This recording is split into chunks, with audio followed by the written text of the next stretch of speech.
to Succeed, or Stepping Stones to Fame and Fortune, by Orison, Swett, Marden. Chapter 1. First, be a man.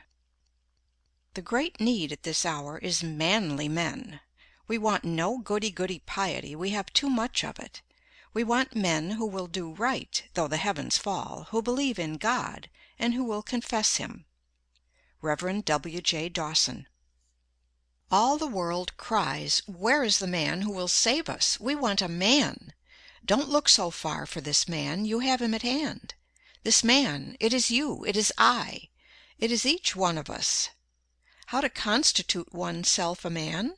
Nothing harder if one knows not how to will it, nothing easier if one wills it. Alexander Dumas. "I thank God I am a Baptist," said a little short doctor of divinity, as he mounted a step at a convention. "Louder, louder!" shouted a man in the audience. "We can't hear." "Get up higher," said another. "I can't," replied the doctor. "To be a Baptist is as high as one can get." But there is something higher than being a Baptist, and that is being a man.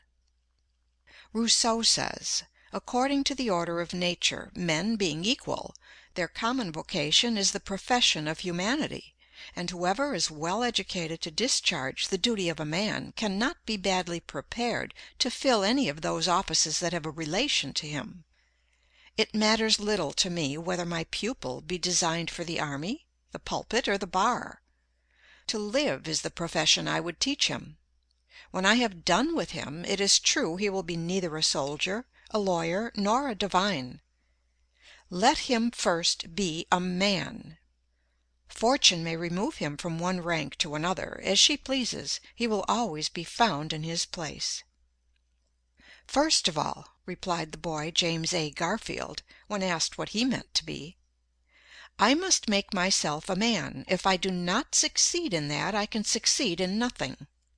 "Hear me, O men!" cried Diogenes in the marketplace at Athens. And when a crowd collected around him, he said scornfully, "I called for men, not pygmies."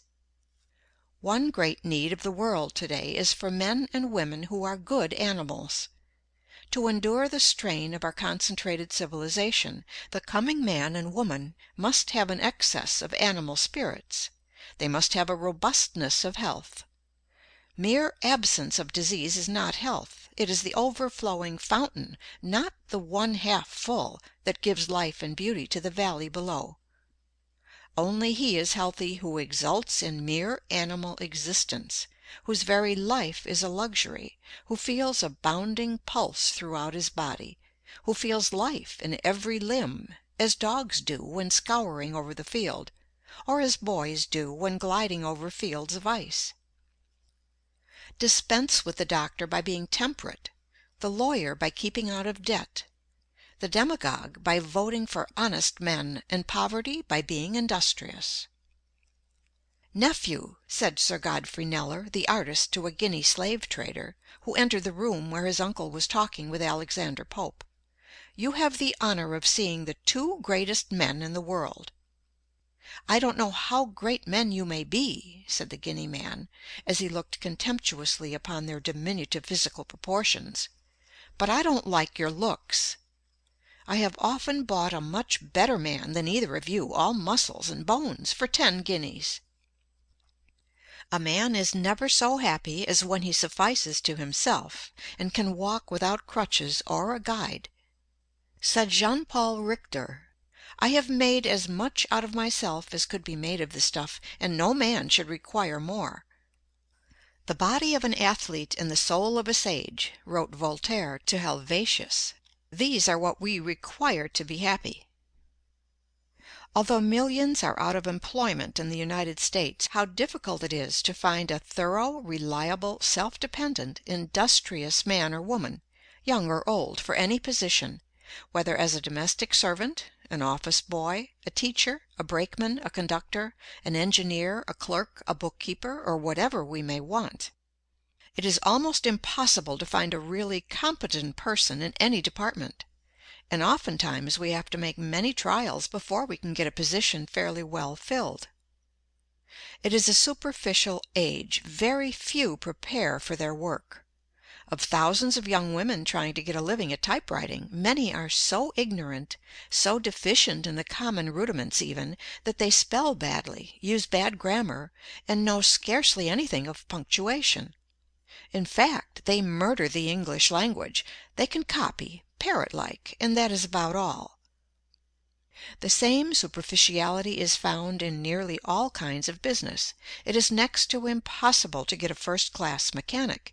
He has not learned his trade, he has picked it up, and botches everything he touches, spoiling good material and wasting valuable time.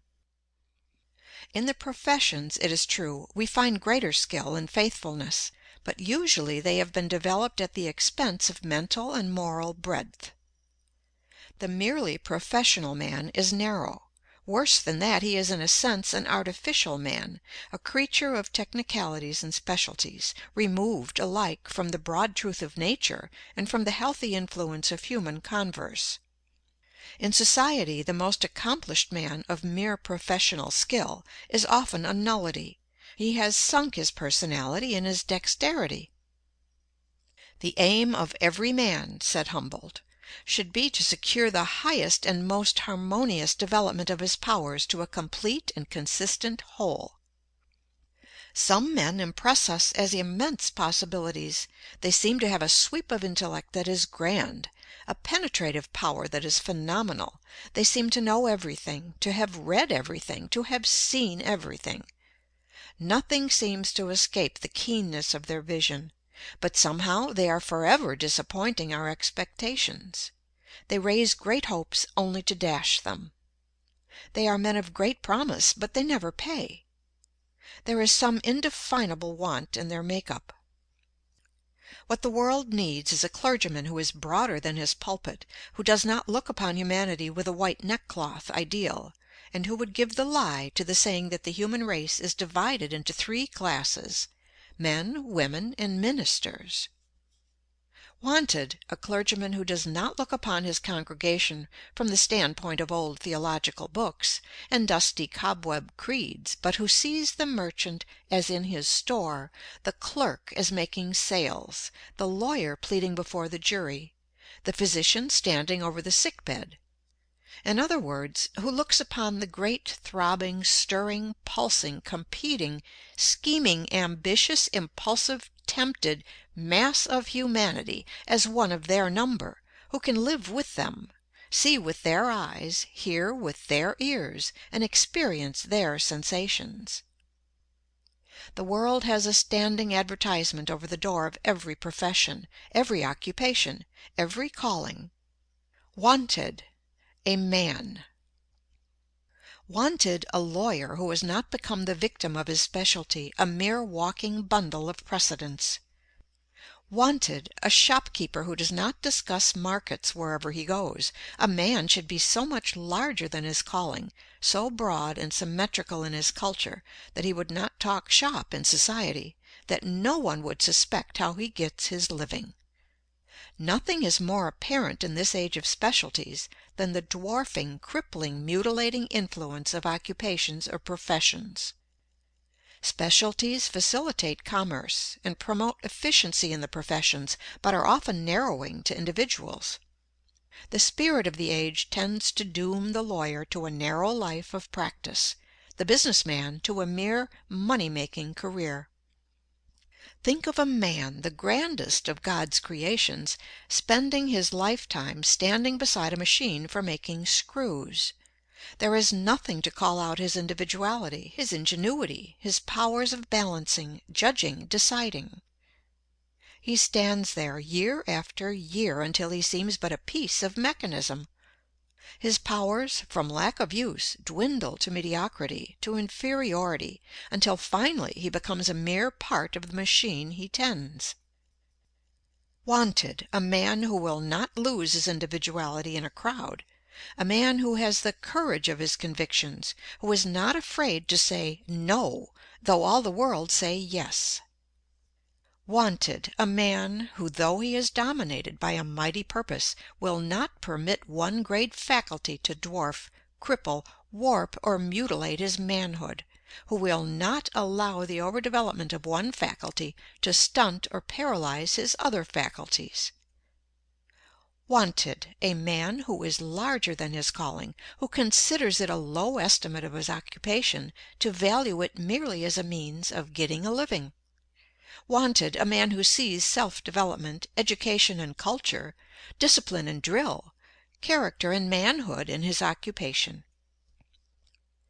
As Nature tries every way to induce us to obey her laws by rewarding their observance with health, pleasure and happiness, and punishes their violation by pain and disease, so she resorts to every means to induce us to expand and develop the great possibilities she has implanted within us.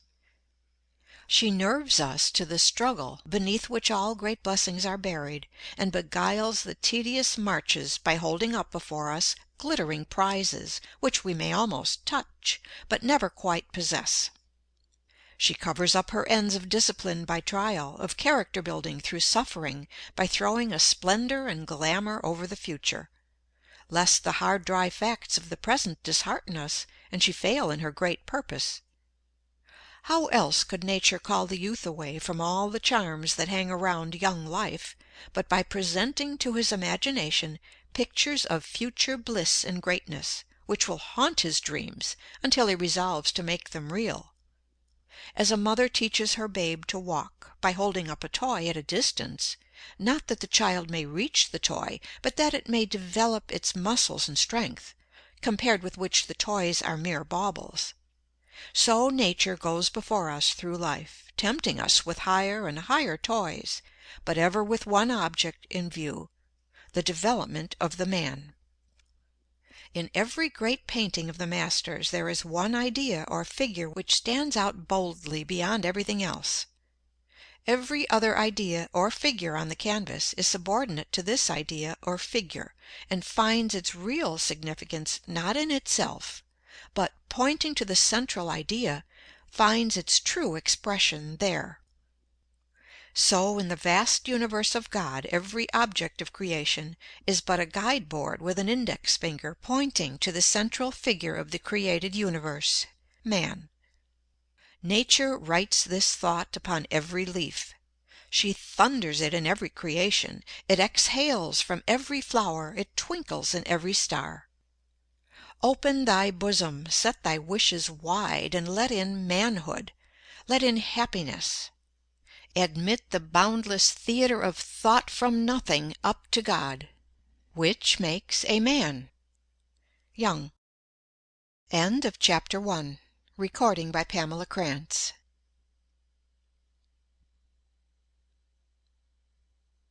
To Succeed, or Stepping Stones to Fame and Fortune, by Orison, Swett, Marden. Chapter 2. Seize your opportunity. The blowing winds are but our servants when we hoist the sail. You must come to know that each admirable genius is but a successful diver in that sea whose floor of pearls is all your own. By Emerson. Who waits until the wind shall silent keep, who never finds the ready hour to sow, who watcheth clouds will have no time to reap. By Helen Hunt Jackson. The secret of success in life is for a man to be ready for his opportunity when it comes. By Disraeli. Do the best you can where you are, and, when that is accomplished, God will open a door for you and a voice will call, "Come up hither into a higher sphere." By Beecher. Our grand business is, not to see what lies dimly at a distance, but to do what lies clearly at hand. By Carroll. When I was a boy, said General Grant, my mother one morning found herself without butter for breakfast, and sent me to borrow some from a neighbor.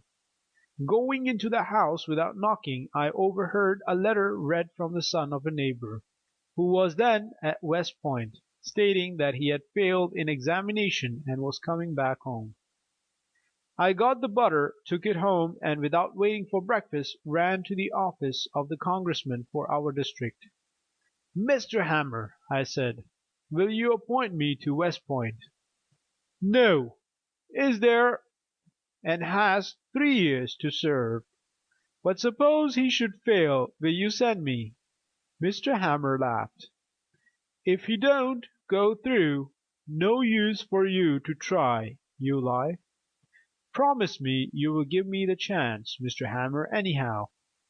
Mr. Hammer promised. The next day the defeated lad came home, and the congressman, laughing at my sharpness, gave me the appointment. "Now," said Grant, "it was my mother's being without butter that made me general and president." But he was mistaken. It was his own shrewdness to see the chance, and the promptness to seize it, that urged him upward. "There is nobody," says a Roman cardinal, "whose fortune does not visit once in his life, but when she finds he is not ready to receive her, she goes in at the door and out through the window. Opportunity is coy. The careless, the slow, and the observant, the lazy fail to see it, or clutch at it when it has gone. The sharp fellows detect it instantly, and catch it when on the wing. The utmost which can be said about the matter is, that circumstances will and do combine to help men at some periods of their lives, and combine to thwart them at others. Thus much we freely admit, but there is no fatality in these combinations, neither any such thing as luck or chance, as commonly understood. They come and go like all other opportunities and occasions in life, and if they are seized upon and made the most of, the man whom they benefit is fortunate. But if they are neglected and allowed to pass by unimproved, he is unfortunate. "Charley," says Moses H. Grinnell to a clerk born in New York City, "take my overcoat tip to my house on the Fifth Avenue." Mr. Charley takes the coat, mutters something about "I'm not an errand boy. I came here to learn business," and moves reluctantly. Mr. Grinnell sees it, and at the same time one of his New England clerks says, "I'll take it up." "That is right. Do so," says Mr. G. And to himself he says, "That boy is smart. He will work." And he gives him plenty to do. He gets promoted, gets the confidence of business men, as well as of his employers, and is soon known as a successful man. The youth who starts out in life determined to make the most of his eyes and let nothing escape him which he can possibly use for his own advancement, who keeps his ears open for every sound that can help him on his way, who keeps his hands open he may clutch every opportunity, who is ever on the alert for everything which can help him to get on in the world, who seizes every experience in life and grinds it up into paint for his great life's picture, who keeps his heart open that he may catch every noble impulse and everything which may inspire him, will be sure to live a successful life.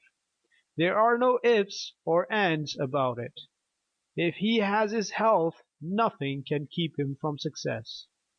Zion's Herald says that Isaac Rich, who gave $1,350,000 to found Boston University of the Methodist Episcopal Church, began business thus: at 18 he went from Cape Cod to Boston with $3 or $4 in his possession, and looked about for something to do, rising early, walking far, observing closely, reflecting much. Soon he had an idea. He bought 3 bushels of oysters, hired a wheelbarrow, found a piece of board, bought 6 small plates, 6 iron forks, a 3-cent pepper box, and 1 or 2 other things. He was at the oyster boat buying his oysters at 3 o'clock in the morning, wheeled them in 3 miles, set up his board near a market, and began business. He sold out his oysters as fast as he could get them, at a good profit. In that same market he continued to deal in oysters and fish for 40 years, became king of the business, and ended by founding a college. His success was won by the industry and honesty. "Give me a chance," said Halyburton's stupid, "and I will show you." But most likely he has had his chance already and neglected it. "Well, boys," said Mr. A New York merchant, to his four clerks, one winter morning in 1815, "this is good news. Peace has been declared. Now we must be up and doing. We shall have our hands full, but we can do as much as anybody." He was owner and part owner of several ships lying dismantled during the war, 3 miles up the river, which was covered with ice and an inch thick. He knew that it would be a month before the ice yielded for the season, and that thus the merchants in other towns where the harbors were open would have time to be in the foreign markets before him. His decision therefore was instantly taken. "Reuben," he continued, addressing one of his clerks, "go and collect as many laborers as possible to go up in the river. Charles, do you find Mr. the rigger, and Mr. the sailmaker, and tell them I want them immediately. John, engage half a dozen truckmen for today and tomorrow. Stephen, do you hunt up as many gravers and caulkers as you can, and hire them to work for me." And Mr. A himself sallied forth to provide the necessary implements for ice breaking. Before 12 o'clock that day upward of 100 men were 3 miles up the river, clearing the ships and cutting away ice, which they sawed out in large squares, and then thrust under the mainmast to open up the channel. The roofing over the ships was torn off, and the clatter of the caulkers' mallets was like to the rattling of a hailstorm. Loads of rigging were passed up on the ice. Riggers went to and fro with belt and knife. Sailmakers busily plied their needles, and the whole presented an unusual scene of stir and activity and well-directed labor. Before night the ships were afloat, and moved some distance down the channel, and by the time they had reached the wharf, namely in some 8 or 10 days, their rigging and spars were aloft, their upper timbers caulked, and everything ready for them to go to sea. Thus Mr. A competed and on equal terms with the merchants of open seaports. Large and quick gains rewarded his enterprise, and his neighbors spoke deprecatingly of his good luck. But as the writer from whom we get the story says, Mr. A was equal to his opportunity, and this was the secret of his good fortune. A Baltimore lady lost a valuable diamond bracelet at a ball, and supposed it was stolen from the pocket of her cloak. Years afterward she walked the streets near the Peabody Institute to get money to purchase food. She cut up an old, worn-out, ragged cloak to make a hood of, when lo! in the lining of the cloak she discovered the diamond bracelet. During all her poverty she was worth $3,500, but did not know it.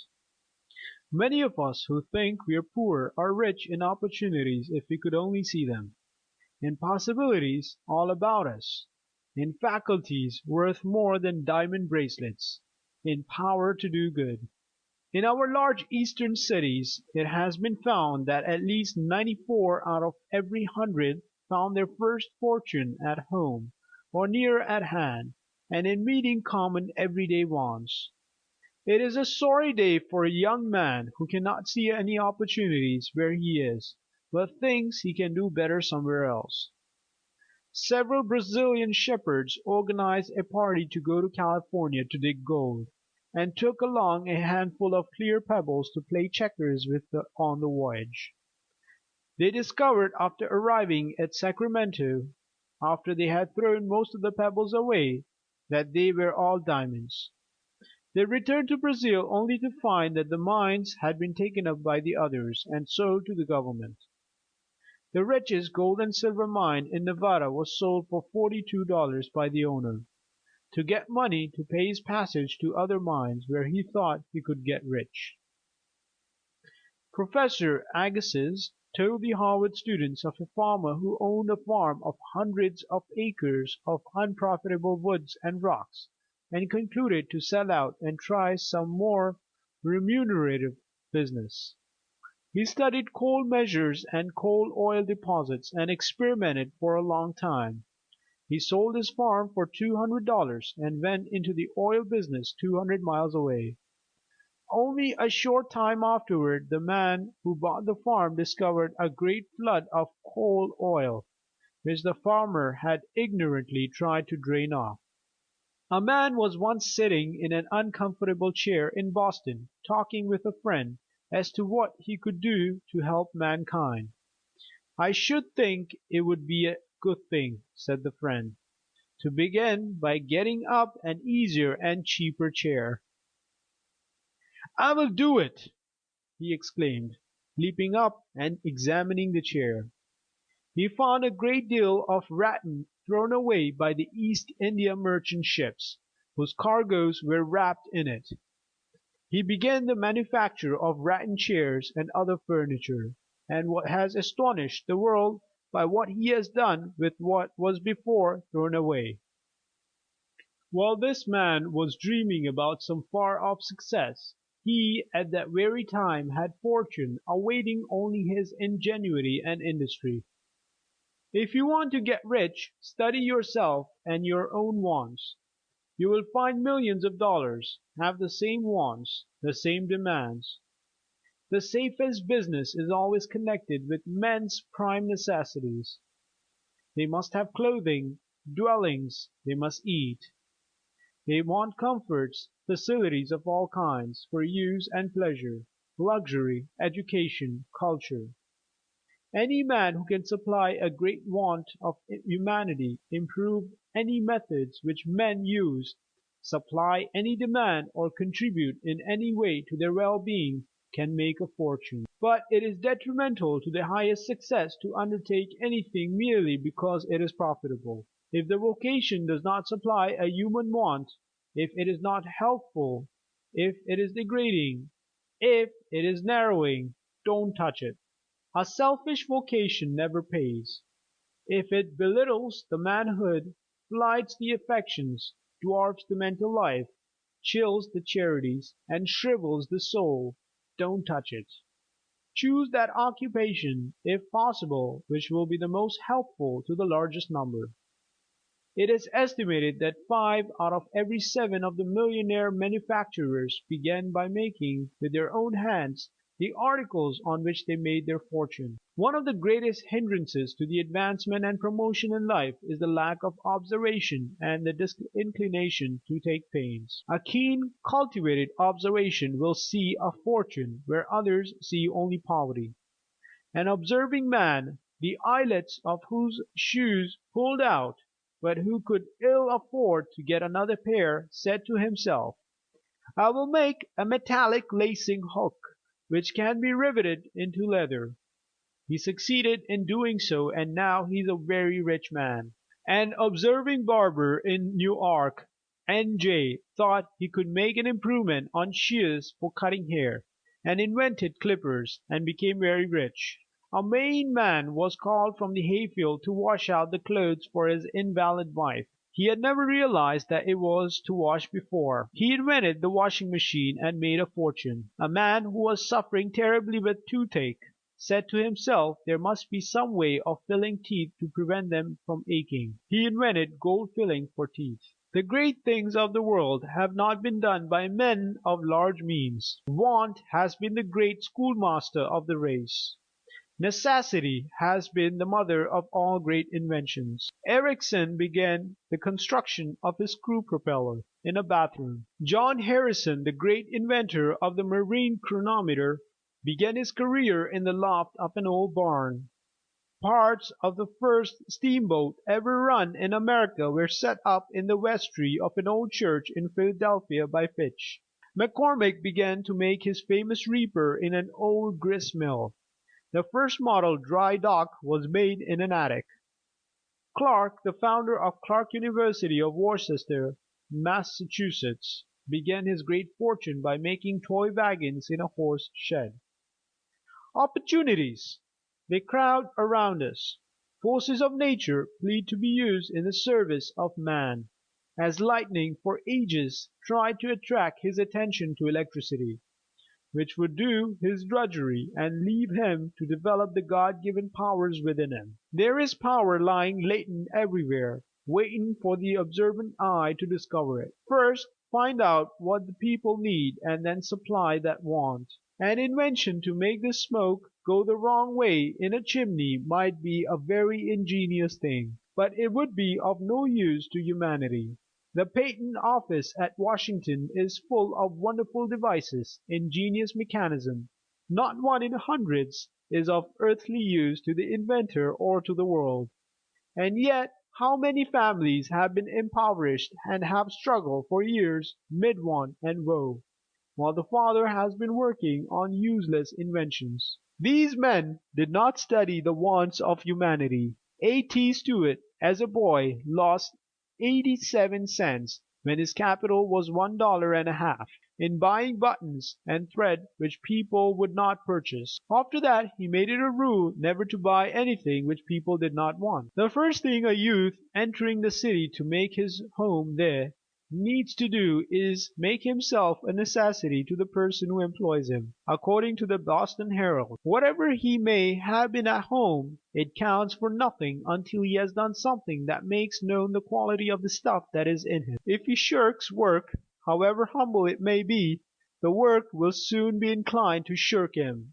But the youth who comes into a city to make his way in the world, and is not afraid of doing his best whether he is paid for it or not, is not long in finding remunerative employment. The people who seem so indifferent to employing young people from the country are eagerly watching for the newcomers, but they look for qualities of character and service in actual work before they manifest confidence or give recognition. It is the youth who is deserving that wins his way out to the front, and when once he has been tested his promotion is only a question of time. It is the same with young women. There are seemingly no places for them where they can earn a decent living, but the moment they fill their places worthily there is enough room for them, and progress is rapid. What the city people desire most is to find those who have the ability to take important places, and the question of gaining a position in the city resolves itself at once into the question of what the young persons have brought with them from home. It is the staying qualities that have been inwrought from childhood which are now in requisition, and the success of the boy or girl is determined by the amount of energetic character that has been developed in the early years at home. Take up the experience of every man and woman who has made a mark in the city for the last 100 years, and it has been the sterling qualities of the home training that have constituted the success of later years. Don't think you have no chance in life because you have no capital to begin with. Most of the rich men of today began poor. The chances are you would be ruined if you had capital. You can only use to advantage what has become a part of yourself by your earning it. It is estimated that not one rich man's son in 10,000 dies rich. God has given every man a capital to start with. We are born rich. He is rich who has good health, a sound body, good muscles. He is rich who has a good head, a good disposition, a good heart. He is rich who has two good hands, with 5 chances on each. Equipped? Every man is equipped as only God could equip him. What a fortune he possesses in the marvelous mechanism of his body and mind. It is individual effort that has accomplished everything worth accomplishing in this world. Money to start with is only a crutch, which, if any misfortune knocks it from under you, would only make your fall all the more certain. End of chapter 2.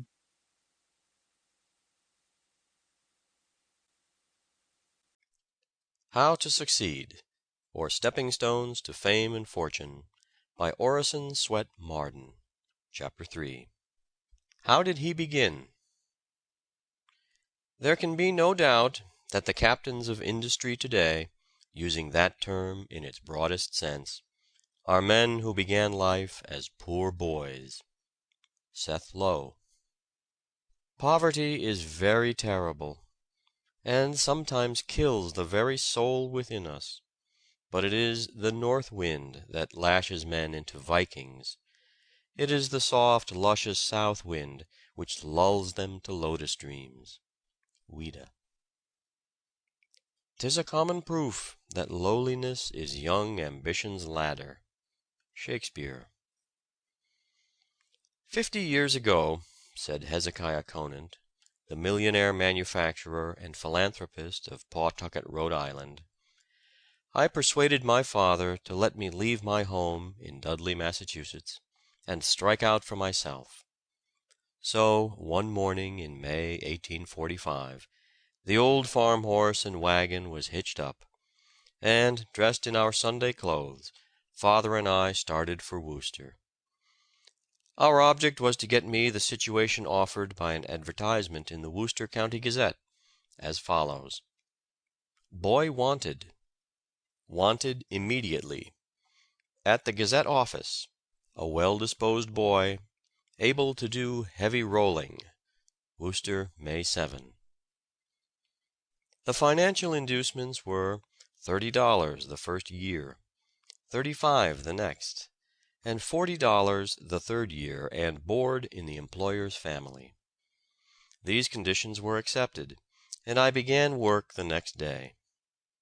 The Gazette was an ordinary 4-page sheet. I soon learned what "heavy rolling" meant, for the paper was printed on a Washington hand press, the edition of about 2,000 copies, requiring 2 laborious intervals of about 10 hours each every week. The printing of the outside was generally done Friday, and kept me very busy all day. The inside went to press about 3 or 4 o'clock Tuesday afternoon, and it was after 3 o'clock on Wednesday morning before I could go to bed, tired and lame from the heavy rolling. In addition, I also had the laborious task of carrying a quantity of water from the pump behind the block around to the entrance in front, and then up 2 flights of stairs, usually a daily job. I was at first everybody's servant. I was abused, called all sorts of nicknames, had to sweep out the office, build fires in winter, run errands, post bills, carry papers, wait on the editor. In fact, I led the life of a genuine printer's devil. But when I showed them at length that I had learned to set type and run the press, I got promoted, and another boy was hired to succeed in my task with all its decorations. That was my first success, and from that day to this I have never asked anybody to get me a job or situation, and never used a letter of recommendation.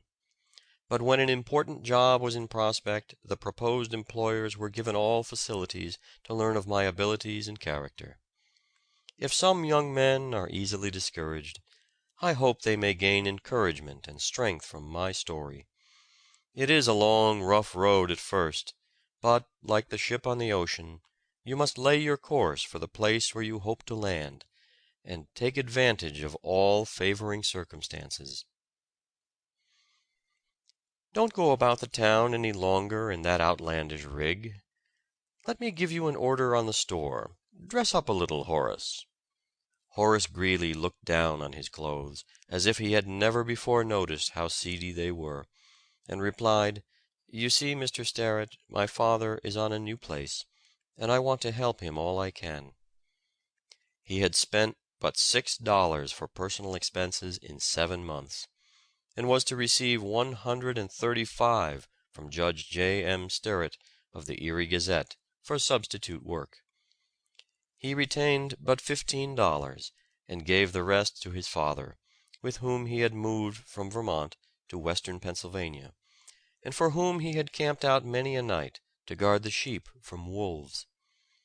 He was nearly 21, and, although tall and gawky, with tow-colored hair, a pale face and whining voice, he resolved to seek his fortune in New York City. Slinging his bundle of clothes on a stick over his shoulder, he walked 60 miles through the woods to Buffalo, rode on a canal boat to Albany, descended the Hudson in a barge, and reached New York just as the sun was rising, August 18, 1831. For days Horace wandered up and down the streets, going into scores of buildings and asking if they wanted a hand. But no was the invariable reply. His quaint appearance led many to think he was an escaped apprentice. One Sunday at his boarding place he heard that printers were wanted at West's printing office.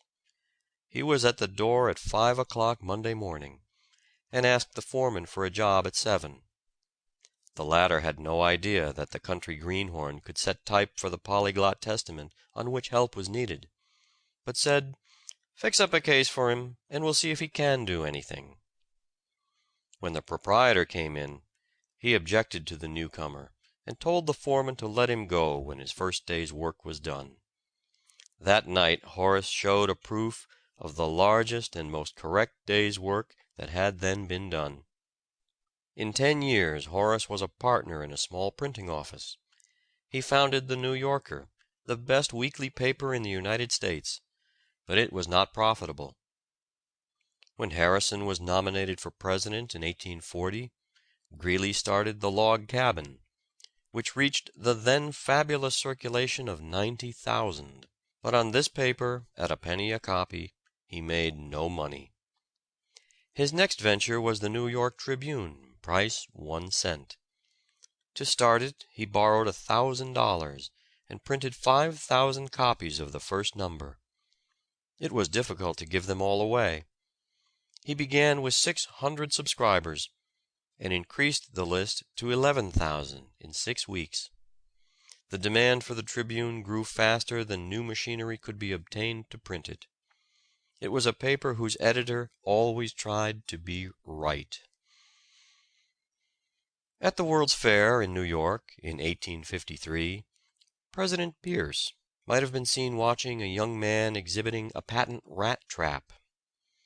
He was attracted by the enthusiasm and diligence of the young man, but never dreamed that he would become one of the richest men in the world.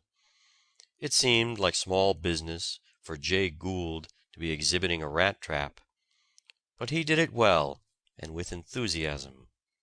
In fact, he was bound to do it as well as it could be done. Young Gould supported himself by odd jobs at surveying, paying his way by erecting sundials for farmers at $1 apiece, frequently taking his pay in board. Thus he laid the foundation for the business career in which he became so rich. Frederick Douglass started in life with less than nothing, for he did not own his own body, and he was pledged before his birth to pay his master's debts. To reach the starting point of the poorest white boy, he had to climb as far as the distance which the latter must ascend if he would become President of the United States.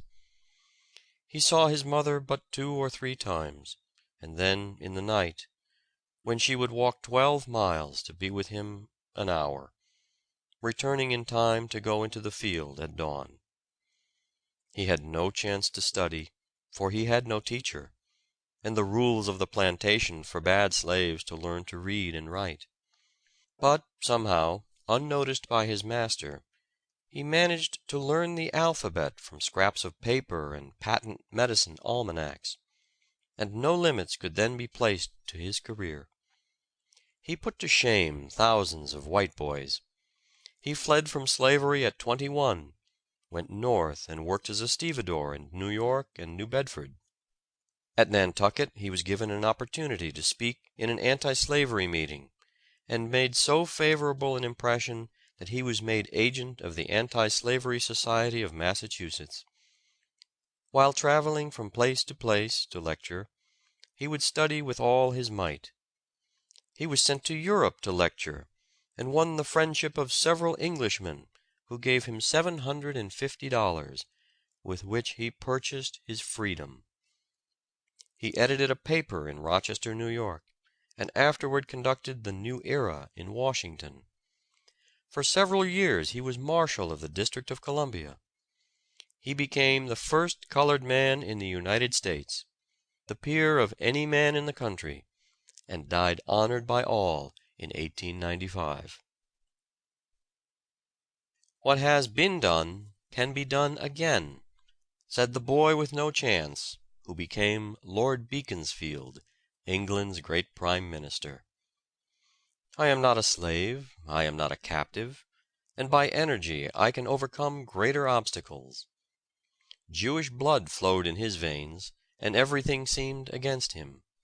But he remembered the example of Joseph, who became Prime Minister of Egypt 4,000 years before, and that of Daniel, who was Prime Minister to the greatest despot of the world 5 centuries before the birth of Christ. He pushed his way up through the lower classes, up through the middle classes, up through the upper classes, until he stood a master, self-poised upon the topmost round of political and social power. Rebuffed, scorned, ridiculed, hissed down in the House of Commons, he simply said, "The time will come when you shall hear me."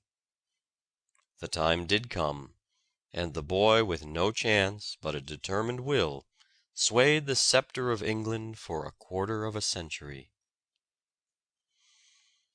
"I learned grammar when I was a private soldier on the pay of 6d. a day," said William Cobbett. "The edge of my berth, or that of the guard bed, was my seat to study in. My knapsack was my bookcase. A bit of board lying on my lap was my writing table. And the task did not demand anything like a year of my life. I had no money to purchase candles or oil. In winter it was rarely that I could get any evening light but that of the fire, and only my turn even of that. To buy a pen or a sheet of paper, I was compelled to forego some portion of my food, though in a state of half starvation.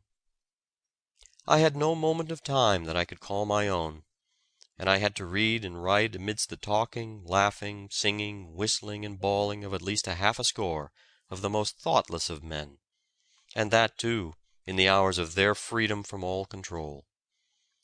Think not lightly of the farthing I had to give, now and then, for pen, ink, or paper. That farthing was, alas, a great sum to me. I was as tall as I am now, and I had great health and great exercise. The whole of the money not expended for us at market was 2d. a week for each man. I remember, and well I may, that upon one occasion I had, after all absolutely necessary expenses, on a Friday, made shift to have a halfpenny in reserve, which I had destined for the purchase of a red herring in the morning. But when I pulled off my clothes at night, so hungry then as to be hardly able to endure life, I found that I had lost my halfpenny. I buried my head under the miserable sheet and rug, and cried like a child. If I, under such circumstances, could encounter and overcome this task, he added, can there be in the world a youth to find any excuse for its non-performance? "I have talked with great men," Lincoln told his fellow clerk and friend, Greene, according to McClure's Magazine, "and I do not see how they differ from others." He made up his mind to put himself before the public, and talked of his plans to his friends. In order to keep in practice in speaking, he walked 7 or 8 miles to debating clubs. Practicing polemics was what he called the exercise. He seems now for the first time to have begun to study subjects. Grammar was what he chose. He sought Mentor Graham, the schoolmaster, and asked his advice. "If you are going before the public," Mr. Graham told him, "you ought to do it."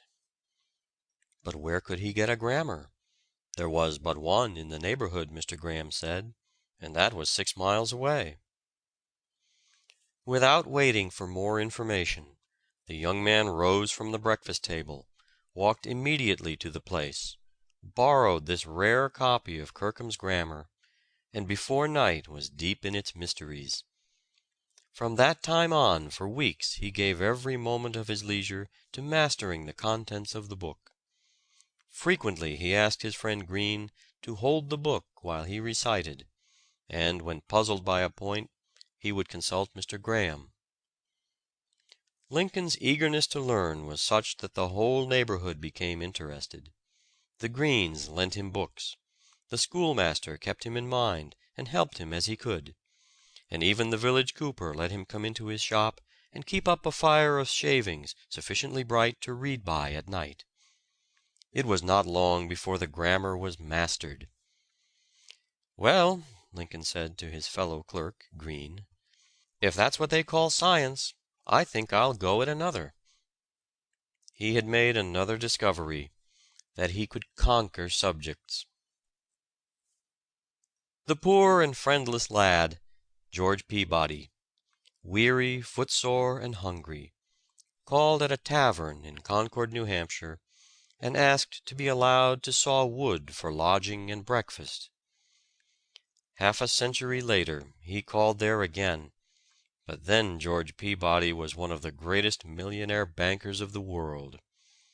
Bishop Fowler says, "It is one of the greatest encouragements of our age that ordinary men with extraordinary industry reach the highest stations." Greeley's father, because the boy tried to yoke the off ox on the near side, said, "That boy will never get along in the world. He'll never know enough to come in when it rains." He was too poor to wear stockings, but Horace persevered and became one of the greatest editors of his century. Handel's father hated music, and would not allow a musical instrument in the house. But the boy with an aim secured a little spinet, hid it in the attic where he practiced every minute where he could steal without detection, until he surprised the great players and composers of Europe by his wonderful knowledge of music. He was very practical in his work, and studied the taste and sensitiveness of audiences until he knew exactly what they wanted. Then he would compose something to supply the demand. He analyzed the effect of sounds and combinations of sounds upon the senses, and wrote directly to human needs. His greatest work, The Messiah, was composed in Dublin for the benefit of poor debtors who were imprisoned there. The influence of this masterpiece was tremendous. It was said it outpreached the preacher, outprayed prayers, reformed the wayward, softened stony hearts, as it told the wonderful story of redemption in sound. A.T. Stewart began life as a teacher in New York at $300 a year.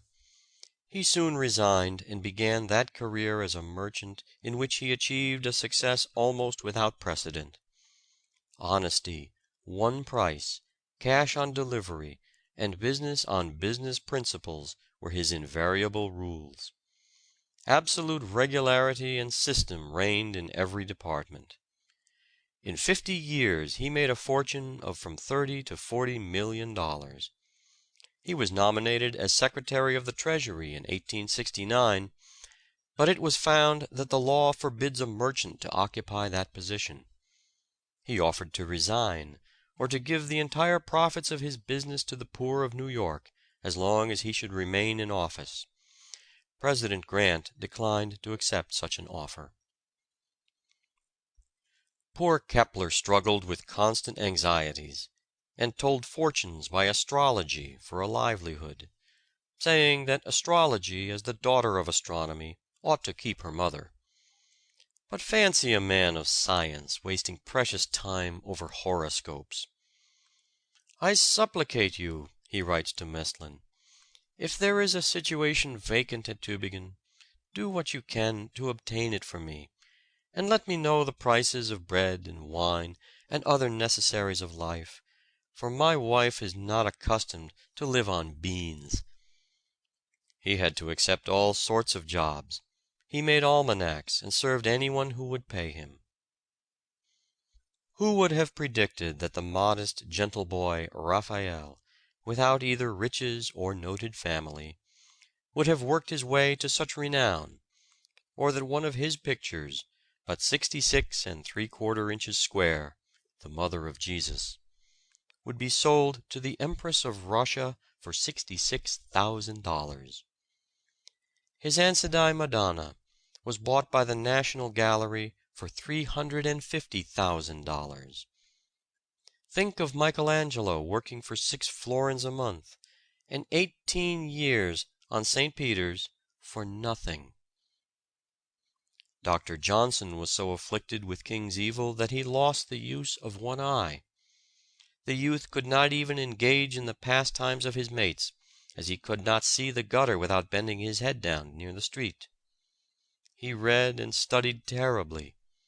Finally a friend offered to send him to Oxford, but he failed to keep his promise, and the boy had to leave. He returned home, and soon afterward his father died insolvent. He conquered adverse fortune and bodily infirmities with the fortitude of a true hero. Ichabod Washburn, a poor boy born near Plymouth Rock, was apprenticed to a blacksmith in Worcester, Mass., and was so bashful that he scarcely dared to eat in the presence of others. But he determined that he would make the best wire in the world, and would contrive ways and means to manufacture it in enormous quantities. At that time there was no good wire made in the United States. One house in England had the monopoly of making steel wire for pianos for more than a century. Young Washburn, however, had grit, and was bound to succeed. His wire became the standard everywhere. At one time he made 250,000 yards of iron wire daily, consuming 12 tons of metal, and requiring the services of 700 men. He amassed an immense fortune, of which he gave away a large part during his life, and bequeathed the balance to charitable institutions. John Jacob Astor left home at 17 to acquire a fortune. His capital consisted of $2 and 3 resolutions: to be honest, to be industrious, and not to gamble. 2 years later he reached New York, and began work in a fur store at $2 a week and his board. Soon learning the details of the business, he began operations on his own account. By giving personal attention to every purchase and sale, roaming the woods to trade with the Indians, or crossing the Atlantic to sell his furs at a great profit in England, he soon became the leading fur dealer in the United States. His idea of what constitutes a fortune expanded faster than his acquisitions. At 50 he owned millions. At 60 his millions owned him. He invested in land, becoming in time the richest owner of real estate in America. Generous to his family, he seldom gave much for charity. He once subscribed $50 for some benevolent purpose, when one of the committee of solicitation said, "We did hope for more, Mr. Astor. Your son gave us $100. "Ah," chuckled the rich furrier, "William has a rich father. Mine was poor." Elihu Burritt wrote in a diary kept at Worcester, whither he went to enjoy its library privileges, such entries as these: Monday, June 18. Headache. 40 pages Cuvier's Theory of the Earth. 64 pages of French. 11 hours forging. Tuesday, June 19. 60 lines Hebrew, 30 Danish, 10 lines Bohemian, 9 lines Polish, 15 names of stars, 10 hours forging. Wednesday, June 20. 25 lines Hebrew, 8 lines Syriac, 11 hours forging.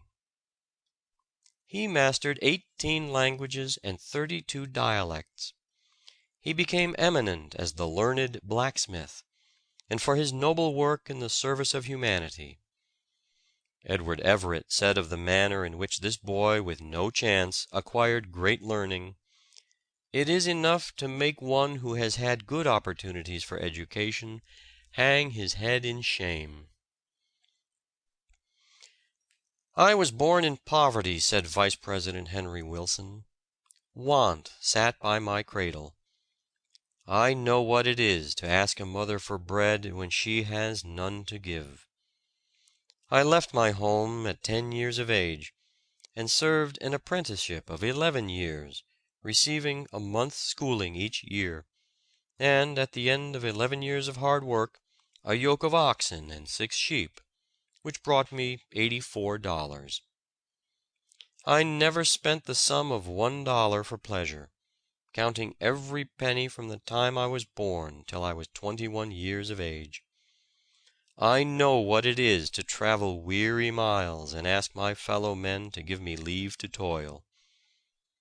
In the first month after I was 21 years of age, I went into the woods, drove a team, and cut mill logs.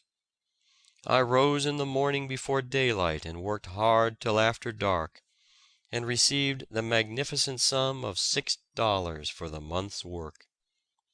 Each of these dollars looked as large to me as the moon looks tonight. Many a farmer's son, says Thurlow Weed, has found the best opportunities for mental improvement in his intervals of leisure while tending sap bush. Such, at any rate, was my own experience. At night you had only to feed the kettles and keep up the fires, the sap having been gathered and the wood cut before dark. During the day we would always lay in a good stock of fat pine, by the light of which, blazing bright before the sugar house, in the posture the serpent was condemned to assume, as a penalty for tempting our first grandmother, I passed many a delightful night in reading. I remember in this way to have read a history of the French Revolution, and to have obtained from it a better and more enduring knowledge of its events and horrors, and of the actors in that great national tragedy, than I have received from all subsequent reading. I remember also how happy I was in being able to borrow the books of a Mr. Keyes, after a 2-mile tramp through the snow, shoeless, my feet swaddled in remnants of rag carpet. "That fellow will beat us all some day," said a merchant speaking of John Wanamaker and his close attention to his work. What a prediction to make of a young man who started business with a little clothing and a hand cart in the streets of Philadelphia! But this youth had the indomitable spirit of a conqueror in him, and you could not keep him down. General Grant said to George W. Childs, "Mr. Wanamaker could command an army." His great energy, method, industry, economy, and high moral principle attracted President Harrison, who appointed him Postmaster General. Jacques Aristide Boucicault began his business life as an employee in a dry goods house in a small provincial town in France. After a few years he went to Paris, where he prospered so rapidly that in 1853 he became a partner and later the sole proprietor of the Bon Marché, then only a small shop, which became under his direction the most unique establishment in the world. His idea was to establish a combined philanthropic and commercial house on a large scale. Everyone who worked for him was advanced progressively, according to his length of employment and the value of the services he rendered. He furnished free tuition, free medical attendance, and a free library for employees, a provident fund affording a small capital for males and a marriage portion for females at the expiration of 10 or 15 years of service, a free reading room for the public, and a free art gallery for artists to exhibit their paintings or sculptures. After his sudden death in 1877, his only son carried forward his father's projects until he too died in 1879, when his widow, Marguerite Guérin, continued and extended his business and beneficent plans until her death in 1887. So well did this family lay the foundations of a building covering 108,000 square feet, with many accessory buildings of smaller size, and of a business employing 3,600 persons, with sales amounting to nearly $20 million annually, that every department is still conducted with all its former success, in accordance with the instructions of the founders. They are here no longer in their bodily presence, but their spirit, their ideas still pervade the vast establishment. Everything is still sold at a small profit, and at a price plainly marked, and any article which may have ceased to please the purchaser can without the slightest difficulty be exchanged or its value refunded. When James Gordon Bennett was 40 years old, he collected all his property, $300, and in a cellar with a board upon 2 barrels for a desk, himself his own typesetter, office boy, publisher, newsboy, clerk, editor, proofreader, and printer's devil, he started the New York Herald. In all his literary work up to this time he had tried to imitate Franklin's style, and, as is the fate of all imitators, he utterly failed. He lost 20 years of his life trying to be somebody else. He first showed the material he was made of in the salutatory of the Herald, viz., "Our only guide shall be good, sound, and practical common sense, applicable to the business and bosoms of men engaged in everyday life. We shall support no party, be the organ of no faction or coterie, and care nothing for any election or any candidate, from president down to constable. We shall endeavor to record facts upon every public and proper subject, stripped of verbiage and coloring, with comments when suitable, just, independent, fearless, and good-tempered." Joseph Hunter was a carpenter, Robert Burns a plowman, Keats a druggist, Thomas Carlyle a mason, Hugh Miller a stonemason. Rubens the artist was a page, Swedenborg a mining engineer, Dante and Descartes were soldiers. Ben Jonson was a bricklayer, and worked at building Lincoln Inn in London, with trowel in hand and a book in his pocket. Jeremy Taylor was a barber, Andrew Johnson was a tailor, Cardinal Wolsey was a butcher's son. So were Defoe and Kirke White. Michael Faraday was the son of a blacksmith. He even excelled his teacher, Sir Humphrey Davy, who was an apprentice to an apothecary. Virgil was the son of a porter, Homer of a farmer, Pope of a merchant, Horace of a shopkeeper, Demosthenes of a cutler, Milton of a money scrivener, Shakespeare of a wool stapler, and Oliver Cromwell of a brewer. John Wanamaker's first salary was $1.25 per week. A.T. Stewart began his business life as a school teacher. James Keene drove a milk wagon in a California town. Joseph Pulitzer, proprietor of the New York World, once acted as a stoker on a Mississippi steamboat. When a young man, Cyrus Field was a clerk in a New England store. George W. Childs was an errand boy for a bookseller at $4 a month. Andrew Carnegie began work in a Pittsburgh telegraph office at $3 a week. C.P. Huntington sold butter and eggs for what he could get, a pound a dozen. Whitelaw Reid was once a correspondent of a newspaper in Cincinnati at $5 per week. Adam Forepaugh was once a butcher in Philadelphia. Sarah Bernhardt was a dressmaker's apprentice. Adelaide Neilson began life as a child's nurse. Miss Braddon, the novelist, was a utility actress in the provinces. Charlotte Cushman was the daughter of poor people. Mr. W. O. Stoddard, in his Men of Business, tells a characteristic story of the late Leland Stanford. When 18 years of age, his father purchased a tract of woodland, but had not the means to clear it as he wished. He told Leland that he could have all he could make from the timber if he would leave the land clear of trees.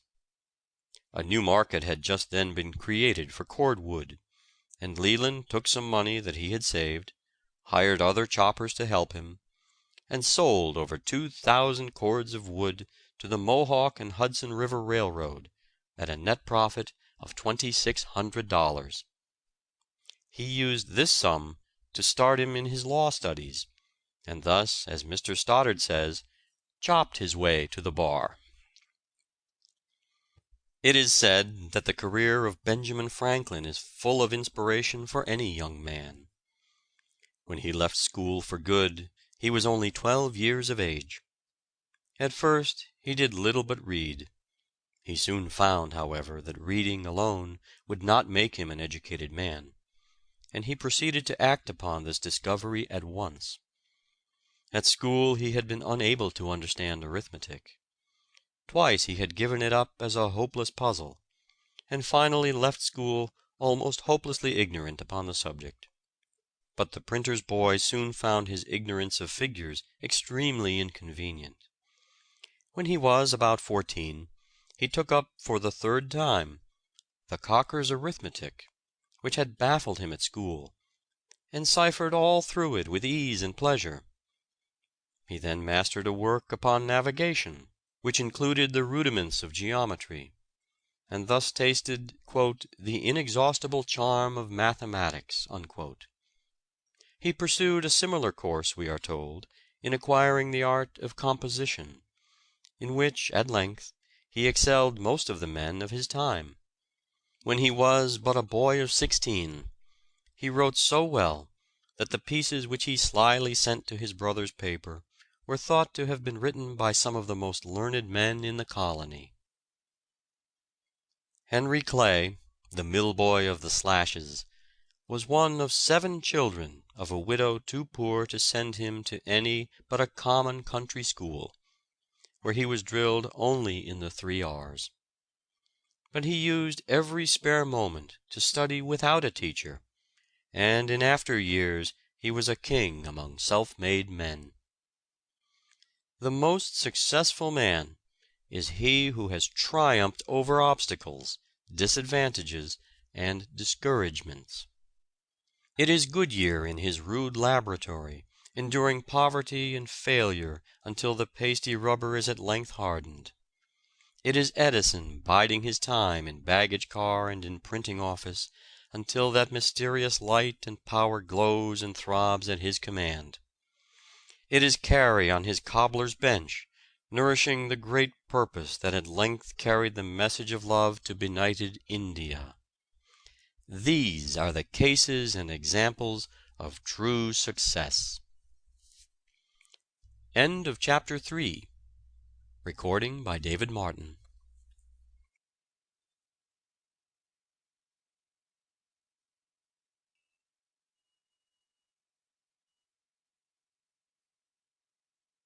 How to Succeed, or Stepping Stones to Fame and Fortune, by Orison, Swett, Marden. Chapter 4. Out of Place. The high prize of life, the crowning fortune of a man, is to be born with a bias to some pursuit which finds him in employment and happiness. Emerson. The art of putting the right man in the right place is perhaps the first in the science of government, but the art of finding a satisfactory position for the discontented is the most difficult. Talleyrand. It is a celebrated thought of Socrates that if all the misfortunes of mankind were cast into a public stock, in order to be equally distributed among the whole species, those who now think themselves the most unhappy would prefer the share they are already possessed of, before that which would fall to them by such a division. Addison. I was born to other things. Tennyson. How many a rustic Milton has passed by, stifling the speechless longings of his heart in unremitting drudgery and care. How many a vulgar Cato has compelled his energies, no longer tameless then, to mold a pin or fabricate a nail. Shelley. "But I'm good for something," pleaded a young man whom a merchant was about to discharge for his bluntness. "You are good for nothing as a salesman," said his employer. "I am sure I can be useful," said the youth. "How? Tell me how." "I don't know, sir, I don't know."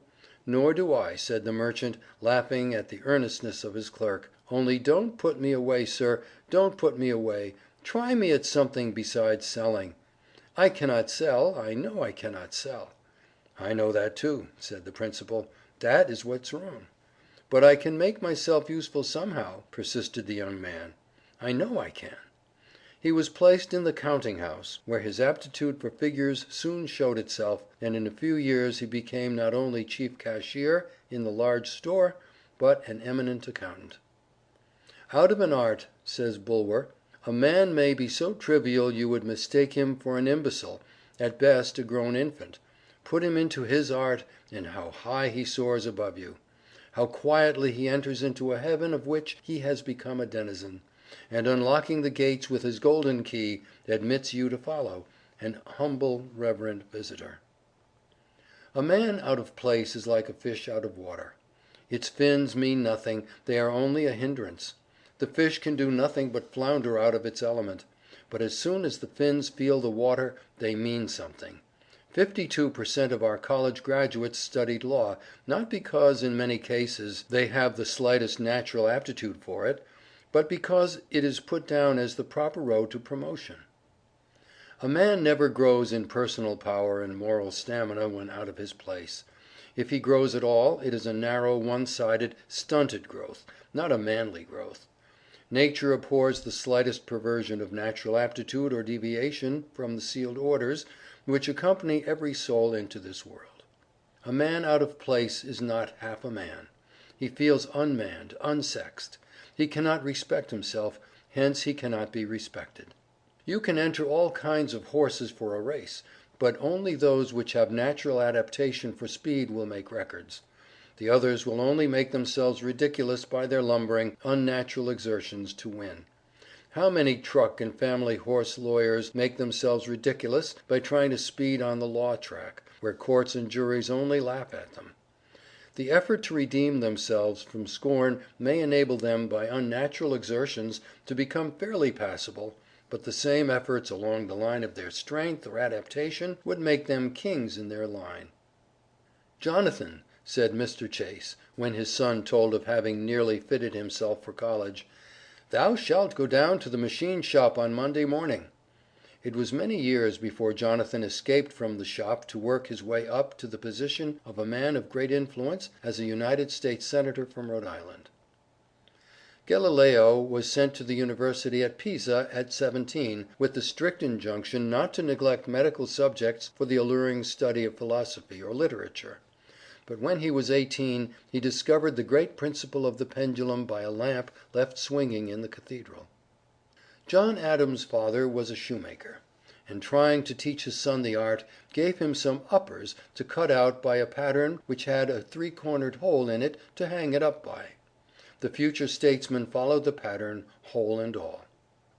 There is a tradition that Tennyson's first poems were published at the instigation of his father's coachman. His grandfather gave the lad 10 shillings for writing an elegy on his grandmother. As he handed it to him, he said, "There, that's the first money you ever earned by your poetry, and take my word for it, it will be the last." Murillo's mother had marked her boy for a priest, but nature had already laid her hand upon him and marked him for her own. His mother was shocked on returning from church one day to find that the child had taken down the sacred family picture, Jesus and the Lamb, and had painted his own hat on the Saviour's head, and had changed the lamb into a dog. The poor boy's home was broken up, and he started out on foot and alone to seek his fortune. All he had was courage and determination to make something of himself. He not only became a famous artist, but a man of great character. "Let us people who are so uncommonly clever and learned," says Thackeray, "have a great tenderness and pity for the folks who are not endowed with the prodigious talents which we have. I have always had a regard for dunces. Those of my own school days were among the pleasantest of the fellows, and have turned out by no means the dullest in life.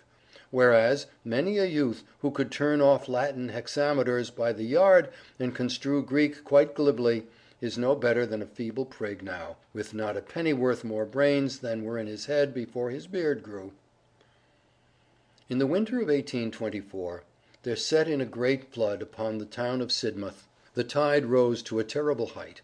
In the midst of this sublime and terrible storm, Dame Partington, who lived upon the beach, was seen at the door of her house, with mop and pattens, trundling her mop, squeezing out the sea water, and vigorously pushing away the Atlantic Ocean.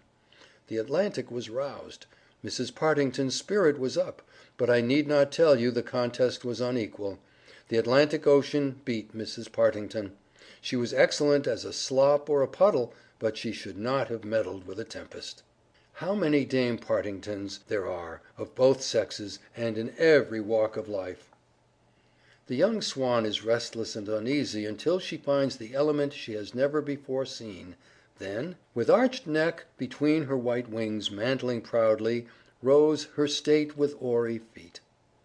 What a wretched failure was that of Haydon the painter! He thought he failed through the world's ingratitude or injustice, but his failure was due wholly to his being out of place. His bitter disappointments at his half successes were really pitiable, because to him they were more than failures. He had not the slightest sense of color, yet went through life under the delusion that he was an artist. "If it is God's will to take any of my children by death, I hope it may be Isaac," said the father of Dr. Isaac Barrow. "Why do you tell that blockhead the same thing 20 times over?" asked John Wesley's father. "Because," replied his mother, "if I had told him but 19 times, all my labor would have been lost, while now he will understand and remember." A man out of place may manage to get a living, but he has lost the buoyancy, energy, and enthusiasm which are as natural to a man in his place as his breath. He is industrious, but he works mechanically and without heart. It is to support himself and family, not because he cannot help it. Dinner time does not come 2 hours before he realizes it. A man out of place is constantly looking at his watch and thinking of his salary. If a man is in his place, he is happy, joyous, cheerful, energetic, fertile in resources. The days are too short for him. All his faculties give their consent to his work, say yes to his occupation. He is a man. He respects himself and is happy because all his powers are at play in their natural sphere. There is no compromising of his faculties, no cramping of legal acumen upon the farm, no suppressing of forensic oratorical powers at the shoemaker's bench, no stifling of exuberance of physical strength, of visions of golden crops and blooded cattle amid the loved country life in the dry clergyman's study, composing sermons to put the congregation to sleep. To be out of place is demoralizing to all the powers of manhood. We can't cheat nature out of her aim. If she has set all the currents of your life toward medicine or law, you will only be a botch at anything else. Will power and application cannot make a farmer of a born painter, any more than a lumbering draft horse can be changed into a race horse. When the powers are not used along the line of their strength, they become demoralized, weakened, deteriorated. Self-respect, enthusiasm and courage ooze out. We become half-hearted and success is impossible. Scott was called the great blockhead while in Edinburgh College. Grant's mother called the future general and president "Useless Grant," because he was so unhandy and dull. Erskine had at length found his place as a lawyer. He carried everything before him at the bar. Had he remained in the navy, he would probably never have been heard from. When elected to Parliament, his lofty spirit was chilled by the cold sarcasm and contemptuous indifference of Pitt, whom he was expected by his friends to annihilate. But he was again out of his place. He was shorn of his magic power, and his eloquent tongue faltered from a consciousness of being out of his place. Gould failed as a storekeeper, tanner and surveyor and civil engineer, before he got into a railroad office where he "struck his gait." When extracts from James Russell Lowell's poem at Harvard were shown his father at Rome, instead of being pleased, the latter said, "James promised me when I left home that he would give up poetry and stick to books. I had hoped that he had become less flighty." The world is full of people at war with their positions. Man only grows when he is developing along the lines of his own individuality, and not when he is trying to be somebody else. All attempts to imitate another man, when there is no one like you in all creation, as the pattern was broken when you were born, is not only to ruin your own pattern, but to make only an echo of the one imitated. There is no strength off the lines of our own individuality. Anywhere else we are dwarfs, weaklings, echoes, and the echo even of a great man is a sorry contrast to even the smallest human being, who is himself. End of chapter 4. Recording by Lee Smalley.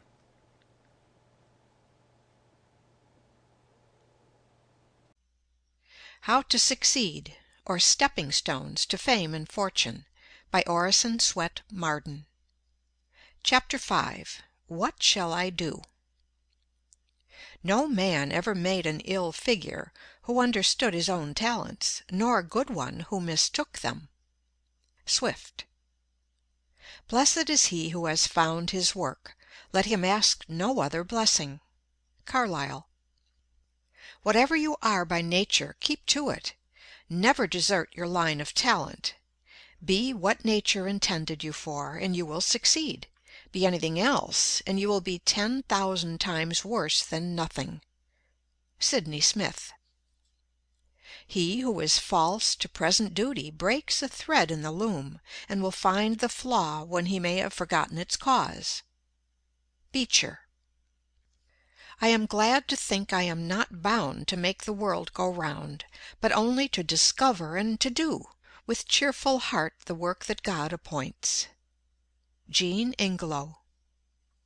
Do that which is assigned you, says Emerson, and you cannot hope too much or dare too much. There is at this moment for you an utterance brave and grand as that of the colossal chisel of Phidias, or trowel of the Egyptians, or the pen of Moses or Dante, but different from all these. I felt that I was in the world to do something, and thought I must, said Whittier, thus giving the secret of his great power. It is the man who must enter law, literature, medicine, the ministry, or any other of the overstocked professions, who will succeed. His certain call, that is, his love for it, and his fidelity to it, are the imperious factors of his career. If a man enters a profession simply because his grandfather made a great name in it, or his mother wants him to, with no love or adaptability for it, it were far better for him to be a day laborer. In the humbler work, his intelligence may make him a leader. In the other career he might do as much harm as a boulder rolled from its place upon a railroad track, a menace to the next express. Lowell said, "It is the vain endeavor to make ourselves what we are not that has strewn history with so many broken purposes and lives left in the rough." The age has no aversion to preaching as such, said Phillips Brooks. It may not listen to your preaching. But though it may not listen to your preaching, it will wear your boots, or buy your flour, or see stars through your telescope. It has a use for every person, and it is his business to find out what that use is. The following advertisement appeared several times in a paper without bringing a letter. Wanted. Situation by a practical printer, who is competent to take charge of any department in a printing and publishing house. Would accept a professorship in any of the academies. Has no objection to teach ornamental painting and penmanship, geometry, trigonometry, and many other sciences. Has had some experience as a lay preacher. Would have no objection to form a small class of young ladies and gentlemen to instruct them in the higher branches. To a dentist or chiropodist he would be invaluable, or he would cheerfully accept a position as bass or tenor singer in a choir. At length there appeared this addition to the notice. P.S. Will accept an offer to saw and split wood at less than the usual rates. This secured a situation at once, and the advertisement was seen no more. Don't wait for a higher position or a larger salary. Enlarge the position you already occupy. Put originality of method into it. Fill it as it never was filled before. Be more prompt, more energetic, more thorough, more polite than your predecessor or fellow workman. Study your business, devise new modes of operation, be able to give your employer points. The art lies not in giving satisfaction merely, not in simply filling your place, but in doing better than was expected, in surprising your employer, and the reward will be a better place and a larger salary. "He that hath a trade," says Franklin, "hath an estate, and he that hath a calling hath a place of profit and honor. A plowman on his legs is higher than a gentleman on his knees." Follow your bent. You cannot long fight successfully against your aspirations. Parents, friends, or misfortune may stifle and suppress the longings of the heart, by compelling you to perform unwelcome tasks. But, like a volcano, the inner fire will burst the crusts which confine it and pour forth its pent-up genius and eloquence in song, in art, or in some favorite industry. Beware of a talent which you cannot hope to practice in perfection. Nature hates all botched and half-finished work, and will pronounce her curse upon it. Your talent is your call. Your legitimate destiny speaks in your character. If you have found your place, your occupation has the consent of every faculty of your being. If possible, choose that occupation which focuses the largest amount of your experience and tastes. You will then not only have a congenial vocation, but will utilize largely your skill and business knowledge, which is your true capital. There is no doubt that every person has a special adaptation for his own peculiar part in life. A very few, the geniuses we call them, have this marked in an unusual degree and very early in life. A man's business does more to make him than anything else. It hardens his muscles, strengthens his body, quickens his blood, sharpens his mind, corrects his judgment, wakes up his inventive genius, puts his wits to work, starts him on the race of life, arouses his ambition, makes him feel that he is a man and must fill a man's shoes, do a man's work, bear a man's part in life, and show himself a man in that part. No man feels himself a man who is not doing a man's business. A man without employment is not a man. He does not prove by his works that he is a man. 150 pounds of bone and muscle do not make a man. A good cranium full of brains is not a man. The bone and muscle and brain must know how to do a man's work, think a man's thoughts, mark out a man's path, and bear a man's weight of character and duty before they constitute a man. Whatever you do in life, be greater than your calling. Most people look upon an occupation or calling as a mere expedient for earning a living.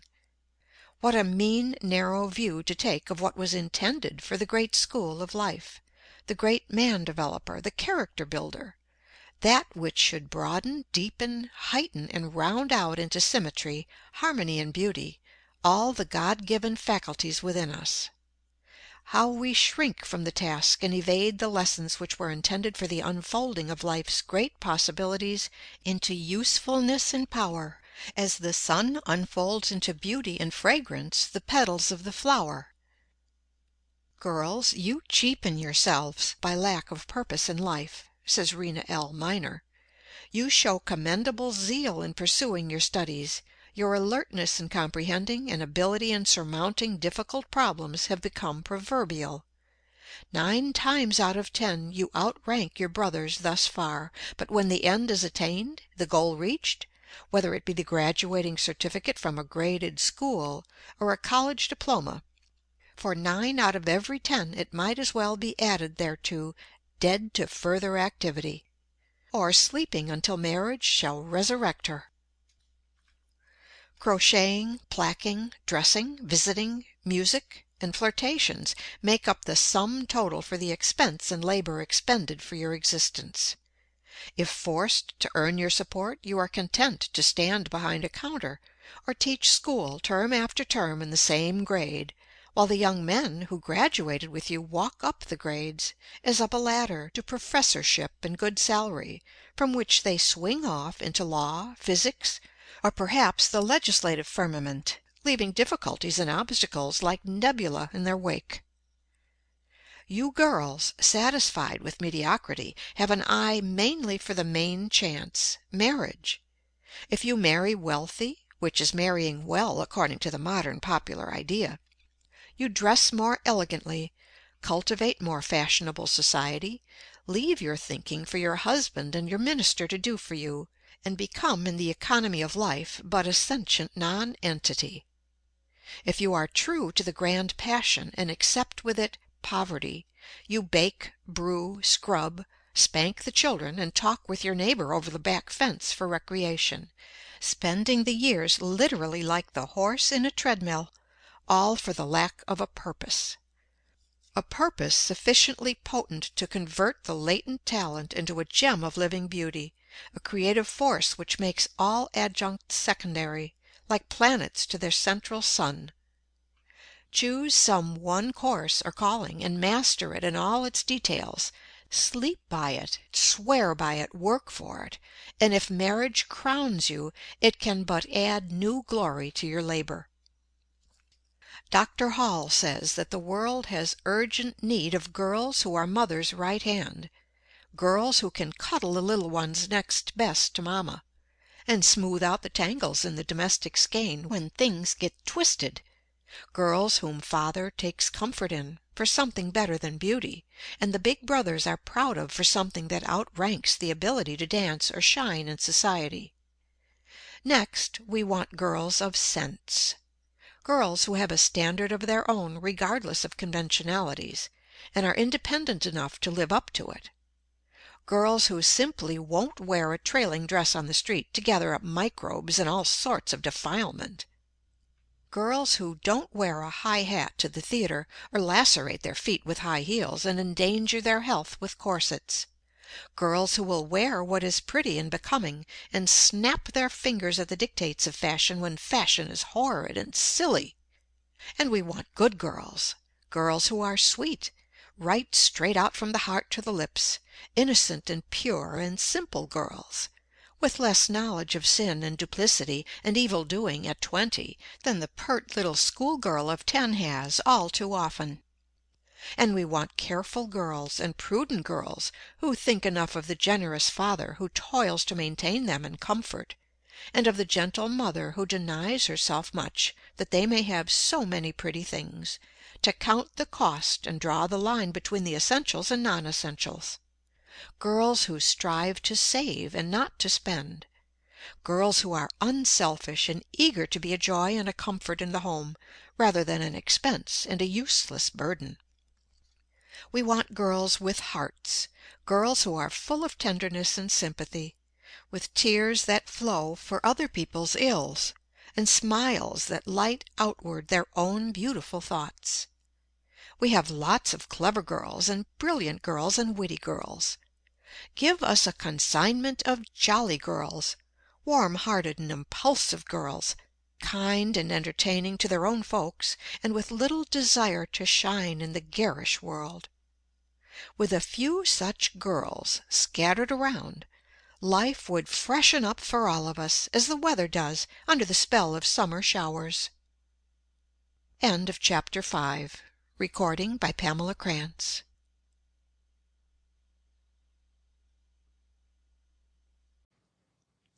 How to Succeed, or Stepping Stones to Fame and Fortune, by Orison, Swett, Marden.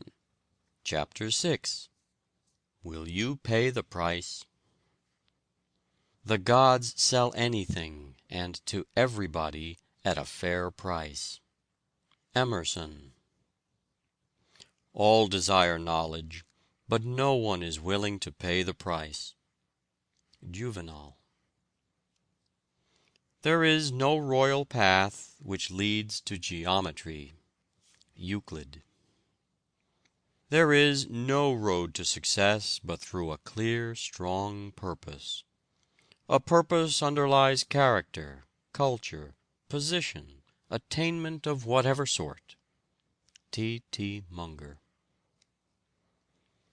Remember, you have not a sinew whose law of strength is not action. You have not a faculty of body, mind, or soul whose law of improvement is not energy.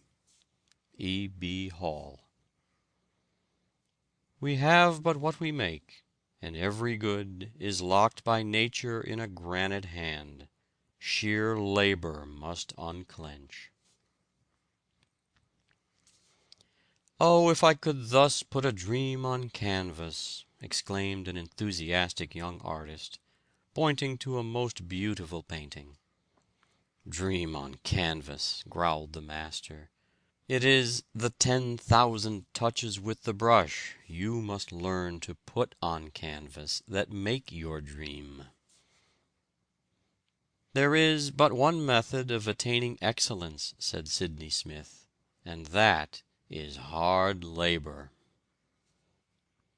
"If only Milton's imagination could have conceived his visions," says Waters, "his consummate industry alone could have carved the immortal lines which enshrine them. If only Newton's mind could reach out to the secrets of nature, even his genius could only do it by the homeliest toil. The works of Bacon are not Midsummer Night's Dreams, but like coral islands they have risen from the depths of truth, and formed their broad surfaces above the ocean by the minutest accretions of persevering labor. The conceptions of Michelangelo would have perished like a night's fantasy, had not his industry given them permanence. Salvini contributes the following to the Century as to his habits of study before he had established himself as a past master of tragedy. "I imposed upon myself a new method of study.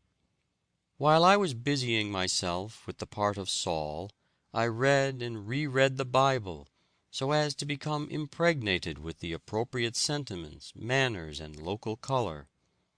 When I took up Othello, I pored over the history of the Venetian Republic and that of the Moorish invasion of Spain.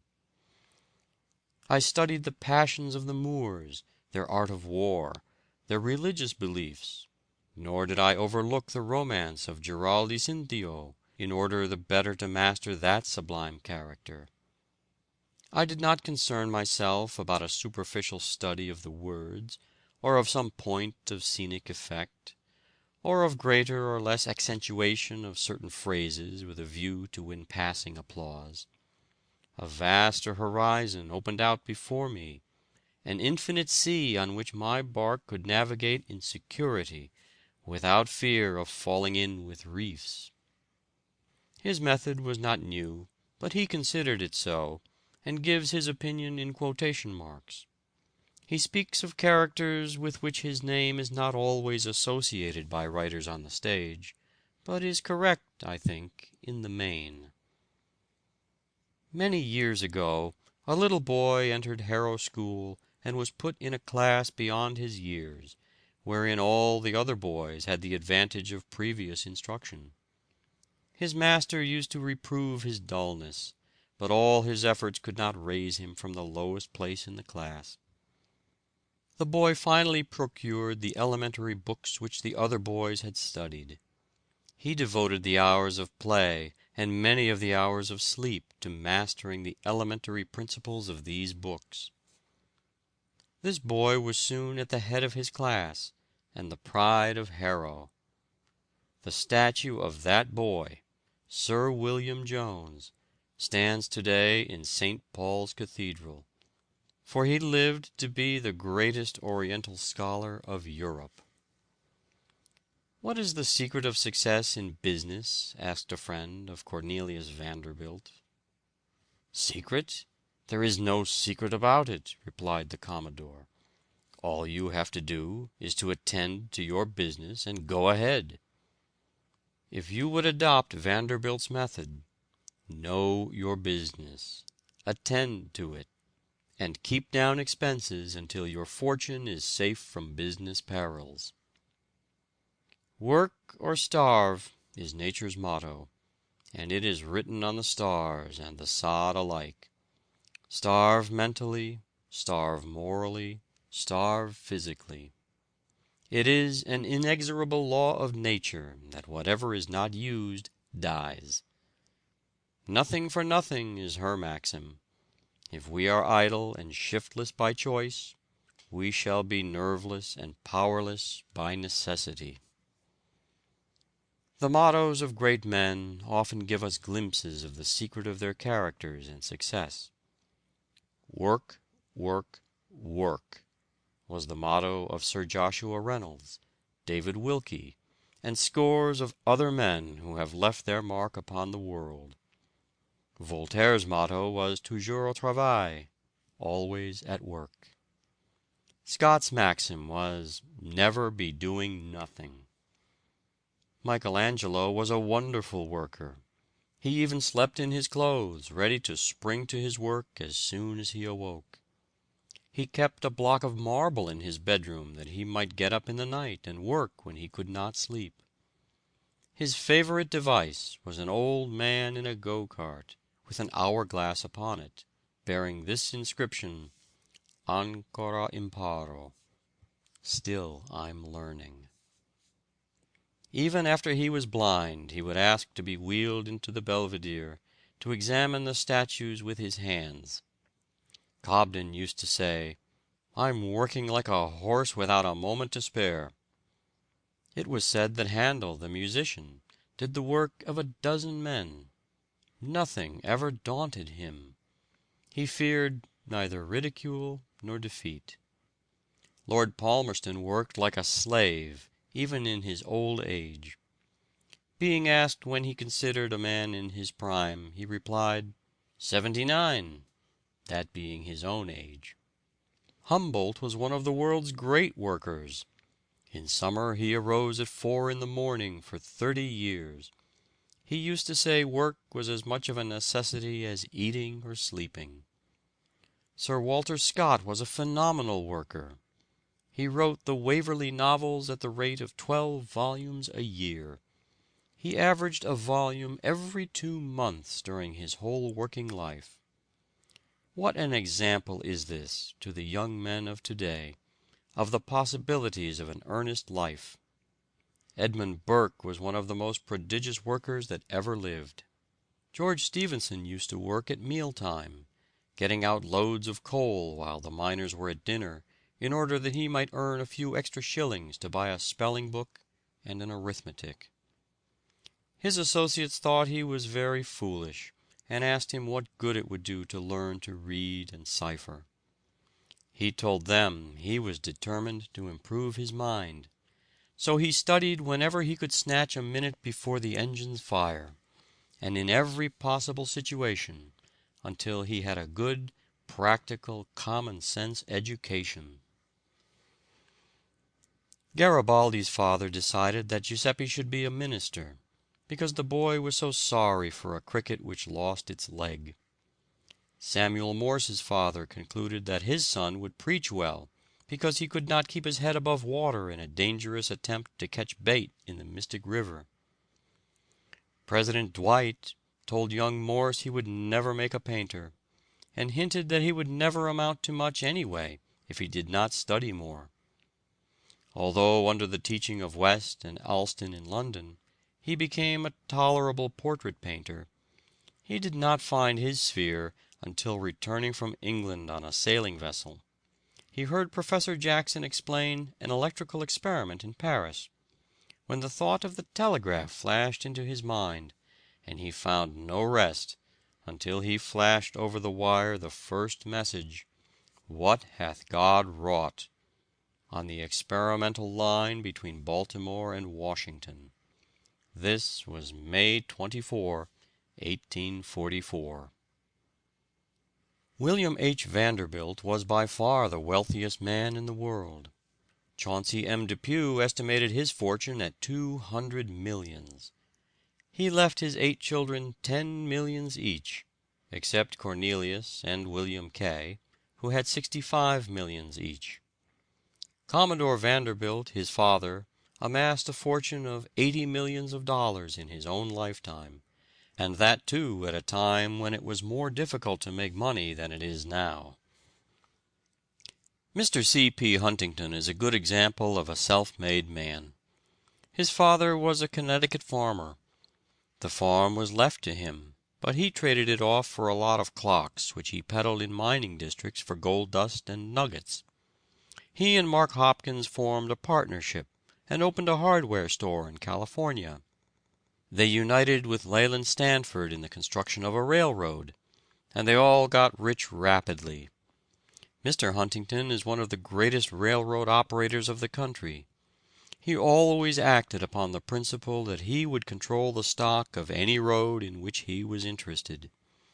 He is one of the most methodical men of all the millionaires of this country. He is very plain in his manner, strictly temperate, and very abstemious in his living. He said he never knew what it was to be tired. Russell Sage used to keep a grocery store in Troy, New York. He finally associated himself with Jay Gould, who used to be a constant borrower of money of him. Mr. Sage probably keeps more ready money on hand than any other millionaire. He can nearly always control 10 millions or more at call.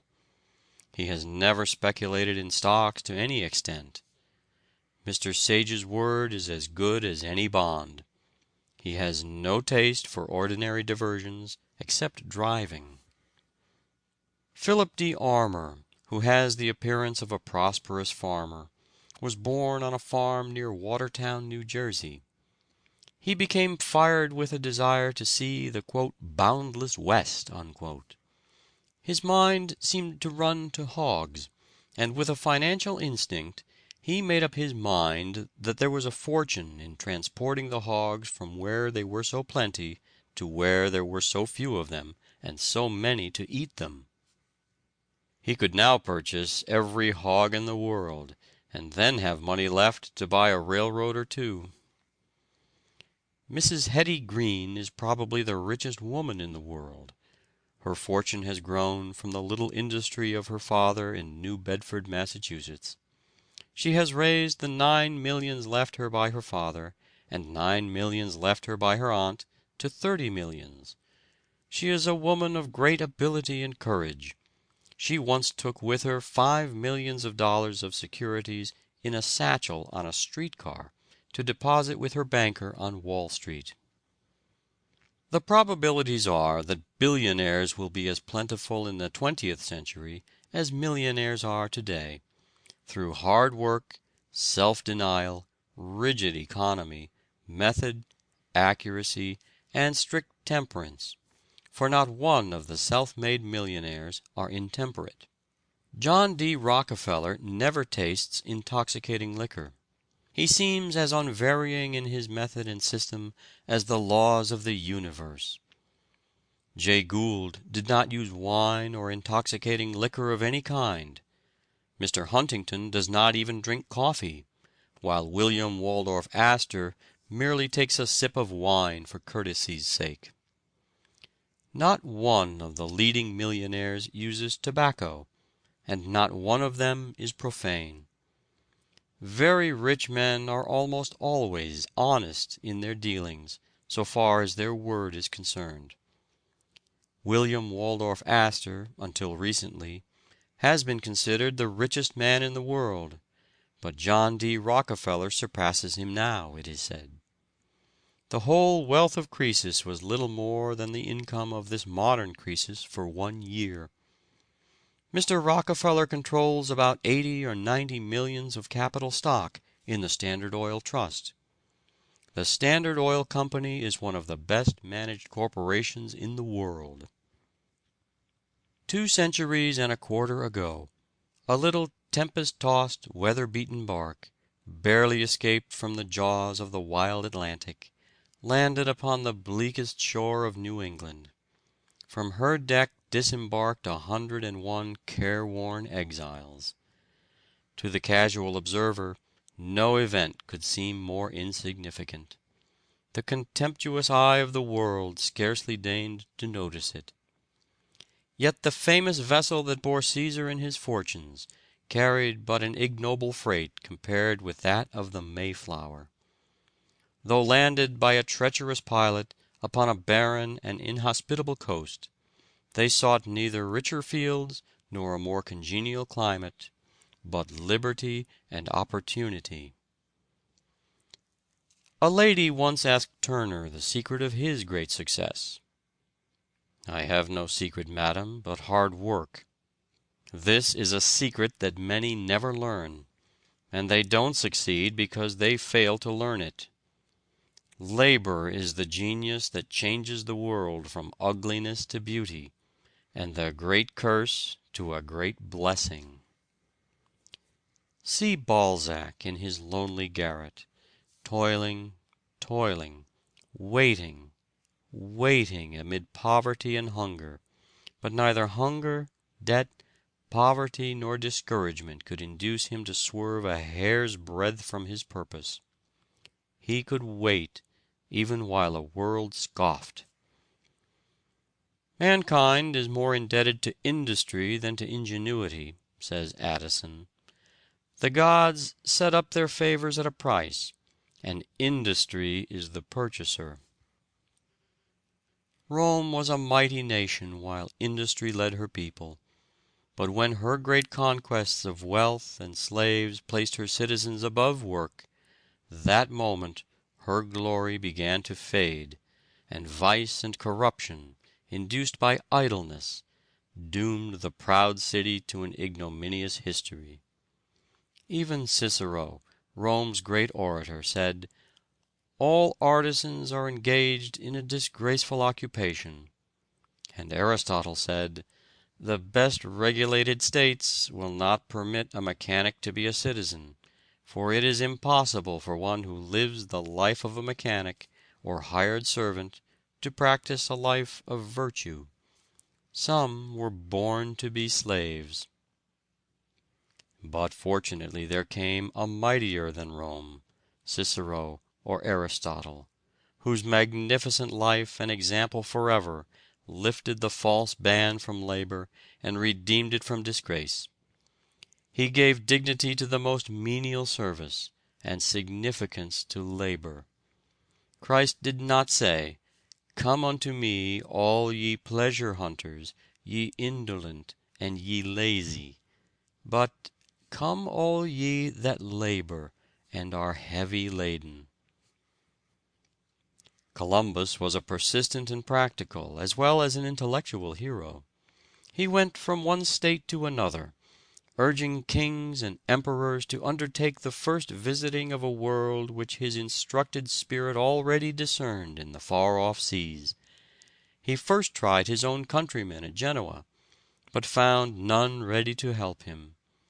He then went to Portugal, and submitted his project to John II, who laid it before his council. It was scouted as extravagant and chimerical. Nevertheless, the king endeavored to steal Columbus's idea. A fleet was sent north in the direction indicated by the navigator, but being frustrated by storms and winds, it returned to Lisbon after 4 days' voyaging. Columbus returned to Genoa, and again renewed his propositions to the Republic, but without success. Nothing discouraged him. The finding of the New World was the irrevocable object of his life. He went to Spain, and landed at the town of Palos, in Andalusia.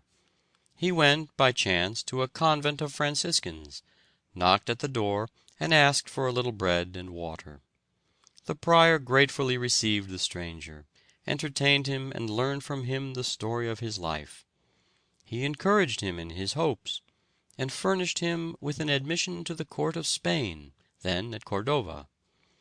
King Ferdinand received him graciously, but before coming to a decision, he desired to lay the project before a council of his wisest men at Salamanca. Columbus had to reply, not only to the scientific arguments laid before him, but to citations from the Bible. The Spanish clergy declared that the theory of the Antipodes was hostile to the faith. The earth, they said, was an immense flat disk, and if there was a new earth beyond the ocean, then all men could not be descended from Adam. Columbus was considered a fool. Still bent on his idea, he wrote to the King of England, then to the King of France without effect. At last, in 1492, Columbus was introduced by Louis de Saint-Angel to Queen Isabella of Spain. The friends who accompanied him pleaded his cause with so much force and conviction that he at length persuaded the Queen to aid him. Lord Ellenborough was a great worker. He had a very hard time in getting a start at the bar, but was determined never to relax his industry until success came to him. When he was worked down to absolute exhaustion, he had this card which he kept constantly before his eyes, lest he might be tempted to relax his efforts. "Read or starve." Show me a man who has made $50,000, and I will show you in that man an equivalent of energy, attention to detail, trustworthiness, punctuality, professional knowledge, good address, common sense, and other marketable qualities. The farmer respects his savings bank book not unnaturally, for it declares with all the solemnity of a sealed and stamped document that for a certain length of time he rose at 6 o'clock each morning to oversee his labors, that he patiently waited upon seasonable weather, that he understood buying and selling. To the medical man, his fee serves as a medal to indicate that he was brave enough to face smallpox and other infectious diseases, and his self-respect is fostered thereby. The barrister's brief is marked with the price of his legal knowledge, of his eloquence, or of his brave endurance during a period of hope-deferred brieflessness. A rich man asked Howard Burnett to do a little thing for his album. Burnett complied and charged 1,000 francs. "But it took you only 5 minutes," objected the rich man. "Yes, but it took me 30 years to learn how to do it in 5 minutes." "I prepared that sermon," said a young sprig of divinity, "in half an hour, and preached it at once, and thought nothing of it." "In that," said an older minister, "your hearers are at one with you, for they also thought nothing of it." Virgil seems to have accomplished about 4 lines a week, but then they have lasted 1,800 years, and will last 1,800 more. 7 years Virgil is said to have expended in the composition of the Georgics, and they could all be printed in about 7 columns of an ordinary newspaper. Tradition reports that he was in the habit of composing a few lines in the morning, and spending the rest of the day in polishing them. Campbell used to say that if a poet made 1 good line a week, he did very well indeed. But Moore thought that if a poet did his duty, he could get a line done every day. What an army of young men enters the success contest every year as raw recruits. Many of them are country youths flocking to the cities to buy success. Their young ambitions have been excited by some book, or fired by the story of some signal success, and they dream of becoming Astors or Gerards, Stuarts or Wanamakers, Vanderbilts or Goulds, Lincolns or Garfields, until their innate energy impels them to try their own fortune in the magic metropolis. But what are you willing to pay for "success," as you call it, young man? Do you realize what that word means in a great city in the 19th century, where men grow gray at 30 and die of old age at 40, where the race of life has become so intense that the runners are treading on the heels of those before them, and "woe to him who stops to tie his shoestring." Do you know that only 2 or 3 out of every 100 will ever win permanent success? and only because they have kept everlastingly at it, and that the rest will sooner or later fail, and many die in poverty because they have given up the struggle. There are multitudes of men who never rely wholly upon themselves and achieve independence. They are like summer vines which never grow even ligneous, but stretch out 1,000 little hands to grasp the stronger shrubs, and if they cannot reach them, they lie disheveled in the grass, hoof-trodden and beaten of every storm. It will be found that the first real movement upward will not take place until, in a spirit of resolute self-denial, indolence so natural to almost everyone is mastered. Necessity is, usually, the spur that sets the sluggish energies in motion. Poverty, therefore, is often of inestimable value as an incentive to the best endeavors of which we are capable. End of chapter 6. Recording by David Marden.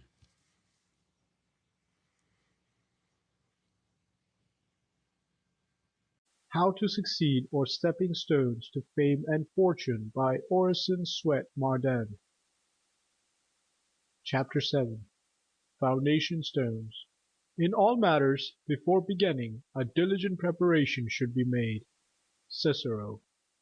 How great soever a genius may be, certain it is that he will never shine in his full lustre, nor shed the full influence he is capable of, unless to his own experience he adds that of other men and other ages. By Bolingbroke. It is for want of the little that human means must add to the wonderful capacity for improvement, born in man, that by far the greatest part of the intellect, innate in our race, perishes undeveloped and unknown. By Edward Everett. If any man fancies that there is some easier way of gaining a dollar than by squarely earning it, he has lost his clue to his way through this moral labyrinth, and must henceforth wander as a chance may dictate. By Horace Greeley. What we do upon some great occasion will probably depend on what we already are, and what we are will be the result of previous years of self-discipline. By H. P. Liddon. Learn to labor and to wait. By Longfellow. What avails all this sturdiness? Asked an oak tree which had grown solitary for 200 years, bitterly handled by frosts and wrestled by winds. Why am I to stand here useless? My roots are anchored in rifts of rocks. No herds can lie down under my shadow. I am far above singing birds, that seldom come to rest among my leaves. I am set as a mark for storms, that bend and tear me. My fruit is serviceable for no appetite. It had been better for me to have been a mushroom, gathered in the morning for some poor man's table, than to be 100-year oak, good for nothing. While it yet spoke, the axe was hewing at its base. It died in sadness, saying as it fell, "Weary ages for nothing have I lived." The axe completed its work. By and by the trunk and root formed the knees of a stately ship, bearing the country's flag around the world. Other parts form keel and ribs of merchantmen, and having defied the mountain storms, they now equally resist the thunder of the waves and murky threat of scowling hurricanes.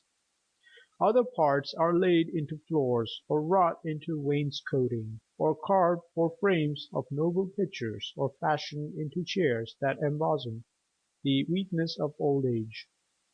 Thus the tree, in dying, come not to its end, but to its beginning of life. It voyaged the world. It grew to parts of temples and dwellings. It held upon its surface the soft tread of children and tottering steps of patriarchs. It rocked in the cradle. It swayed the limbs of age by the chimney corner, and heard, secure within, the roar of those old unwearied tempests that once surged about its mountain life. All its early struggles and hardships had enabled it to grow tough and hard and beautiful of grain, alike useful and ornamental. "Sir, you have been to college, I presume?" asked an illiterate but boastful exhorter of a clergyman. "Yes, sir," was the reply. "I am thankful," said the former, "that the Lord opened my mouth without any learning." "A similar event," retorted the clergyman, "happened in Balaam's time. Why not allow the schoolboy to erase from his list of studies all subjects that appeared to him useless? Would he not erase everything which taxed his pleasure and freedom? Would he not obey the call of his blood, rather than the advice of his teacher? Ignorant men who have made money tell him that the study of geography is useless. His tea will come over the sea to him whether he knows where China is or not. What difference does it make whether verbs agree with their subjects or not? Why waste time learning geometry or algebra? Who keeps accounts by these? Learning spoils a man for business, they tell him. They begrudge the time and money spent in education. They want cheap and rapid transit through college for their children.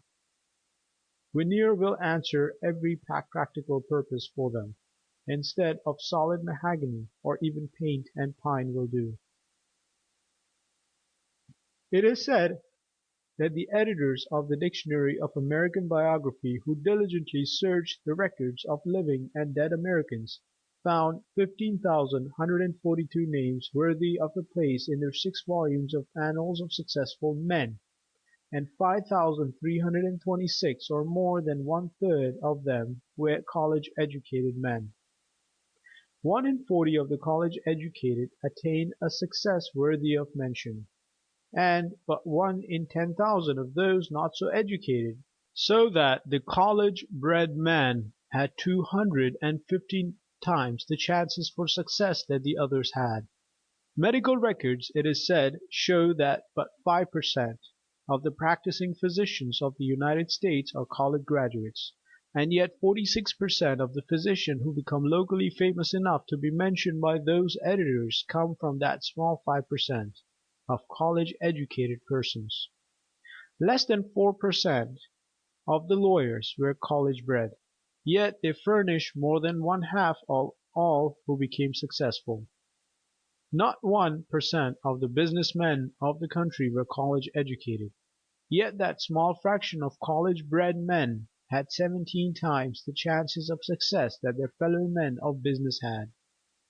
In brief, the college-educated lawyer has 50% more chances for success than those not so favored; the college-educated physician 46% more; the author 37% more; the statesman 33%; the clergyman 58%; the educator 61%; the scientist 63%. You should therefore get the best and most complete education that it is possible for you to obtain. Knowledge, then, is one of the secret keys which unlock the hidden mysteries of a successful life. "I do not remember," said Beecher, "a book in all the depths of learning, nor a scrap in literature, nor a work in all the schools of art, from which its author has derived a permanent renown, that is not known to have been long and patiently elaborated." "You are a fool to stick so close to your work all the time," said one of Vanderbilt's young friends. "We're having our fun while we're young, for when will we if not now?" Cornelius was either earning more money by working overtime, or saving what he had earned, or at home asleep, recruiting for the next day's labor and preparing for a large harvest later.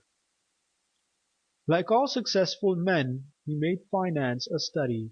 When he entered the railroad business, it was estimated that his fortune was $35 or $40 million. "The spruce young spark," says Caesar, who thinks chiefly of his moustache and boots and shiny hat, of getting along nicely and easily during the day, and talking about the theatre, the opera, or a fast horse, ridiculing the faithful young fellow who came to learn the business and make a man of himself, because he will not join in wasting his time in dissipation, will see the day, if his useless life is not earlier blasted by vicious indulgences, when he will be glad to accept a situation from his fellow clerk, whom he now ridicules and affects to despise, when the latter shall stand in the firm, dispensing benefits and acquiring fortune. When a man has done his work, says Ruskin, and nothing can any way be materially altered in his fate, let him forget his toil and jest with his fate if he will. But what excuse can you find for wilfulness of thought at the very time when every crisis of fortune hangs on decisions? A youth thoughtless, when all the happiness of his home forever depends on the chances or the passions of the hour. A youth thoughtless, when the career of all his days depends on the opportunity of a moment. A youth thoughtless, when his every action is a foundation stone of future conduct, and every imagination a foundation of life or death. Be thoughtless in any after years, rather than now, though, indeed, there is only one place where a man may be nobly thoughtless, his deathbed. Nothing should ever be left to be done there. "On to Berlin!" was the shout of the French army in July 1870. But, to the astonishment of the world, the French forces were cut in two and rolled as by a tidal wave into Metz and around Sedan. Soon two French armies and the Emperor surrendered, and the German troopers paraded the streets of captured Paris. But as men thought it out, as Professor Wells tells us, they came to see that it was not France that was beaten, but only Louis Napoleon and a lot of nobles, influential only because they bore titles or were favorites. Louis Napoleon, the feeble bearer of a great name, was emperor because of that name and criminal daring. By a series of happy accidents he had gained credit in the Crimean War, and at Magenta and Solferino. But the unmasking time came in the Franco-Prussian War, as it always comes when artificial toy men meet genuine self-made men. And such were the German leaders: William, strong, upright, warlike, every inch a king; von Roon, minister of war, a master of administrative detail; Bismarck, the mastermind of European politics; and above all, von Moltke, chief of staff, who hurled armies by telegraph, as he sat at his cabinet, as easily as master moves chessmen against a stupid opponent. Said Captain Bingham, "You can have no idea of the wonderful machine that the German army is, and how well it is prepared for war. A chart is made out which shows just what must be done in the case of wars with the different nations, and every officer's place in the scheme is laid out beforehand. There is a schedule of trains which will supersede all other schedules the moment war is declared, and this is so arranged that the commander of the army here could telegraph to any officer to take such a train and go to such a place at a moment's notice." When the Franco-Prussian War was declared, von Moltke was awakened at midnight and told of the fact. He said coolly to the official who aroused him, "Go to pigeon hole No. in my safe, and take a paper from it and telegraph as there directed to the different troops of the empire." He then turned over and went to sleep, and awoke at his usual hour in the morning. Everyone else in Berlin was excited about the war, but von Moltke took his morning walk as usual, and a friend who met him said, "General, you seem to be taking it very easy. Aren't you afraid of the situation? I should think you would be busy." "Ah," replied von Moltke, "all of my work for this time has been done long beforehand, and everything that can be done now has been done." "A rare man this von Moltke," exclaims Professor Wells, "one who made himself ready for his opportunities beyond all men known to the modern world. Of an impoverished family he rose very slowly and by his own merit. He yielded to no temptation, vice, or dishonesty, of course, nor to the greater and ever-present temptation to idleness, for he constantly worked to the limit of human endurance. He was ready for every emergency, not by accident, but because he made himself ready by painstaking labor, before the opportunity came. His favorite motto was, "Help yourself and others will help you." Hundreds of his age in the Prussian army were of nobler birth, thousands of greater fortune, but he made himself superior to them all by extraordinary fidelity and diligence. The greatest master of strategy the world has ever seen was 66 years at school to himself before he was ready for his task. Though born with the century and an army officer at 19, he was an old man when, in 1866, as Prussian chief of staff, he crushed Austria at Sadowa and drove her out of Germany. 4 years later, the silent, modest soldier of 70, ready for the still greater opportunity, smote France, and changed the map of Europe. Glory and the field marshal's baton, after 51 years of hard work. No wonder Louis Napoleon was beaten by such men as he. All Louis Napoleons have been and always will be. Opportunity always finds out frauds. It does not make men, but shows the world what they have made of themselves. Sir Henry Havelock joined the army of India in his 28th year, and waited till he was 62 for the opportunity to show himself fitted to command and skillful to plan.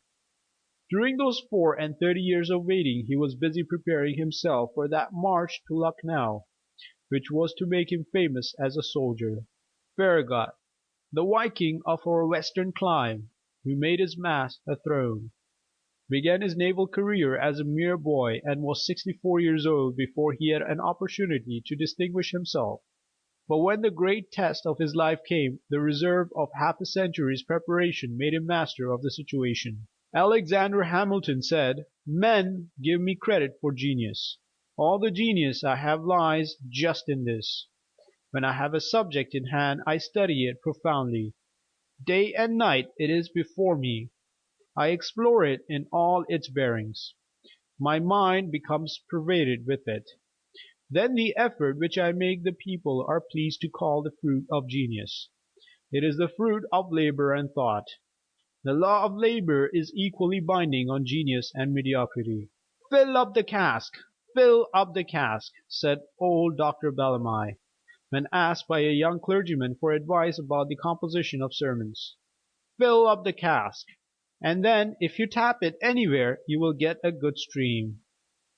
But if you put it but little it will dribble, dribble, dribble, and you must tap, tap, tap, and then you get but a small stream, after all." The merchant is in a dangerous position, says Dr. W. W. Paton, whose means are in goods trusted out all over the country on long credits, and who in an emergency has no money in the bank upon which to withdraw. A heavy deposit, subject to a side draft, is the only position of strength. And he only is intellectually strong who has made heavy deposits in the banks of memory, and can draw upon his faculties at any time, according to the necessities of the case. They say that more life, if not more labor, was spent on the piles beneath the St. Petersburg church of St. Isaac's to get a foundation, than on all the magnificent marbles and malachite which have since been lodged in it. 50 feet of Bunker Hill Monument is underground, unseen and unappreciated by the thousands who tread about that historic shaft. The rivers of India run underground, unseen, unheard by the millions who tramp about, but are therefore lost? Ask the golden harvest waving above them if it feels the water flowing beneath. The superstructure of a lifetime cannot stand upon a foundation of a day. C. H. Parkhurst says that in manhood as much as in house building the foundation keeps asserting itself all the way from the first floor to the roof. The stones laid in the underpinning may be coarse and inelegant, but even so, each such stone perpetuates itself in silent echo clear up through the pineal. The body is in that respect like an old Stradivarius violin, the ineffable sweetness of whose music is outcome and quotation from the coarse fibre of the case upon which its strings are strung. It is a very pleasant delusion, that what we call the higher qualities and energies of a person maintain that self-centred kind of existence that enables them to discard and contemn all dependence upon what is lower and less refined than themselves. But it is a delusion that always builds in an atmosphere of fact. Climb high as we like, our ladder will still require to rest on the ground. And it is probable that the keenest intellectual intuition and the most delicate throb of passion would, if analysis could be carried so far, be discovered to have its connections with a rather material affair than we know as body. Lincoln took the postmastership for the sake of reading all the papers that came to town. He read everything he could lay his hands on: the Bible, Shakespeare, Pilgrim's Progress, Life of Washington and Life of Franklin, Life of Henry Clay, Aesop's fables. He read them over and over again until he could almost repeat them by heart, but he never read a novel in his life. His education came from the newspapers and from his contact with men and things. After he read a book he would write out an analysis of it. What a grand sight to see this long lank backwoods student lying before the fire in a log cabin without floor or windows, after everybody else was abed, devouring books he had borrowed but could not afford to buy. I have been watching the careers of young men by thousands in this busy city of New York for over 30 years, says Dr. Keeler, and I find that chief difference between the successful and the failures lies in the single element of staying power. Permanent success is oftener won by holding on than by sudden dash, however brilliant. The easily discouraged, who are pushed back by a straw, are all the time dropping to the rear, to perish or to be carried along on the stretcher of charity. They who understand and practice Abraham Lincoln's homely maxim of pegging away have achieved the soldiest success. It is better to deserve success than to merely have it. Few deserve it who do not attain it. There is no failure in this country for those whose personal habits are good, and who follow some honest calling industriously, unselfishly, and purely. If one desires to succeed he must pay the price. Work.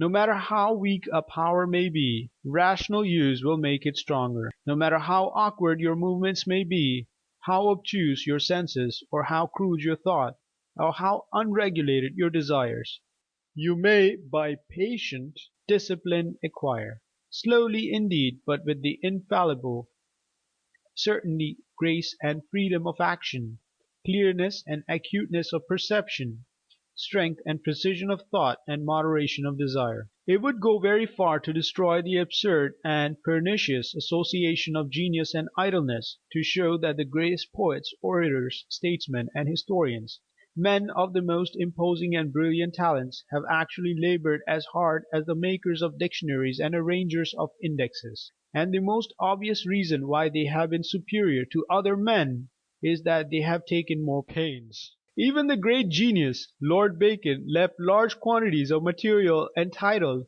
Sudden Thoughts set down for use. John Foster was an indefatigable worker. He used to hack, split, twist, and pull up by the roots, or practice any other severity on whatever did not please him. Chalmers was asked in London what Foster was doing. "Hard at it," he said, "at the rate of a line a week." When a young lawyer, Daniel Webster, once looked in vain through all the libraries near him, and then ordered at an expense of $50 the necessary books to obtain authorities and precedents in a case in which his client was a poor blacksmith, he won his case, but on account of the poverty of his client only charged $15, thus losing heavily on the books bought, to say nothing of his time. Years after, as he was passing through New York City, he was consulted by Aaron Burr on an important but puzzling case then pending before the Supreme Court. Webster saw in a moment that it was just like the blacksmith's case, an intricate question of title, which he had solved so thoroughly that it was to him simple as a multiplication table. Going back to the time of Charles II, He gave the law and precedents involved with such readiness and accuracy of sequence that Burr asked, in great surprise, "Mr. Webster, have you been consulted before in this case?" "Most certainly not. I never heard of your case till this evening." "Very well," said Burr, "proceed." And when he had finished, Webster received the fee that paid him liberally for all the time and trouble he had spent for his early client. "What the age wants is men who have the nerve and the grit to work and wait, whether the world applaud or hiss. It wants a Bancroft who can spend 26 years on the history of the United States, a Noah Webster who can devote 36 years to a dictionary, a Gibbon who can plot for 20 years on the decline and fall of the Roman Empire, a Mirabeau who can struggle on for 40 years before he has a chance to show his vast reserve destined to shake an empire, a Farragut, a Van Moult who have the persistence to work and wait for half a century for their first great opportunities, a Garfield burning his lamp 15 minutes later than a rival student in his academy, a Grant fighting on heroic silence when denounced by his brother generals and politicians everywhere, a Field's untiring perseverance, spending years and a fortune laying a cable when all the world called him a fool, a Michelangelo working 7 long years decorating the Sistine Chapel with his matchless Creation and the Last Judgment, refusing all remuneration therefor, lest his pencil might catch the taint of avarice, a Titian spending 7 years on the Last Supper, a Stevenson working 15 years on a locomotive, a Watt 20 years on a condensing engine, a Lady Franklin working incessantly for 12 long years to rescue her husband from the polar seas, a Thurlow Weed walking 2 miles through the snow with rags tied around his feet for shoes, to borrow the history of the French Revolution, and eagerly devouring it before the sap bush fire, a Milton elaborating Paradise Lost in the world he could not see, and then selling it for £15, a Thackeray struggling on cheerfully after his Vanity Fair was refused by a dozen publishers, a Balzac toiling and waiting in a lonely garret, whom neither poverty, debt, nor hunger could discourage or intimidate, not daunted by privations, not hindered by discouragement. It wants men who can work and wait. That is done soon enough, which is done well, soon ripe, soon rotten. He that would enjoy the fruit must not gather the flower. He who is impatient to become his own master is more likely to become his own slave.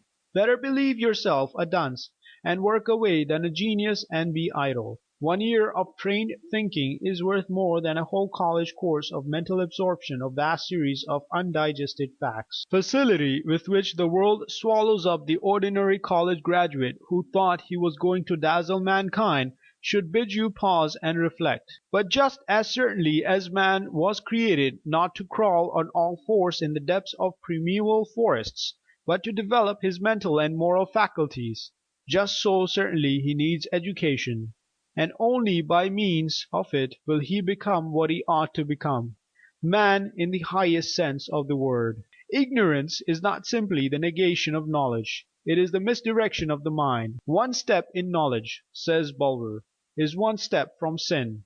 One step from sin is one step nearer to heaven. End of chapter 7. How to Succeed, or Stepping Stones to Fame and Fortune, by Orison Swett Marden. Chapter 8. The Conquest of Obstacles. Nature, when she adds difficulties, adds brains. Emerson. Exigencies create the necessary ability to meet and conquer them. Wendell Phillips. Many men owe the grandeur of their lives to their tremendous difficulties. Spurgeon. The rugged metal of the mind must burn before its surface shine. Byron. When a man looks through a tear in his own eye, that is a lens which opens reaches in the unknown and reveals orbs no telescope could do. Beecher. No man ever worked his way in a dead calm. John Neal. Kites rise against, not with, the wind. Then welcome each rebuff that turns earth's smoothness rough, each sting that bids nor sit nor stand, but go. Browning. "What a fine profession ours would be if there were no gibbets," said one of two highwaymen who chanced to pass a gallows. "Tut, tut, ye blockhead," replied the other. "Gibbets are the making of us, for if there were no gibbets, every one would be a highwayman." Just so with every art, trade, or pursuit. It is the difficulties that scare and keep out unworthy competitors. Life, says a philosopher, refuses to be so adjusted as to eliminate from it all strife and conflict and pain. There are 1,000 tasks that, in larger interests than ours, must be done, whether we want them or no. The world refuses to walk upon tiptoe so that we may be able to sleep. It gets up very early and stays up very late. And all the while there is the conflict of myriads of hammers and saws and axes with the stubborn material that in no other way can be made to serve its use and do its work for man. And then, too, these hammers and axes are not wielded without strain or pang, but swung by the millions of toilers who labor with their cries and groans and tears.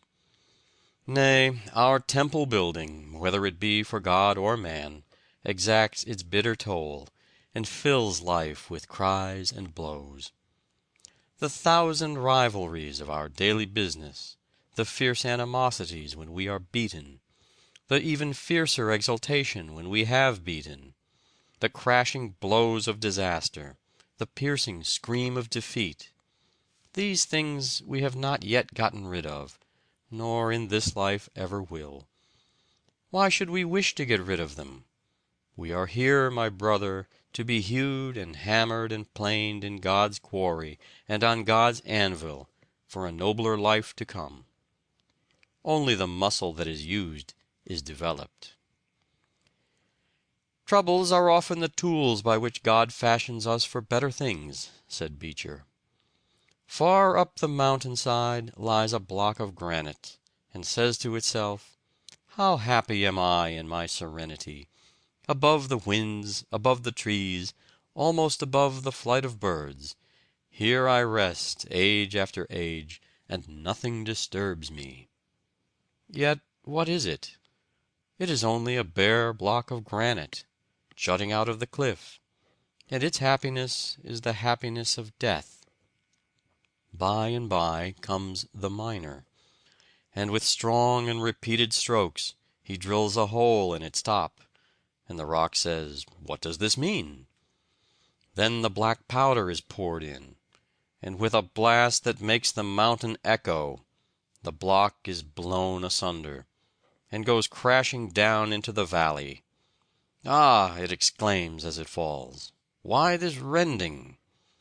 Then come saws to cut and fashion it, and humbled now, and willing to be nothing, it is borne away from the mountain and conveyed to the city.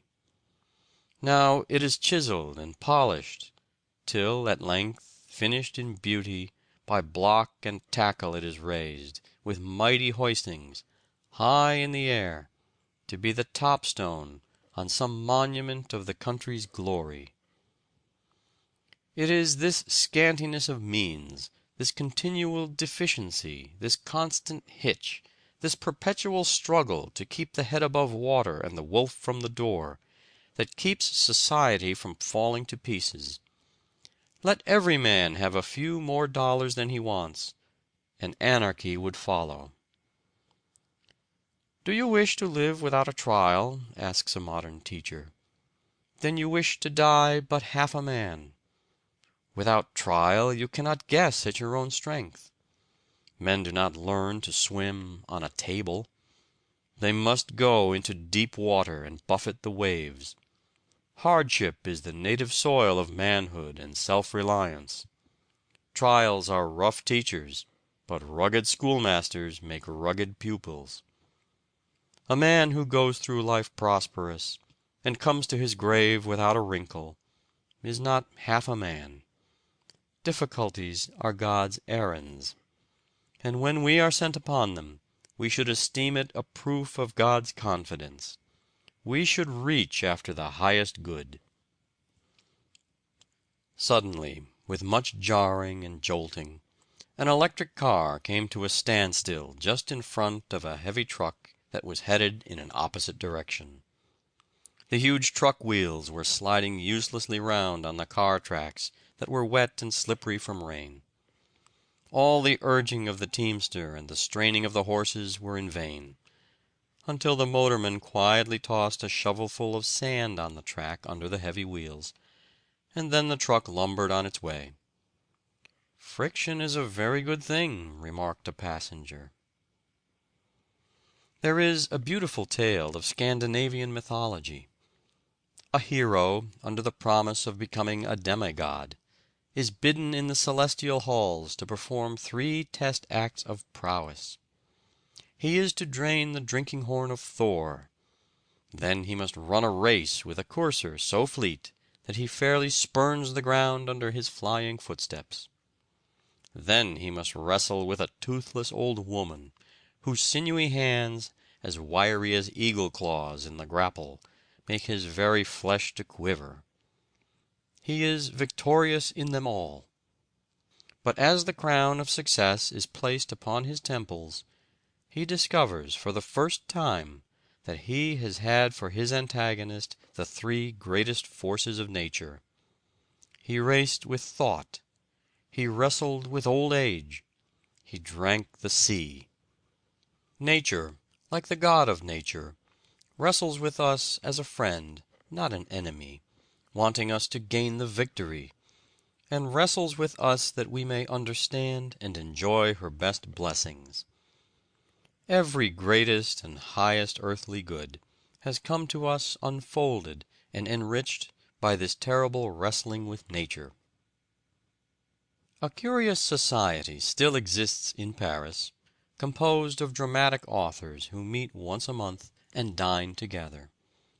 Their number has no fixed limit, only every member to be eligible must have been hissed. An eminent dramatist is selected for chairman and holds the post for 3 months. His election generally follows close upon a splendid failure. Some of the world-famous ones have enjoyed this honor. Dumas Jr., Zola, and Offenbach have all filled this chair and presided at the monthly dinner. These dinners are given on the last Friday of the month, and are said to be extraordinarily hilarious. "I do believe God wanted a grand poem of that man," said George MacDonald of Milton, "and so blinded him that he might be able to write it." "Returned with thanks," has made many an author. Failure often leads a man to success by arousing his latent energy, by firing a dormant purpose, by awakening powers which were sleeping. Men of metal turn disappointments into helps, as the oyster turns into pearls the sand which annoys it. Let the adverse breath of criticism be to you only what the blast of the storm wind is to the eagle, a force against him that lifts him higher. "I do not see," says Emerson, "how any man can afford, for the sake of his nerves and his nap, to spare any action in which he can partake. It is pearls and rubies to his discourse. Drudgery, calamity, exasperation, want are instructors in eloquence and wisdom. The true scholar grudges every opportunity of action passed by as a loss of power." "Adversity is a severe instructor," says Edmund Burke, "set over us by one who knows us better than we do ourselves, as he loves us better too. He that wrestles with us strengthens our nerves and sharpens our skill. Our antagonist is our helper. This conflict with difficulty makes us acquainted with our object, and compels us to consider it in all its relations. It will not suffer us to be superficial. Strong characters, like the palm tree, seem to thrive best when most abused. Men who have stood up bravely under great misfortune for years are often unable to bear prosperity. Their good fortune takes the spring out of their energy, as the torrid zone enervates races accustomed to a vigorous climate. Some people never come to themselves until baffled, rebuffed, thwarted, defeated, crushed in the opinion of those around them. Trials unlock their virtues. Defeat is the threshold of their victory. Every man who makes a fortune has been more than once a bankrupt, if the truth were known, says Albion Tourget. Grant's failure as a subaltern made him commander-in-chief, and for myself, my failure to accomplish what I set out to do led me to what I never had aspired to. "What is defeat?" asked Wendell Phillips. "Nothing but education." And a life's disaster may become the landmark from which there has begun a new era, a broader life for man. "To make his way at the bar," said an eminent jurist, "a young man must live like a hermit and work like a horse. There is nothing that does a young lawyer so much good as to be half starved." We are the victors of our opponents. They have developed in us the very power by which we overcome them. Without their opposition, we could never have braced and anchored and fortified ourselves, as the oak is braced and anchored for its 1,000 battles with the tempests. Our trials, our sorrows, and our griefs develop us in a similar way. "Obstacles," says Mitchell, "are great incentives. I lived for whole years upon Virgil, and found myself well off." Poverty, Horace tells us, drove him to poetry. Nothing more unmans a man than to take away from him the spur of necessity which urges him onward and upward to the goal of his ambition.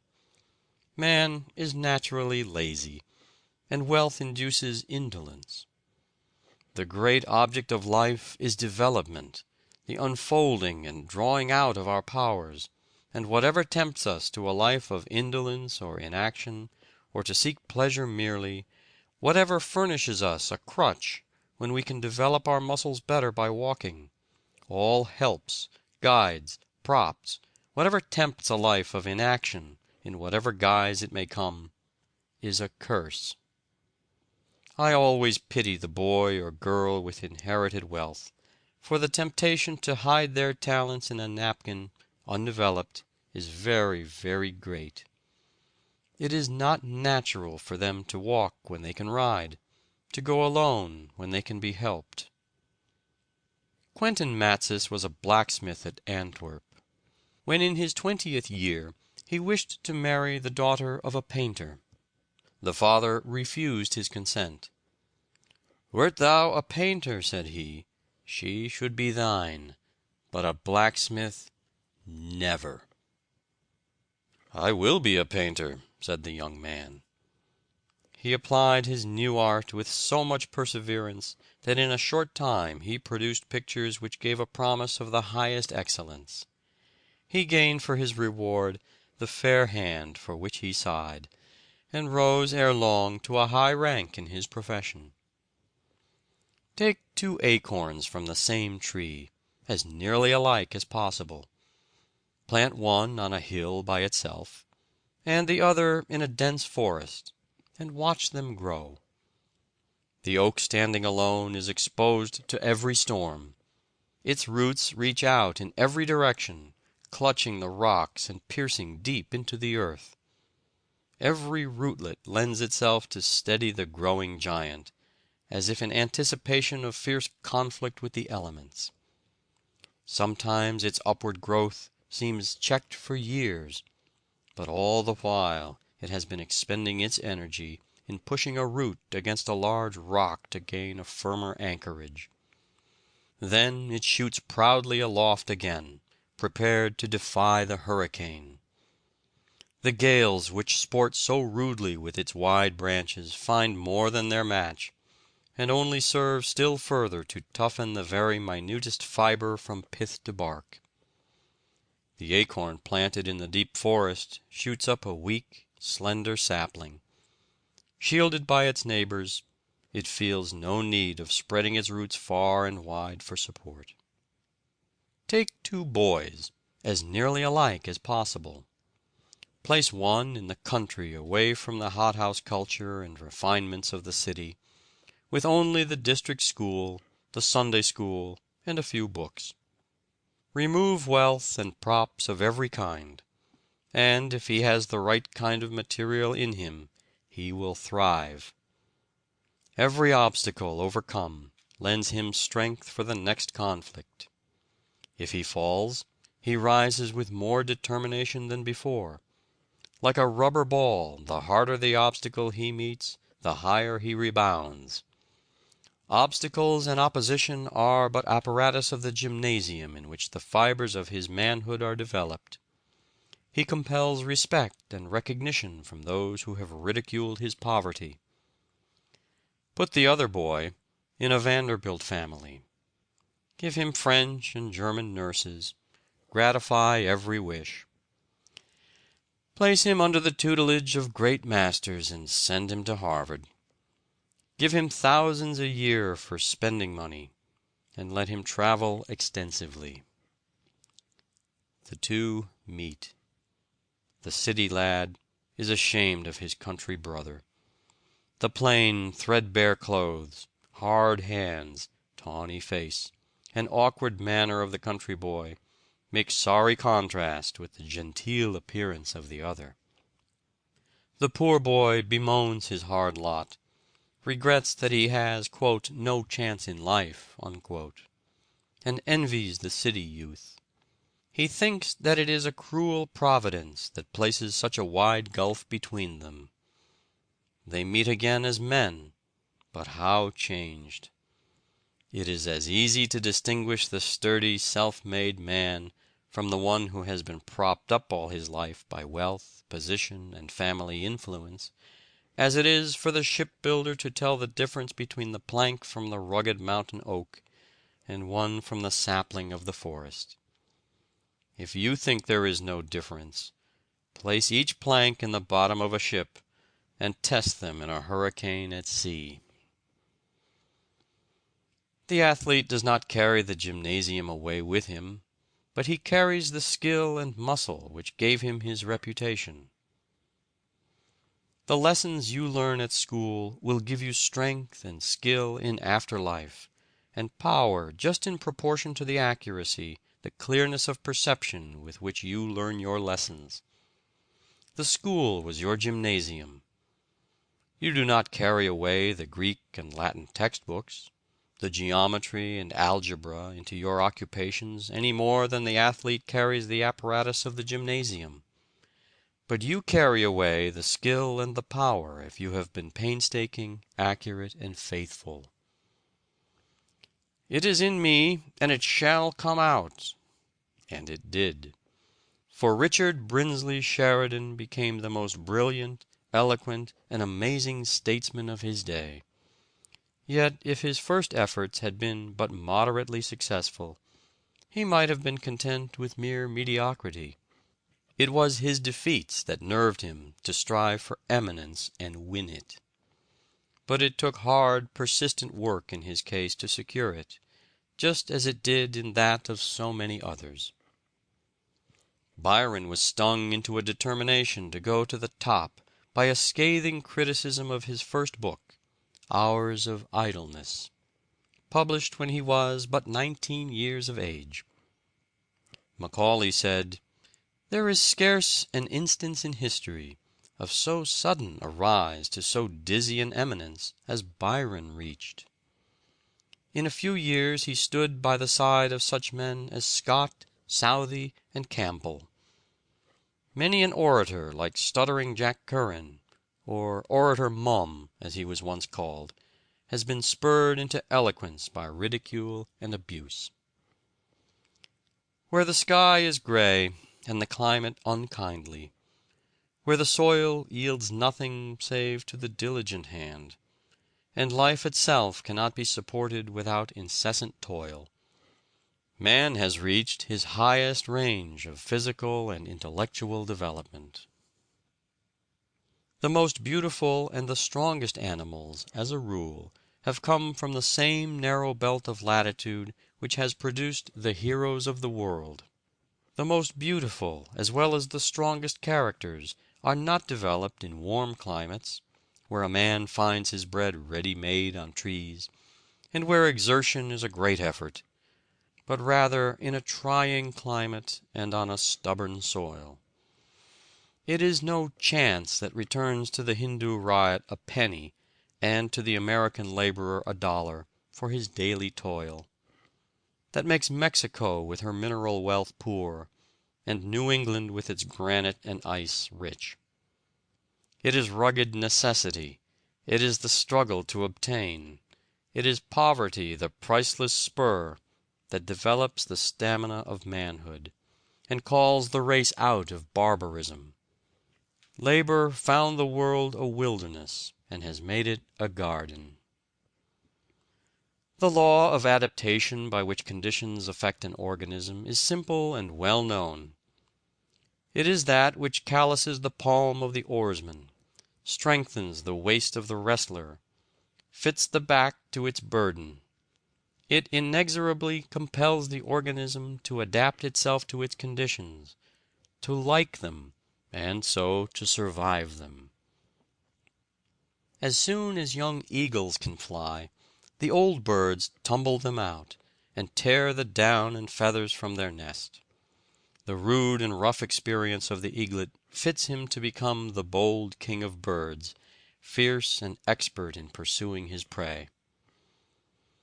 Benjamin Franklin ran away, and George Law was turned out of doors. Thrown upon their own resources, they early acquired the energy and skill to overcome difficulties.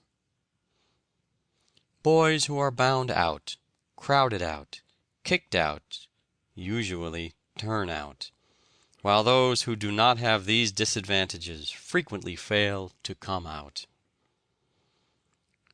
From an aimless, idle, and useless brain, emergencies often call out powers and virtues before unknown and unsuspected. How often we see a young man develop astounding ability and energy after the death of a parent or the loss of a fortune, or after some other calamity has knocked the props and crutches from under him. The prison has roused the slumbering fire in many a noble mind. Robinson Crusoe was written in prison. The Pilgrim's Progress appeared in Bedford jail. The Life and Times of Baxter, Eliot's Monarchia of Man, and Penn's No Cross, No Crown were written by prisoners. Sir Walter Raleigh wrote the history of the world during his imprisonment of 13 years. Luther translated the Bible while confined in the castle of Wartburg. For 20 years Dante worked in exile, and even under sentence of death. His works were burned in public after his death, but genius will not burn. Adversity exasperates fools, dejects cowards, draws out the faculties of the wise and industrious, puts the modest to the necessity of trying their skill, awes the opulent, and makes the idle industrious. Neither do uninterrupted success and prosperity qualify men for usefulness and happiness. The storms of adversity, like those of the ocean, rouse the faculties, and excite the invention, prudence, skill, and fortitude of the voyager. The martyrs of ancient times, in bracing their minds to outward calamities, acquired a loftiness of purpose and a moral heroism worth a lifetime of softness and security. A man upon whom continuous sunshine falls is like the earth in August. He becomes parched and dry and hard and close-grained. Men have drawn from adversity the elements of greatness. If you have the blues, go and see the poorest and sickest families within your knowledge. The darker the setting, the brighter the diamond. Don't run about and tell acquaintances that you have been unfortunate. People do not like to have unfortunate men for acquaintances. This is the crutch age. Helps and aids are advertised everywhere. We have institutes, colleges, universities, teachers, books, libraries, newspapers, magazines. Our thinking is done for us. Our problems are all worked out in explanations and keys. Our boys are too often tutored through college with very little study. Short roads and abridged methods are characteristic of the century. Ingenious methods are used everywhere to get the drudgery out of the college course. Newspapers give us our politics, and preachers our religion. Self-help and self-reliance are getting old-fashioned. Nature, as if conscious of delayed blessings, has rushed to man's relief with her wondrous forces, and undertakes to do the world's drudgery and emancipate him from Eden's curse. End of chapter 8. Recording by David Martin.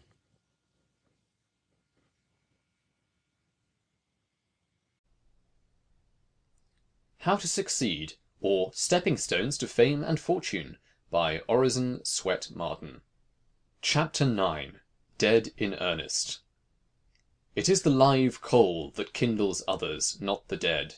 What made Demosthenes the greatest of all orators was that he appeared the most entirely possessed by the feelings he wished to inspire.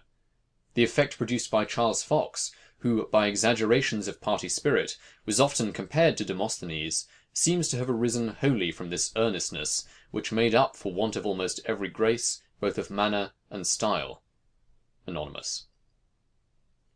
12 poor men taken out of boats and creeks, without any help of learning, should conquer the world to the cross. Stephen Carnock. For his heart was in his work, and the heart giveth grace unto every art. Longfellow. He did it with all his heart, and prospered. 2 Chronicles. The only conclusive evidence of a man's sincerity is that he gives himself for a principle. Words, money, all things else, are comparatively easy to give away. But when a man makes a gift of his daily life and practice, it is plain that the truth, whatever it may be, has taken possession of him. Lowell.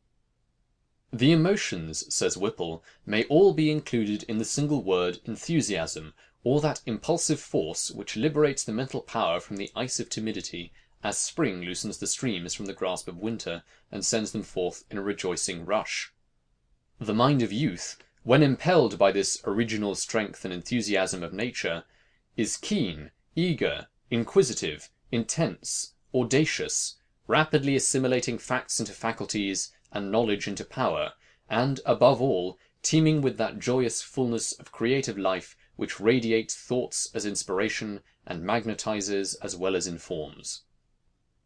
Columbus, my hero, exclaims Carlyle, royalist sea king of all, it is no friendly environment this of thine, in the waste deep waters. Around thee, mutinous discouraged souls, behind thee, disgrace and ruin, before thee, the unpenetrated veil of night. Brother, these wild water mountains, bounding from their deep bases, 10 miles deep, I am told, are not there on thy behalf.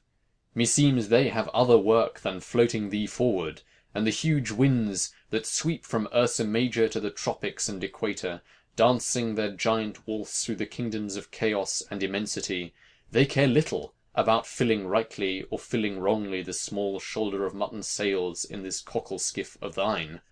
Thou art not among articulate speaking friends, my brother, thou art among immeasurable dumb monsters, tumbling, howling wide as the world here. Secret, far off, invisible to all hearts but thine, there lies a help in them. See how thou wilt get at that. Patiently thou wilt wait till the mad sou'wester spend itself, saving thyself by dexterous science of defence the while. Valiantly, with swift decision, thou wilt strike in where the favouring east wind, the possible, springs up. Mutiny of men thou wilt sternly repress. Weakness, despondency, thou wilt cheerily encourage. Thou wilt swallow down complaint, unreason, weariness, weakness of others and thyself. How much wilt thou swallow down? And there shall be a depth of silence in thee, deeper than this sea, which is but 10 miles deep. A silence unsoundable, known to God only. Thou shalt be a great man. Yes, my world soldier, thou of the world marine service, thou wilt have to be greater than this tumultuous unmeasured world here round thee is. Thou, in thy strong soul, as with a wrestler's arms, shall embrace it, harness it down, and make it bear thee on, to new Americas, or whither God wills. With what concentration of purpose did Washington put the whole weight of his character into the scales of our cause in the Revolution? With what earnest singleness of aim did Lincoln, in the cabinet, Grant, in the field, throw his whole soul into the contest of our Civil War? The power of Philip's Brook, at which men wondered, lay in his tremendous earnestness. No matter what your work is, says Emerson, let it be yours. No matter if you are a tinker or preacher, blacksmith or president, let what you are doing be organic. Let it be in your bones, and you open the door by which the affluence of heaven and earth shall stream into you. Again, he says, God will not have his works made manifest by cowards. A man is relieved and gay when he has put his heart into his work and done his best. But what he has said or done otherwise shall give him no peace. It is a deliverance which does not deliver. In the attempt, his genius deserts him, no muse befriends, no invention, no hope. I do not know how it is with others when speaking on an important question, said Henry Clay, but on such occasions I seem to be unconscious of the external world. Wholly engrossed by the subject before me, I lose all sense of personal identity, of time, or of surrounding objects. I have been so busy for 20 years trying to save the souls of other people, said Livingstone, that I had forgotten that I had one of my own until a savage auditor asked me if I felt the influence of the religion I was advocating. Well, I've worked hard enough for it, said Malibran when a critic expressed his admiration of her D in alt, reached by running up 3 octaves from low D. I've been chasing it for a month. I pursued it everywhere, when I was dressing, when I was doing my hair, and at last I found it on the toe of a shoe that I was putting on. People smile at the enthusiasm of youth, said Charles Kingsley, that enthusiasm which they secretly look back at with a sigh, perhaps unconscious that it is partly their own fault that they ever lost it. Should I die this minute, said Nelson at an important crisis, want of frigates would be found written on my heart. Said Dr. Arnold, the celebrated instructor, I feel more and more the need of intercourse with men who take life in earnest. It is painful to me to be always on the surface of things. Not that I wish for much of what is called religious conversation. That is often apt to be on the surface. But I want a sign which one catches by a sort of masonry, that a man knows what he is about in life. When I find this, it opens my heart with as fresh a sympathy as when I was 20 years younger. Archimedes, the greatest geometer of antiquity, was consulted by the king in regard to a gold crown suspected of being fraudulently alloyed with silver. While considering the best method of detecting any fraud, he plunged into a full bathing tub, and, with the thought that the water that overflowed must be equal in weight to his body, he discovered the method of obtaining the bulk of the crown compared with an equally heavy mass of pure gold. Excited by the discovery, he ran through the streets undressed, crying, "I have found it!" Equally celebrated is his remark, "Give me where to stand, and I will move the world." His only remark to the Roman soldier who entered his room while engaged in geometrical study was, "Don't step on my circle." Refusing to follow the soldier to Marcellus, who had captured the city, he was killed on the spot. He is said to have remarked, "My head, but not my circle." Every great and commanding moment in the annals of the world, says Emerson, is the triumph of some enthusiasm. The victories of the Arabs after Mahomet, who in a few years, from a small and mean beginning, established a larger empire than that of Rome, is an example. They did they knew not what. The naked Derar, horse on an idea, was found an overmatch for a troop of cavalry. The women fought like men, and conquered the Roman men. They were miserably equipped, miserably fed. They were temperance troops. There was neither brandy nor flesh needed to feed them. They conquered Asia and Africa and Spain on barley. Caliph Omar's walking stick struck more terror into those who saw it than another man's sword.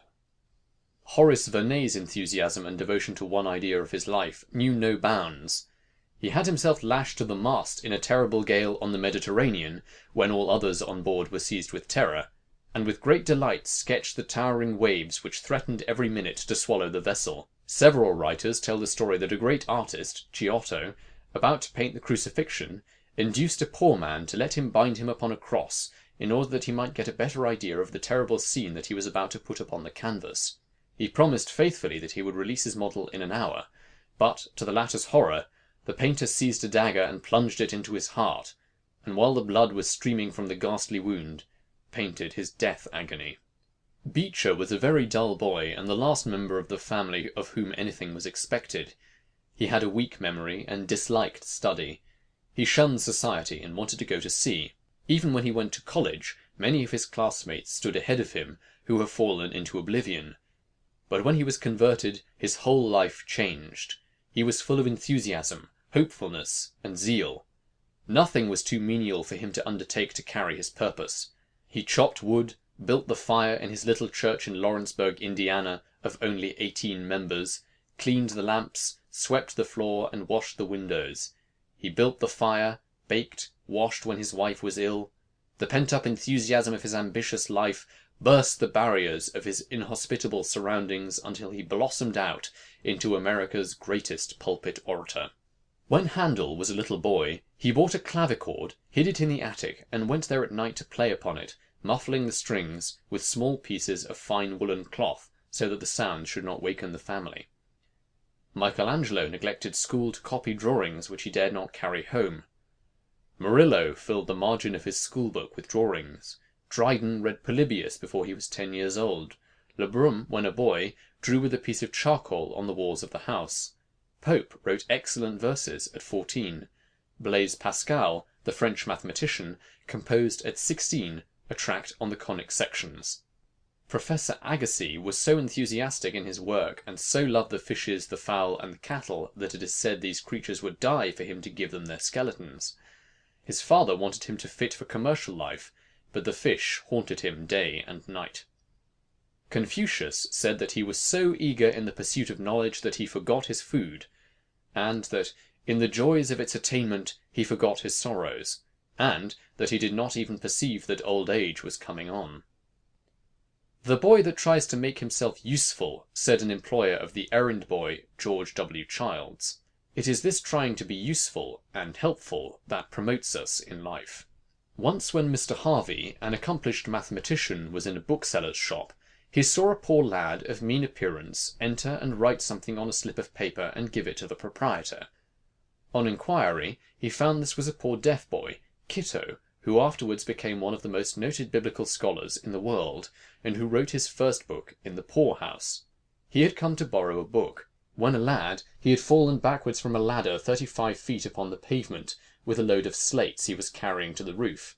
The poor lad was so thirsty for books that he would borrow from booksellers who would loan them to him out of pity, read them, and return them. The Youth's Companion says that Mr. Edison, in his new biography, his Life and Inventions, describes the accidental method by which he discovered the principle of the phonograph. There is a kind of accident that happens only to a certain kind of man. "I was singing to the mouthpiece of a telephone," Mr. Edison says, when the vibrations of the voice sent the fine steel point into my finger. That set me to thinking. If I could record the actions of the point, and send the point over the same surface afterward, I saw no reason why the thing would not talk. I tried the experiment first on a slip of telegraph paper, and found that the point made an alphabet. I shouted the words "Halloo! Halloo!" into the mouthpiece, ran the paper back over the steel point, and heard a faint "Halloo! Halloo!" in return. I determined to make a machine that would work accurately, and gave my assistants instructions, telling them what I had discovered. They laughed at me. That's the whole story. The phonograph is the result of the pricking of a finger. It is one thing to hit upon an idea, however, and another thing to carry it out to perfection. The machine would talk, but like many young children, it had difficulty with certain sounds, in the present case with aspirants and sibilants. Mr. Edison's biographers say, but the statement is somewhat exaggerated, he has frequently spent from 15 to 20 hours daily, for 6 or 7 months on a stretch, dinning the word spezia, for example, into the stubborn surface of the wax. "Spezia!" roared the inventor. "Petzia!" lisped the phonograph in tones of ladylike reserve, and so on through the thousands of graded repetitions till the desired results were obtained. The primary education of the phonograph was comical in the extreme. To hear those grave and reverend signors, rich in scientific honours, patiently reiterating, "Mary had a little lamb, lamb, lamb," and elaborating that point with anxious gravity, was to receive a practical demonstration of the eternal unfitness of things. Milton, when blind, old, and poor, showed a royal cheerfulness, and never bated one jot of heart or hope, but steered right onward. Dickens's characters seemed to possess him, and haunt him day and night until properly portrayed in his stories. At a time when it was considered dangerous to society in Europe for the common people to read books and listen to lectures on any but religious subjects, Charles Knight determined to enlighten the masses by cheap literature. He believed that a paper could be instructive and not be dull, cheap without being wicked. He started the Penny Magazine, which acquired a circulation of 200,000 the first year. Knight projected the Penny Cyclopedia, the library of entertaining knowledge, half-hours with the best authors, and other useful books at a low price. His whole adult life was spent in the work of elevating the common people by cheap yet wholesome publications. He died in poverty, but grateful people have erected a noble monument over his ashes. Demosthenes roused the torpid spirits of his countrymen to a vigorous effort to preserve their independence against the designs of an ambitious and artful prince, and Philip had just reason to say he was more afraid of that man than of all the fleets and armies of the Athenians. Horace Greeley was a hampered genius, who never had a chance to show himself until he started the Tribune, into which he poured his whole individuality, life, and soul. Emerson lost the first years of his life trying to be someone else. He finally came to himself and said, "If a single man plant himself indomitably on his instincts, and there abide, the whole world will come round to him in the end. Though we travel the world over to find the beautiful, we must carry it with us, or we find it not. The man that stands by himself, the universe stands by him also." Take Michelangelo's course, to confide in oneself and be something of worth and value. None of us will ever accomplish anything excellent or commanding, except when he listens to this whisper, which is heard by him alone. Many unknown writers would make fame and fortune if, like Bunyan and Milton and Dickens and George Eliot and Scott and Emerson, they would write down their own lives in their manuscripts, if they would write about things they have seen, that they have felt, that they have known. It is the life thoughts that stir and convince, that move and persuade, that carry their very iron particles into the blood. The real heaven has never been outdone by the ideal. Neither poverty nor misfortune could keep Linnaeus from his botany. The English and Austrian armies called Napoleon the 100,000 man. His presence was considered equal to that force in battle. The lesson he teaches is that which vigour always teaches, that there is always room for it. To what heap of cowardly doubts is not that man's life an answer? End of chapter 9. Dead in Earnest. Recording by Lucas Balding.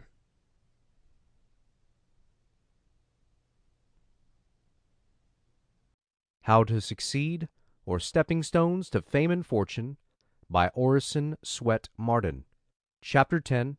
To be great, concentrate. Let everyone ascertain his special business and calling, and stick to it. Franklin. He who follows two hares is sure to catch neither. None sends his arrow to the mark in view, whose hand is feeble or his aim untrue. Cowper. He who wishes to fulfill his mission must be a man of one idea, that is, of one great overmastering purpose, overshadowing all of his aims and guiding and controlling his entire life. Bate. The shortest way to do anything is to do only one thing at a time. Cecil. The power of concentration is one of the most valuable of intellectual attainments. Horace Mann. The power of a man increases steadily by continuance in one direction. Emerson. Careful attention to one thing often proves superior to genius and art. Cicero.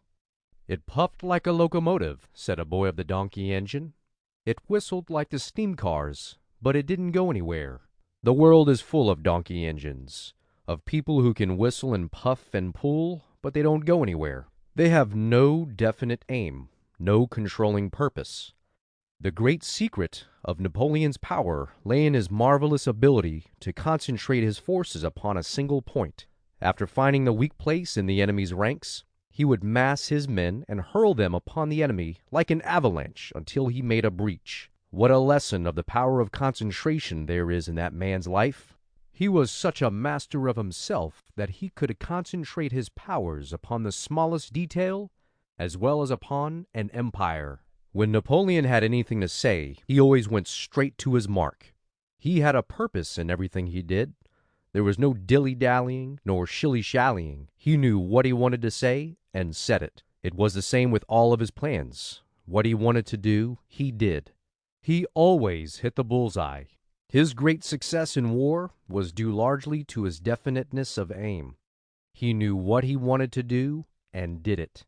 He was like a great burning glass, concentrating the rays of the sun upon a single spot. He burned a hole wherever he went. The sun's rays scattered do no execution, but concentrated in a burning glass, they melt solid granite. Yes, a diamond even. There are plenty of men who have ability enough. The rays of their faculties taken separately are all right, but they are powerless to collect them, to concentrate them upon a single object. They lack the burning glass of a purpose to focalize upon one spot the separate rays of their ability. Versatile men, universal geniuses, are usually weak because they have no power to concentrate the rays of their ability, to focalize them upon one point until they burn a hole in whatever they undertake. This power to bring all of one's scattered forces into one focal point makes all the difference between success and failure. The sun might blaze out upon the earth forever without burning a hole in it or setting anything on fire, whereas a very few of these rays, concentrated in a burning glass, would, as stated, transform a diamond into vapor. Sir James Mackintosh was a man of marvelous ability. He excited in everybody who knew him great expectations, but there was no purpose in his life to act as a burning glass to collect the brilliant rays of his intellect, by which he might have dazzled the world. Most men have ability enough, if they could only focalize it into one grand, central, all-absorbing purpose to accomplish great things. To encourage me in my efforts to cultivate the power of attention, said a friend of John C. Calhoun, he stated that to his end he had early subjected his mind to such a rigid course of discipline, and had persisted without faltering until he had acquired a perfect control over it, that he could now confine it to any subject as long as he pleased, without wandering even for a moment, that it was his uniform habit, when he set out alone to walk or ride, to select a subject for reflection, and that he never suffered his attention to wander from it until he was satisfied with its examination. "My friend laughs at me because I have but one idea," said a learned American chemist, "but I have learned that if I wish ever to make a breach in a wall, I must play my guns continually upon one point." "It is his will that has made him what he is," said an intimate friend of Philip D. Armour, the Chicago millionaire. "He fixes his eye on something ahead, and no matter what rises upon the right or the left, he never sees it. He goes straight in pursuit of the object ahead and overtakes it at last. He never gives up what he undertakes." While Horace Greeley would devote a column of the New York Tribune to an article, Thurlow Weed would treat the same subject in a few words in the Albany Evening Journal, and put the argument into such shape as to carry far more conviction. "If you would be pungent," says Southey, "be brief, for it is with words as with sunbeams. The more they are condensed, the deeper they burn." "The only valuable kind of study," said Sidney Smith, "is to read so heartily that dinner time comes 2 hours before you expected it. To sit with your Livy before you and hear the geese cackling that saved the Capitol, and to see with your own eyes the Carthaginian settlers gathering up the rings of the Roman knights after the battle of Cannae, and heaping them into bushels, and to be so intimately present at the actions you are reading of, that when anybody knocks at the door it will take you 2 or 3 seconds to determine whether you are in your own study or on the plains of Lombardy, looking at Hannibal's weather-beaten face and admiring the splendor of his single eye." "Never study on speculation," says Waters. "All such study is vain. Form a plan, have an object, then work for it. Learn all you can about it, and you will be sure to succeed." What I mean by studying on speculation is that aimless learning of things because they may be useful some day, which is like the conduct of the woman who bought at auction a brass door-plate with the name of Thompson on it, thinking it might be useful some day. "I resolved when I began to read law," said Edward Sugden, afterward Lord St. Leonard, "to make everything I acquired perfectly my own, and never go on to a second reading till I had entirely accomplished the first. Many of the competitors read as much in a day as I did in a week, but at the end of 12 months my knowledge was as fresh as on the day it was acquired, while theirs had glided away from their recollection." "Very often," says Sidney Smith, "the modern precept of education is, 'Be ignorant of nothing,' but my advice is, have the courage to be ignorant of a great number of things, so that you may avoid the calamity of being ignorant of all things." "Lord, help me to take fewer things into my hands, and to do them well," is a prayer recommended by Paxton Hood to an overworked man. "Many persons, seeing me so much engaged in active life," said Edward Bulwer Lytton, "and as much about the world as if I had never been a student, have said to me, 'When do you get time to write all of your books? How on earth do you contrive to do so much work?' I shall surprise you by the answer I made. The answer is this: I contrive to do so much work by never doing too much at a time. A man to get through work well must not overwork himself, or if he do too much today, the reaction of fatigue will come, and he will be obliged to do little tomorrow. Now, since I began really and earnestly to study, which was not till I had left college, and was actually in the world, I may perhaps say that I have gone through as large a course of general reading as most men of my time. I have traveled much, and I have seen much. I have mixed much in politics, and in the various businesses of life. And, in addition to all of this, I have published somewhere about 60 volumes, some upon subjects requiring much special research. And what time do you think, as a general rule, I have devoted to study, to reading, and writing? Not more than 3 hours a day. And when Parliament is sitting, not always that. But then, during these 3 hours, I have given my whole attention to what I was about. The things that are crowded out of a life are the test of that life.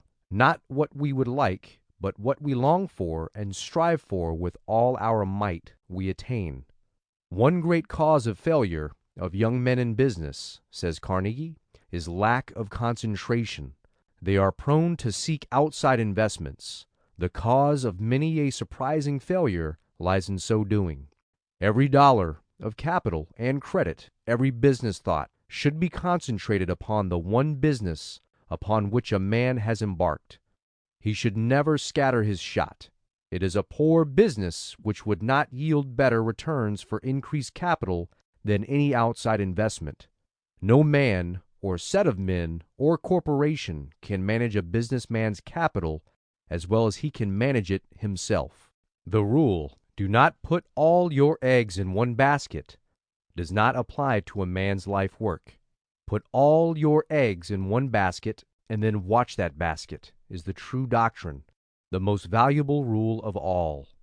A man must not only desire to be right, said Beecher, he must be right. You may say, I wish to send this ball so as to kill the lion crouching yonder, ready to spring upon me. My wishes are all right, and I hope Providence will direct the ball. Providence won't. You must do it, and if you do not, you are a dead man. The ruling idea of Milton's life and the key to his mental history is his resolve to produce a great poem. Not that the aspiration in itself is singular, for it is probably shared in by every poet in his turn. As every clever schoolboy is destined by himself or his friends to become Lord Chancellor, and every private in the French army carries in his haversack the baton of a marshal, so it is a necessary ingredient of the dream of Parnassus that it should embody itself in a form of surpassing brilliance. What distinguishes Milton from the crowd of youthful literary aspirants, audujuvanta, is his consistency of resolve. He not only nourished through manhood the dream of youth, keeping under the importunate instincts which carry off most ambitions in middle life into the pursuit of place, profit, honor, the thorns which spring up and smother the wheat, but carried out his dream in its integrity in old age. He formed himself for this achievement and no other. Study at home, travel abroad, the arena of political controversy, the public service, the practice of the domestic virtues were so many parts of the schooling which was to make a poet. Bismarck adopted it as the aim of his public life to snatch Germany from the Austrian oppression and to gather round Prussia in a North German confederation all the states whose tone of thought, religion, manners, and interest were in harmony with those of Prussia. To attain this end, he once said in conversation, I would brave all dangers, exile, the scaffold itself. What matter if they hang me, provided the rope with which I am hung binds this new Germany firmly to the Prussian throne. It is related of Greeley that when he was writing his American conflict, he found it necessary to conceal himself somewhere to prevent constant interruptions. He accordingly took a room in the Bible house, where he worked from 10 in the morning till 5 in the afternoon, and then appeared in the sanctum, seemingly as fresh as ever. Cooper Institute is the evening school which Peter Cooper, as long ago as 1810, resolved to found some day, when he was looking about as an apprentice for a place where he could go to school evenings.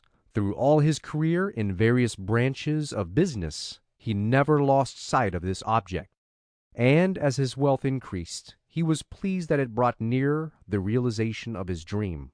See a great lawyer like Rufus Choate, says Dr. Storrs, in a case where his convictions are strong and his feelings are enlisted. He saw long ago, as he glanced over the box, that 5 of those in it were sympathetic with him. As he went on, he became equally certain of 7. The number now has risen to 10, but 2 are still left whom he feels that he has not persuaded or mastered. Upon them he now concentrates his power, summing up the facts, setting forth anew and more forcibly the principles, urging upon them his view of the case with a more and more intense action of his mind upon theirs, until one only is left, like the blow of a hammer, continually repeated until the iron bar crumbles beneath it. His whole force comes with ceaseless percussion on that one mind till it has yielded, and accepts the conviction on which the pleader's purpose is fixed. Men say afterward, he surpassed himself. it was only because the singleness of his aim gave unity, intensity, and overpowering energy to the mind. The foreman of the jury, however, said Whipple, was a hard-hearted, practical man, a model of business intellect and integrity, but with an incapacity of understanding any intellect or conscience radically differing from his own. Mr. Choate's argument, as far as the facts in the law were concerned, were through in an hour. Still he went on speaking. Hour after hour passed, and yet he continued to speak with constantly increasing eloquence, repeating and recapitulating without any seeming reason facts which he had already stated, and arguments which he had already urged. The truth was, as I gradually learned, that he was engaged in a hand-to-hand, or rather in a brain-to-brain, and a heart-to-heart contest with the foreman, whose resistance he was determined to break down, but who confronted him for 3 hours with defiance observable in every rigid line of his honest countenance. "You fool!" was the burden of the advocate's ingenious argument. "You rascal!" was the phrase legibly printed on the foreman's incredulous face. But at last the features of the foreman began to relax, and at the end the stern lines melted into acquiescence with the opinion of the advocate, who had been storming at the defenses of his mind, his heart, and his conscience for 5 hours, and had now entered as victor. The verdict was, "Not guilty." He who would do some great thing in this short life must apply himself to the work with such a concentration of his forces as to idle spectators who live only to amuse themselves looks like insanity. It is generally thought that when a man is said to be dissipated in his habits, he must be a drinking man, or a gambler, or licentious, or all three. But dissipation is of two kinds, coarse and refined. A man can dissipate or scatter all of his mental energies and physical power by indulging in too many respectable diversions, as easily as in habits of a viler nature. Property and its cares make some men dissipated. Too many friends make others. The exactions of society, the balls, parties, receptions, and various entertainments constantly being given and attended by the beau monde, constitutes a most wasting species of dissipation.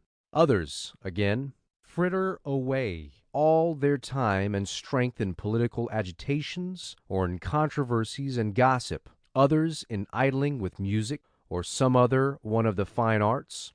Others in feasting or fasting, as their dispositions and feelings incline.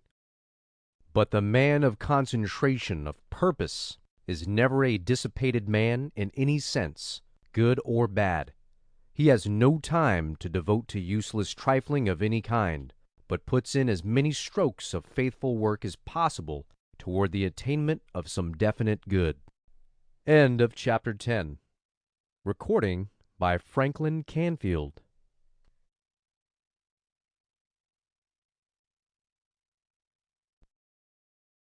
How to Succeed, or Stepping Stones to Fame and Fortune, by Orison, Swett, Marden. Chapter 11. At Once. Note the sublime precision that leads the earth over a circuit of 500 million miles back to the solstice at the appointed moment without the loss of 1 second. No, not the millionth part of a second, for ages and ages which it traveled that imperial road. By Edward Everett. Dispatch is the soul of business. By Chesterfield.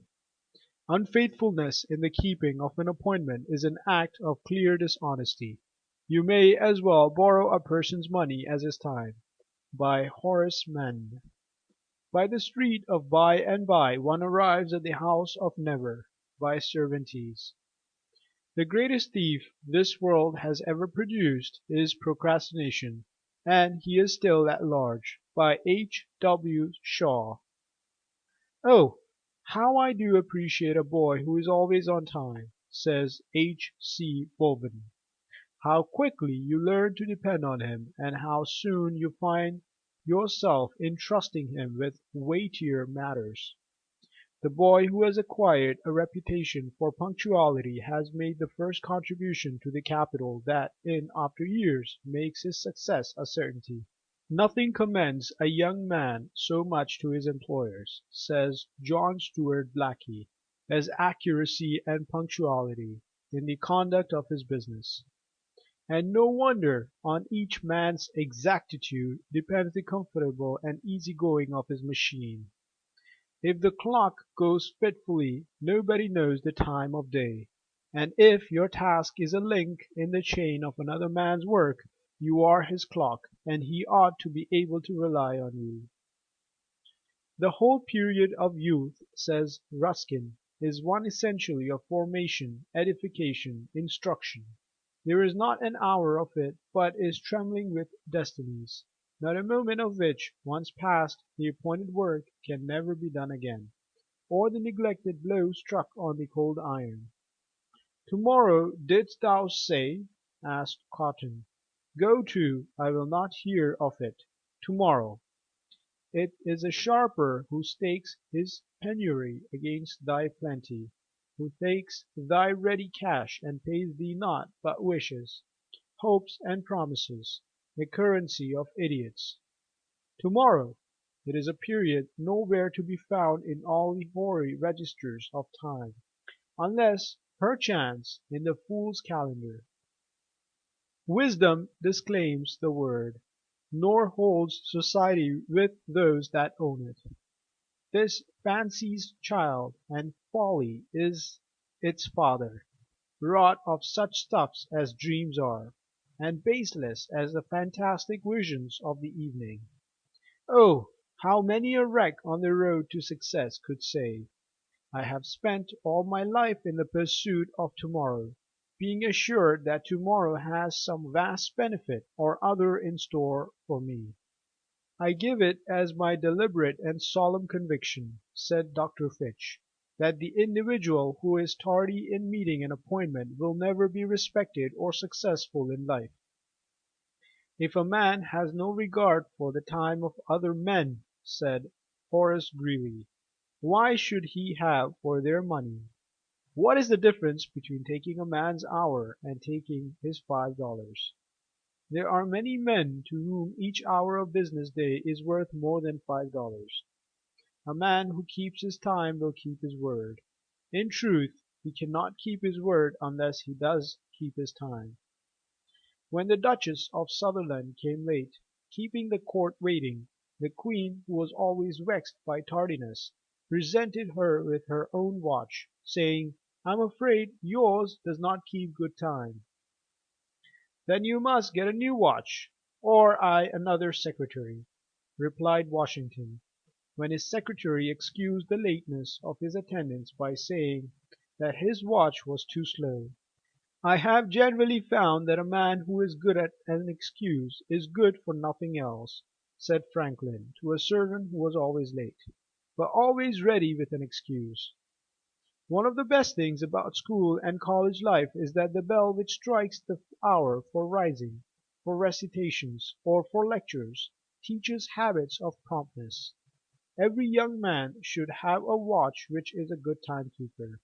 One that is nearly right encourages bad habits, and is an expensive investment at any price.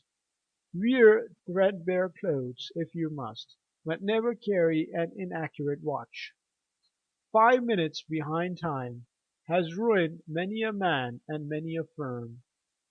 "He who rises late," said Fuller, "must trot all day, and shall scarcely overtake his business at night." Some people are too late for everything but ruin. When a nobleman apologized to George III for being late, and said, "Better late than never," the king replied, "No, I say, better never than late." "Better late than never" is not half so good a maxim as "better never late." If Samuel Budgett was even a minute late at an appointment he would apologize. He was as punctual as a chronometer. Punctuality is contagious. Napoleon infused promptness into his officers every minute. What power there is in promptness to take the drudgery out of a disagreeable task!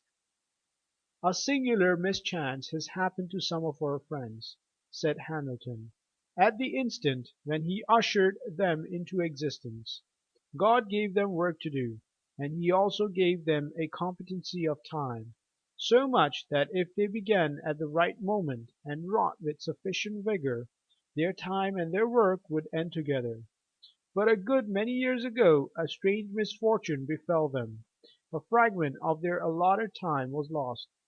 They cannot tell what became of it, but sure enough it has dropped out of existence. For just like two measuring lines laid alongside the one an inch shorter than the other, their work and their time run parallel. But the work is always 10 minutes in advance of the time. They are not irregular. They are never too soon. Their letters are posted the very minute after the mall is closed. They arrive at the wharf just in time to see the steamboat off. They come in sight of the terminus precisely as the station gates are closing. They do not break any engagement nor neglect any duty, but they systematically go about it too late, and usually too late by about the same fatal interval. Of Tours, the wealthy New Orleans ship owner, it is said that he was as methodical and regular as a clock, and that his neighbors were in the habit of judging of the time of the day by his movements. "How," asked the man of Sir Walter Raleigh, "do you accomplish so much and in so short a time?" "When I have anything to do, I go and do it," was the reply.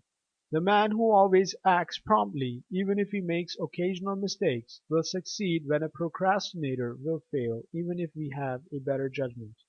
When asked how he got through so much work, Lord Chesterfield replied, "Because I never put off till tomorrow what I can do today." Dewitt, pensionary of Holland, answered the same question. "Nothing is more easy. Never do but one thing at a time, and never put off until tomorrow what can be done today." Walter Scott was a very punctual man. This was the secret of his enormous achievements. He made it a rule to answer all letters the day they were received. He rose at 5. By breakfast time he had broken the neck of the day's work, as he used to say. Writing to a youth who had obtained a situation and asked him for advice, he gave this counsel: "Beware of stumbling over a propensity which easily besets you from not having your time fully employed. I mean what the women call dawdling. Do instantly whatever is to be done, and take the hours of recreation after business, never before it." Frederick the Great had a maxim: "Time is the only treasure of which it is proper to be avaricious." Leibnitz declared that the loss of an hour is the loss of a part of life. Napoleon, who knew the value of time, remarked that it was the quarter hours that won battles. The value of minutes has been often recognized, and any person watching a railway clerk handing out tickets and change during the last few minutes available must have been struck with how much could be done in these short periods of time. At the appointed hour the train starts and by is carrying passengers at the rate of 60 miles an hour. In a second you are carried 29 yards. In 1/29th of a second you pass over 1 yard. Now 1 yard is quite an appreciable distance, but 1/29th of a second is a period which cannot be appreciated. The father of the Webster brothers, before going away to be gone for a week, gave his boys a stint to cut a field of corn, telling them that after it was done, if they had any time left, they might do what they pleased. The boys looked the field over on Monday morning, and concluded they could do all the work in 3 days. So they decided to play the first 3 days. Thursday morning they went to the field, but it looked so much larger than it did on Monday morning, that they decided they could not possibly do it in 3 days, and rather than not do it all, they would not touch it. When the angry father returned, he called Ezekiel to him and asked him why they had not harvested the corn. "What have you been doing?" asked the stern father. "Nothing, father." "And what have you been doing, Daniel?" "Helping Zeki, sir." "How many boys, and men too, waste hours and days helping Zeki?" "Remember, the world was created in 6 days," said Napoleon to one of his officers. "Ask for whatever you please except time." Railroads and steamboats have been wonderful educators in promptness. No matter who is late, they live right on the minute. It is interesting to watch people at a great railroad station, running, hurrying, trying to make up time, for they well know when the time arrives the train will leave. Factories, shops, stores, banks, everything opens and closes on the minute. The higher the state of civilization, the prompter is the everything done.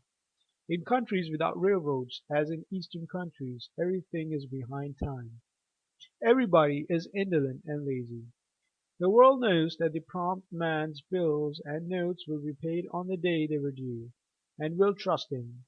People will give him credit, for they know they can depend upon him.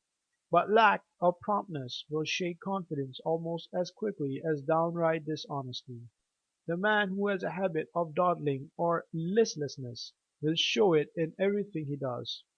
He is late at meals, late at work, dawdles on the street, loses his train, misses his appointments, and dawdles at his store until the banks are closed. Everybody he meets suffers more or less from his malady, for dawdling becomes practically a disease. "You will never find time for anything," said Charles Buxton. "If you want time, you must make it." The best work we ever do is which we do now, and can never repeat. Too late is the curse of the unsuccessful who forget that one today is worth two tomorrows.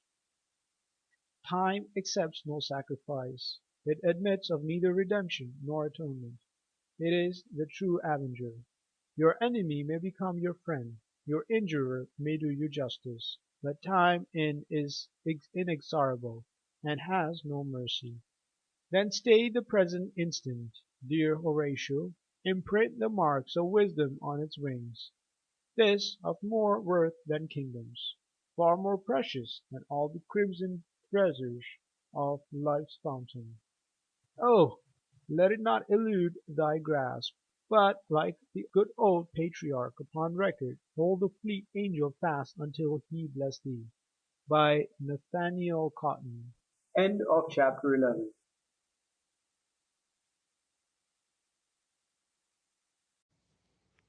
How to Succeed, or Stepping Stones to Fame and Fortune, by Orison Swett Marden. Chapter 12. Thoroughness. Doing well depends upon doing completely. Persian proverb. He who does well will always have patrons enough. Plautus. If a man can write a better book, preach a better sermon, or make a better mousetrap than his neighbor, though he build his house in the woods, the world will make a beaten path to his door. Emerson. I hate a thing done by halves. If it be right, do it boldly. If it be wrong, leave it undone. Gilpin. No two things differ more than hurry and dispatch. Hurry is the mark of a weak mind, dispatch of a strong one. Like a turnstile, he, the weak man, is in everybody's way, but stops nobody. He talks a great deal, but says very little, looks into everything, but sees nothing, and has 100 irons in the fire, but very few of them are hot, and with those few that are, he only burns his fingers. Colton. "Make me as good a hammer as you know how," said a carpenter to the blacksmith in a New York village before the first railroad was built. "6 of us have come to work on the new church, and I've left mine at home." "As good a one as I know how?" asked David Maydole doubtfully. "But perhaps you don't want to pay for as good a one as I know how to make." "Yes, I do," said the carpenter. I want a good hammer."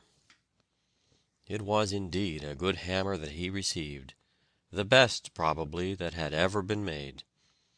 By means of a longer hole than usual, David had wedged the handle in its place, so that the head could not fly off, a wonderful improvement in the eyes of the carpenter, who boasted of his prize to his companions. They all came to the shop next day, and each ordered just such a hammer. When the contractor saw the tools, he ordered 2 for himself, asking that they be made a little better than those for his men. "I can't make any better ones," said Maydole. "When I make a thing, I make it as well as I can, no matter whom it is for." The storekeeper soon ordered 2 dozen, a supply unheard of in his previous business career. A New York dealer in tools came to the village to sell his wares, and bought all the storekeeper had, and left a standing order for all the blacksmith could make. David might have grown very wealthy by making goods of the standard already attained, but throughout his long and successful life he never ceased to study still further to perfect his hammers in the minutest detail. They were usually sold without any warrant of excellence, the word Maydole stamped on the head being universally considered a guarantee of the best article the world could produce. Character is power, and is the best advertisement in the world. "Yes," said he one day to the late James Parton, who told this story, "I have made hammers in this little village for 28 years." "Well," replied the great historian, "by this time you ought to make a pretty good hammer." "No, I can't," was the reply. "I can't make a pretty good hammer. I make the best hammer that's made. My only care is to make a perfect hammer. If folks don't want to pay me what they're worth, they're welcome to buy cheaper ones somewhere else. My wants are few, and I'm ready any time to go back to my blacksmith shop, where I worked 40 years ago, before I thought of making hammers. Then I had a boy to blow my bellows. Now I have 115 men. Do you see them over there watching the heads cook over the charcoal furnace, as your cook, if she knows what she is about, watches the chops broiling? Each of them is hammered out of a piece of iron, and is tempered under the inspection of an experienced man. Every handle is seasoned 3 years, or until there is no shrink left in it. Once I thought I could use machinery in manufacturing them. Now I know that a perfect tool can't be made by machinery, and every bit of the work is done by hand." "In telling this little story," said Parton, "I have told thousands of stories. Take the word hammer out of it, and put glue in its place, and you have the history of Peter Cooper. By putting in other words, you can make the true history of every great business in the world which has lasted 30 years. "We have no secret," said manager Daniel J. Morrill of the Cambria Iron Works, employing 7,000 men at Johnstown, Pennsylvania. "We always try to beat our last batch of rails. That is all the secret we've got, and we don't care who knows it." "I don't try to see how cheap a machine I can produce, but how good a machine," said the late John C. Whiten, of Northbridge, Massachusetts, to a customer who complained of the high price of some cotton machinery. Business men soon learned what this meant, and when there was occasion to advertise any machinery for sale, New England cotton manufacturers were accustomed to state the number of years it had been in use, and add, as an all-sufficient guarantee of Northbridge products, "Whiten make." Put thoroughness into your work. It pays. "The accurate boy is always the favored one," said President Tuttle. "If a carpenter must stand at his journeyman's elbow to be sure his work is right, or if a cashier must run over his bookkeeper's columns, he might as well do the work himself, as employ another to do it in that way." Mr. Girard, "Can you not assist me by giving me a little work?" asked one John Smith, who had formerly worked for the great banker and attracted attention by his activity. "Assistance? Work? Ah, you want work." "Yes, sir. It's been a long time since I've had anything to do." "Very well, I shall give you some. You see dem stone yonder?" "Yes, sir." "Very well, you shall fetch and put them in this place, you see?" "Yes, sir." "And when you done, come to me at my bank." Smith finished his task, reported to Mr. Girard, and asked for more work. "Ah, oui, you want more work? Very well. You shall go place dem stone where you got him. Understand, eh? You take him back." "Yes, sir." Again Smith performed the work, and waited on Mr. Girard for payment. "Ah, you all finish?" "Yes, sir." "Very well. How much money shall I give you?" $1, sir." "That is honest. You take no advantage. There is your dollar." "Can I do anything else for you?" "Oui. Come here when you get up tomorrow. You shall have more work." Smith was punctual, but for the third time, and yet again for the fourth, he was ordered to "take dem stone back again." When he called for his pay in the evening, Stephen Girard spoke very cordially. "Ah, Monsieur Smith, you shall be my man. You mind your business and do it. Ask no questions. You do not interfere. You got one wife?" "Yes, sir." "Ah, that is bad. One wife is bad. Any little chicks?" "Yes, sir, 5 living." "5, that is good. I like 5. I like you, Monsieur Smith. You like to work. You mind your business. Now I do something for your 5 little chicks. There, take these 5 pieces of paper for your 5 little chicks. You shall work for them. You shall mind your own business, and your little chicks shall never want 5 more." In a few years Mr. Smith became one of the wealthiest and most respected merchants of Philadelphia. It is difficult to estimate the great influence upon a life of the early formed habit of doing everything to a finish, not leaving it half done, or pretty nearly done, but completely done. Nature finishes every little leaf, even to every little rib, its edges and stem, as exactly and perfectly as though it were the only leaf to be made that year. Even the flower that blooms in the mountain dell, where no human eye will ever behold it, is finished with the same perfection and exactness of form and outline, with the same delicate shade of color, with the same completeness of beauty, as though it was made for royalty in the Queen's garden.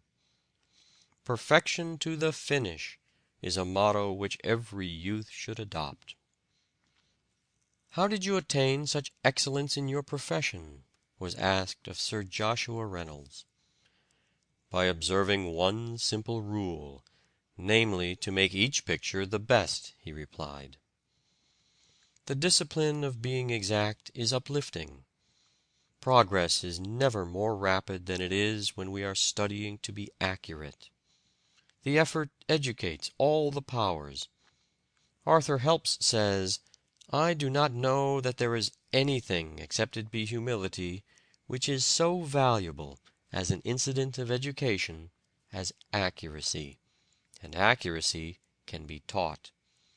Direct lies told to the world are as dust in the balance when weighed against the falsehoods of inaccuracy." Too many youths enter upon their business in a languid, half-hearted way, and do their work in a slipshod manner. The consequence is that they inspire neither admiration nor confidence on the part of their superiors, and cut off almost every chance of success. There is a loose, perfunctory method of doing one's work that never merits advance, and very rarely wins it. Instead of buckling to their task with all the force they possess, they merely touch it with the tips of their fingers, their rule apparently being the maximum of ease with the minimum of work. The principle of Strafford, the great minister of Charles I, is indicated by his motto, the one word, thorough. It was said of King Hezekiah, in every work that he began, he did it with all his heart, and prospered. The stone-cutter goes to work on a stone, and most patiently shapes it. He carves that bit of fern, putting all his skill and taste into it. And by the master says, "Well done," and takes it away, and gives him another block, and tells him to work on that. And so he works on that from the rising of the sun till the going down of the same, and he only knows that he is earning his bread. And he continues to put all his skill and taste into his work. He has no idea what use will be made of these few stones which he has been carving, until afterward, when one day, walking along the street, and looking up at the front of the art gallery, he sees the stones upon which he has worked. He did not know what they were for, but the architect did. And as he stands looking at his work on that structure, which is the beauty of the whole street, he says, "I am glad I did it well." And every day as he passes that way, he says to himself exultingly, "I did it well." He did not draw the design, nor plan the building, and he knew nothing of what use was to be made of his work. But he took pains in cutting those stems, and when he saw that they were part of that magnificent structure, his soul rejoiced. Work that is not finished is not work at all. It is merely a botch. We often see this defect of incompleteness in a child, which increases in youth. All about the house, everywhere, there are half-finished things. It is true that children often become tired of things which they begin with enthusiasm. But there is a great difference in children about finishing what they undertake. A boy, for instance, will start out in the morning with great enthusiasm to dig his garden over. But after a few minutes his enthusiasm has evaporated, and he wants to go fishing. He soon becomes tired of this, and thinks he will make a boat. No sooner does he get a saw and knife and a few pieces of board about him, than he makes up his mind that really what he wanted to do after all was to play ball, and this, in turn, must give way to something else. One watch, set right, will do to set many by, but, on the other hand, one that goes wrong may be the means of misleading a whole neighborhood. The same may be said of the example we individually set to those around us. "Whatever I have tried to do in life," said Dickens, "I have tried with all my heart to do well. What I have devoted myself to, I have devoted myself to completely." It is no disgrace to be a shoemaker, but it is a disgrace for a shoemaker to make bad shoes. A traveler, recently returned from Jerusalem, found, in conversation with Humboldt, that the latter was as conversant with the streets and houses of Jerusalem as he was himself.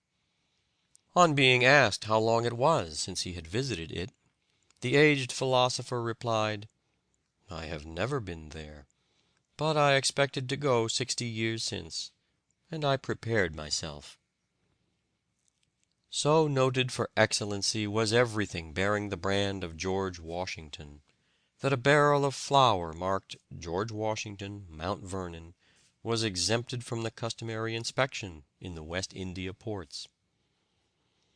Pascal, the most wonderful mathematical genius of his time, whose work on conic sections, at 16, Descartes refused to believe could be produced at that age, is considered to have fixed the French language, as Luther did the German, by his writings. None of his provincial letters, with the exception of the last 3, was more than 8 quarto pages in length. Yet he devoted 20 days to the writing of a single letter, and one of them was written no less than 13 times. The night the Tasmania was wrecked, the captain had given the course north by west, 67 degrees.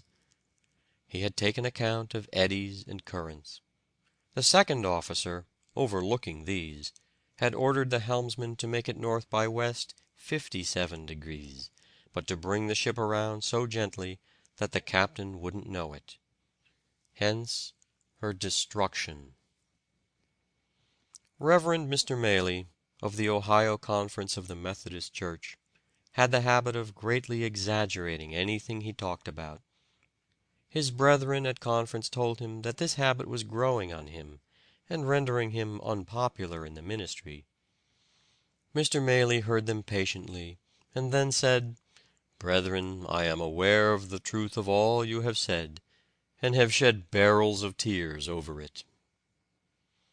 There is a great difference between going just right and a little wrong. End of chapter 12. Recording by David Martin.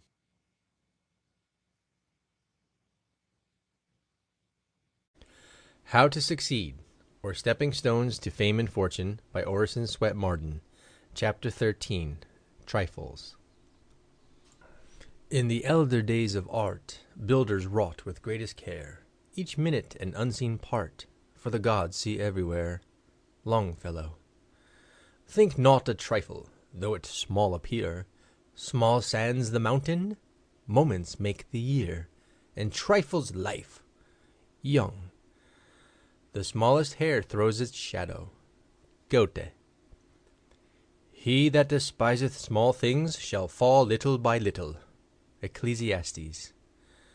It is the little rift within the lute that by and by will make the music mute, and ever widening slowly silence all. Tennyson. A pebble in the streamlet scant has turned the course of many a river. A dewdrop on the baby plant has warped the giant oak forever.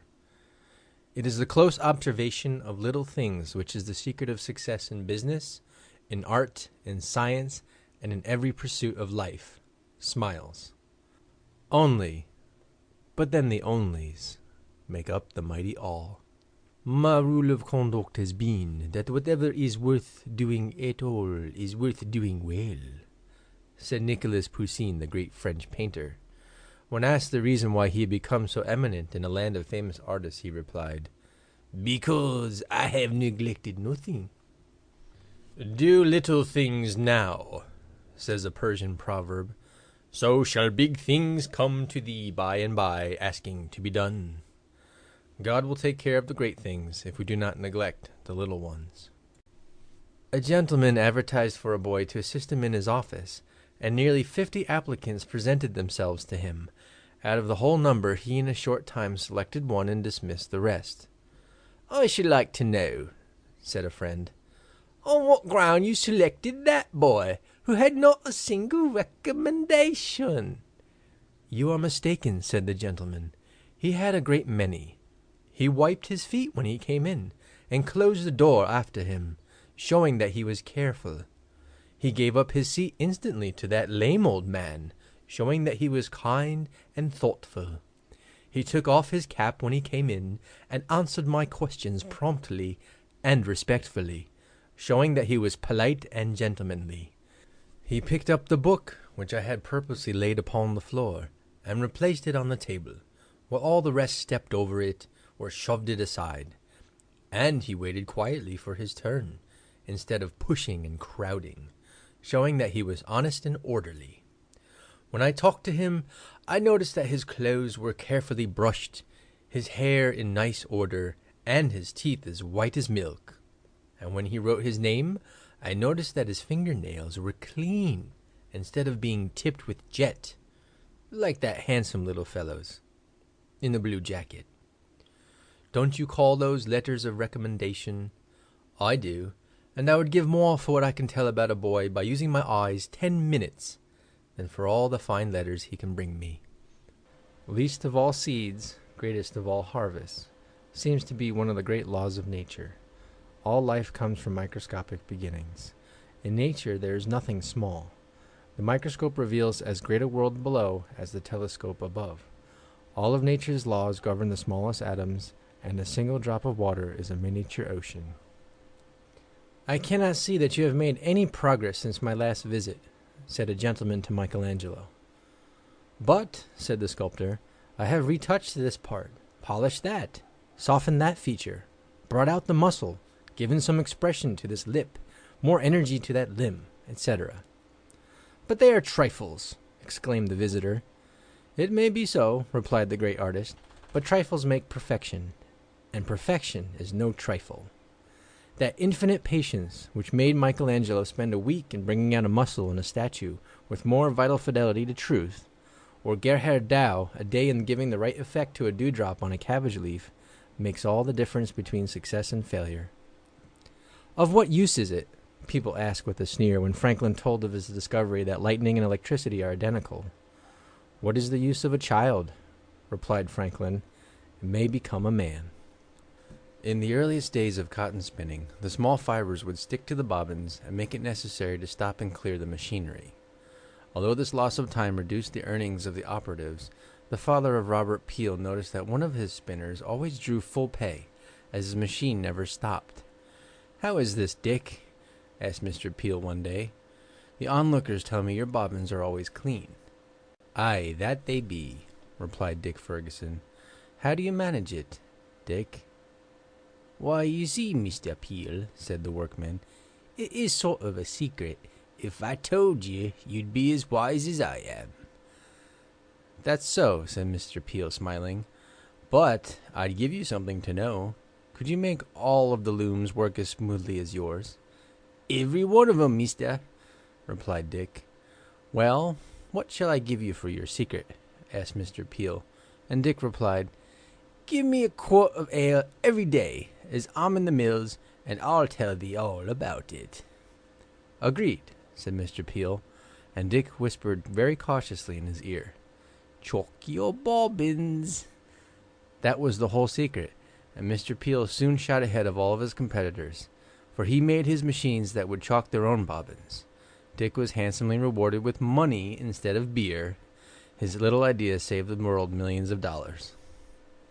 The totality of a life at any moment is the product mainly of little things, trifling choices, insignificant exercises of the will, unimportant acts often repeated, things seemingly of small account.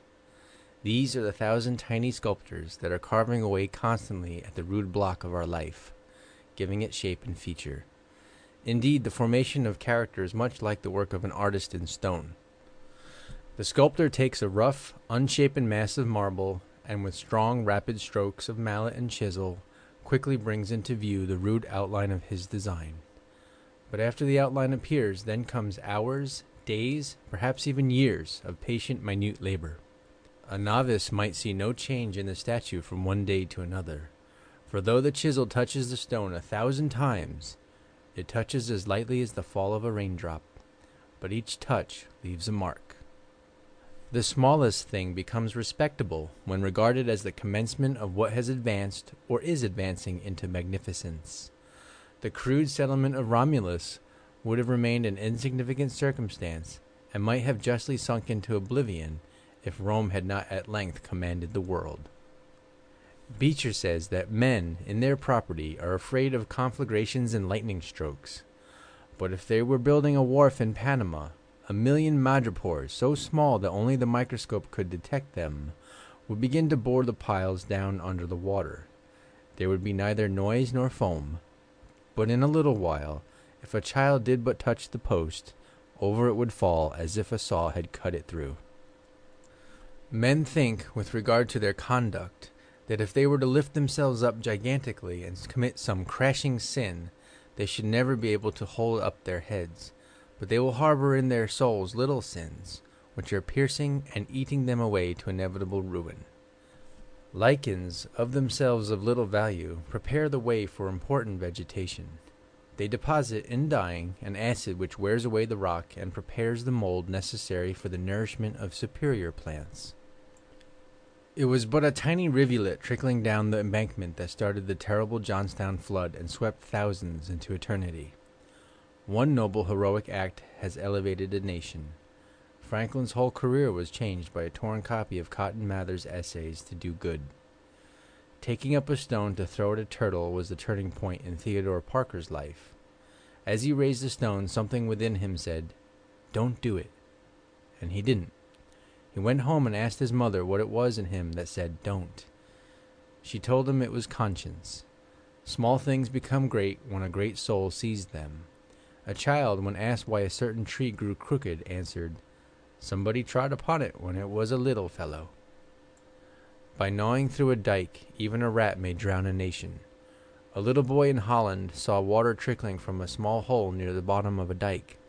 He realized that the leak would rapidly become larger if the water was not checked, so he held his hand over the hole for hours on a dark and dismal night until he could attract the attention of passers-by.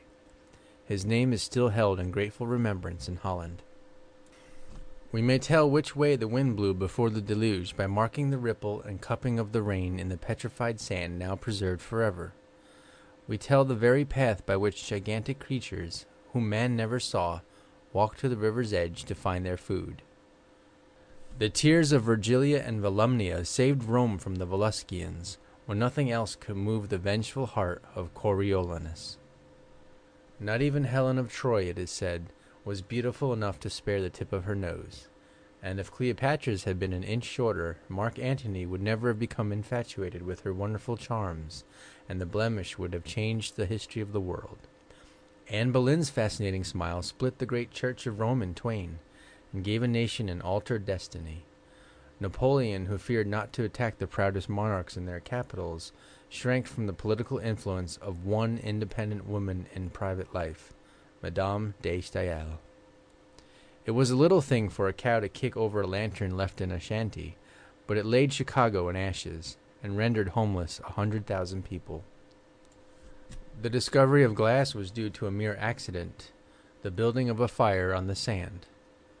And the bayonet, first made at Bayonne in France, owes its existence to the fact that a Basque regiment, being hard-pressed by the enemy, one of the soldiers suggested that, as their ammunition was exhausted, they should fix their long knives into the barrels of their muskets, which was done, and the first bayonet charge was made.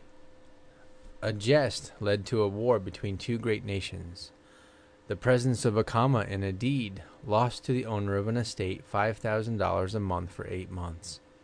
The Battle of Corunna was fought and Sir John Moore's life sacrificed in 1809 through a dragoon stopping to drink while bearing dispatches. "You do no work," said the scissors to the rivet.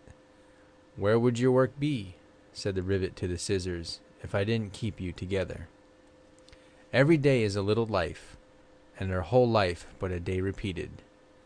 Those that dare lose a day are dangerously prodigal, those that dare misspend it desperate. What is the happiness of your life made up of? Little courtesies, little kindnesses, pleasant words, genial smiles, a friendly letter, good wishes, and good deeds. 1 in a million, once in a lifetime, may do a heroic action. We called the large majority of human lives obscure, presumptuous that we are. How know we what lives a single thought retained from the dust of nameless graves may have lighted to renown? End of Chapter 13. Recording by Alex, New York.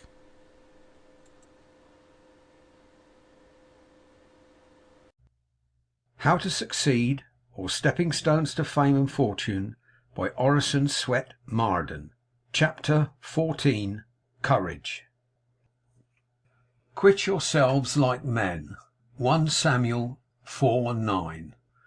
Cowards have no luck. Elizabeth Kuhlman. He has not learned the lesson of life who does not every day surmount a fear. Emerson. To dare is better than to doubt, for doubt is always grieving. 'Tis faith that finds the riddles out. The prize is for believing. Henry Burton. Walk boldly and wisely in that light thou hast. There is a hand above will help thee on. Bailey's Festus. Have hope, though clouds environ now, and gladness hides her face in scorn. Put thou the shadow from thy brow. No night but hath its morn. Our enemies are before us, exclaimed the Spartans at Thermopylae. And we are before them, was the cool reply of Leonidas. "Deliver your arms," came the message from Xerxes. "Come and take them," was the answer Leonidas sent back. A Persian soldier said, "You will not be able to see the sun for flying javelins and arrows." "Then we will fight in the shade," replied a Lacedaemonian. What wonder that a handful of such men checked the march of the greatest host that ever trod the earth. The hero, says Emerson, is the man who is immovably centred. Darius the Great sent ambassadors to the Athenians to demand earth and water, which denoted submission. The Athenians threw them into a ditch and told them there was earth and water enough. "Bring back the colours," shouted a captain at the Battle of the Alma, when an ensign maintained his ground in front, although the men were retreating. "No," cried the ensign, "bring up the men to the colours." To dare, and again to dare, and without end to dare, was Danton's noble defiance to the enemies of France.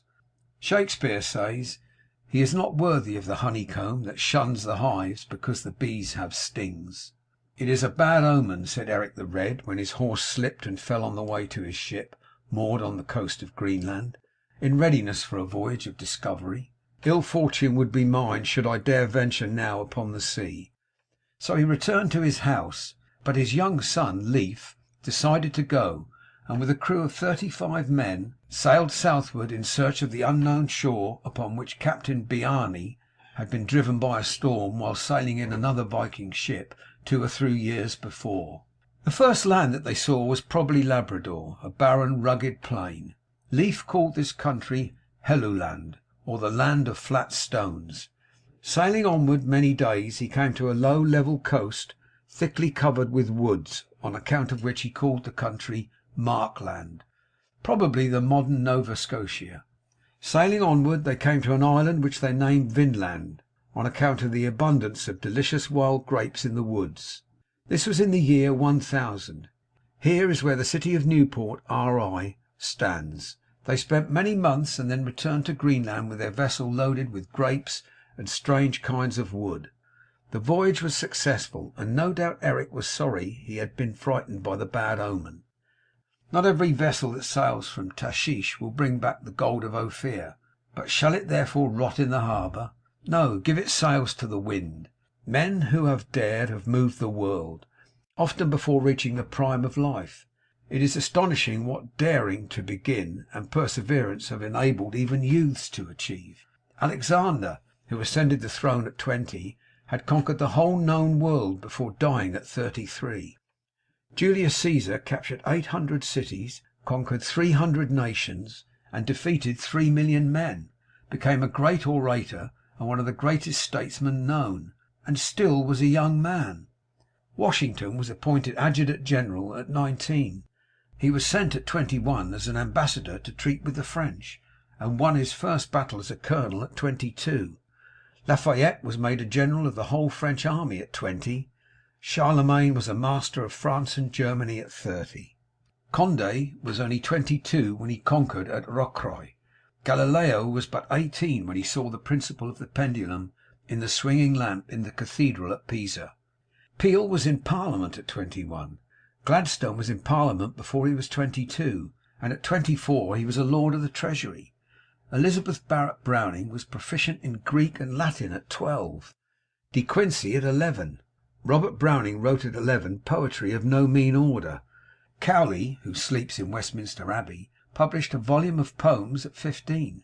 N.P. Willis won lasting fame as a poet before leaving college.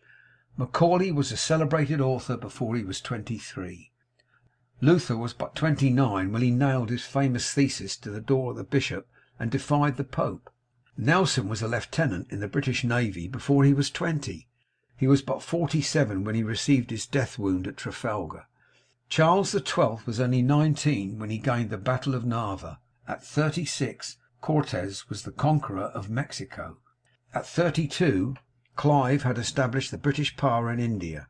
Hannibal, the greatest of military commanders, was only 30 when, at Cannae, he dealt an almost annihilating blow to the Republic of Rome. And Napoleon was only 27 when on the plains of Italy he outgeneraled and defeated, one after another, the veteran marshals of Austria. Equal courage and resolution are often shown by men who have passed the allotted time of life. Victor Hugo and Wellington were both in their prime after they had reached the age of 70 years. George Bancroft wrote some of his best historical work when he was 85. Gladstone ruled England with a strong hand at 84, and was a marvel of literary and scholarly ability. Your Grace has not the organ of animal courage largely developed, said a phrenologist who was examining Wellington's head.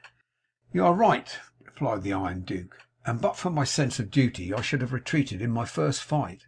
That first fight on an Indian field was one of the most terrible on record. Grant never knew when he was beaten.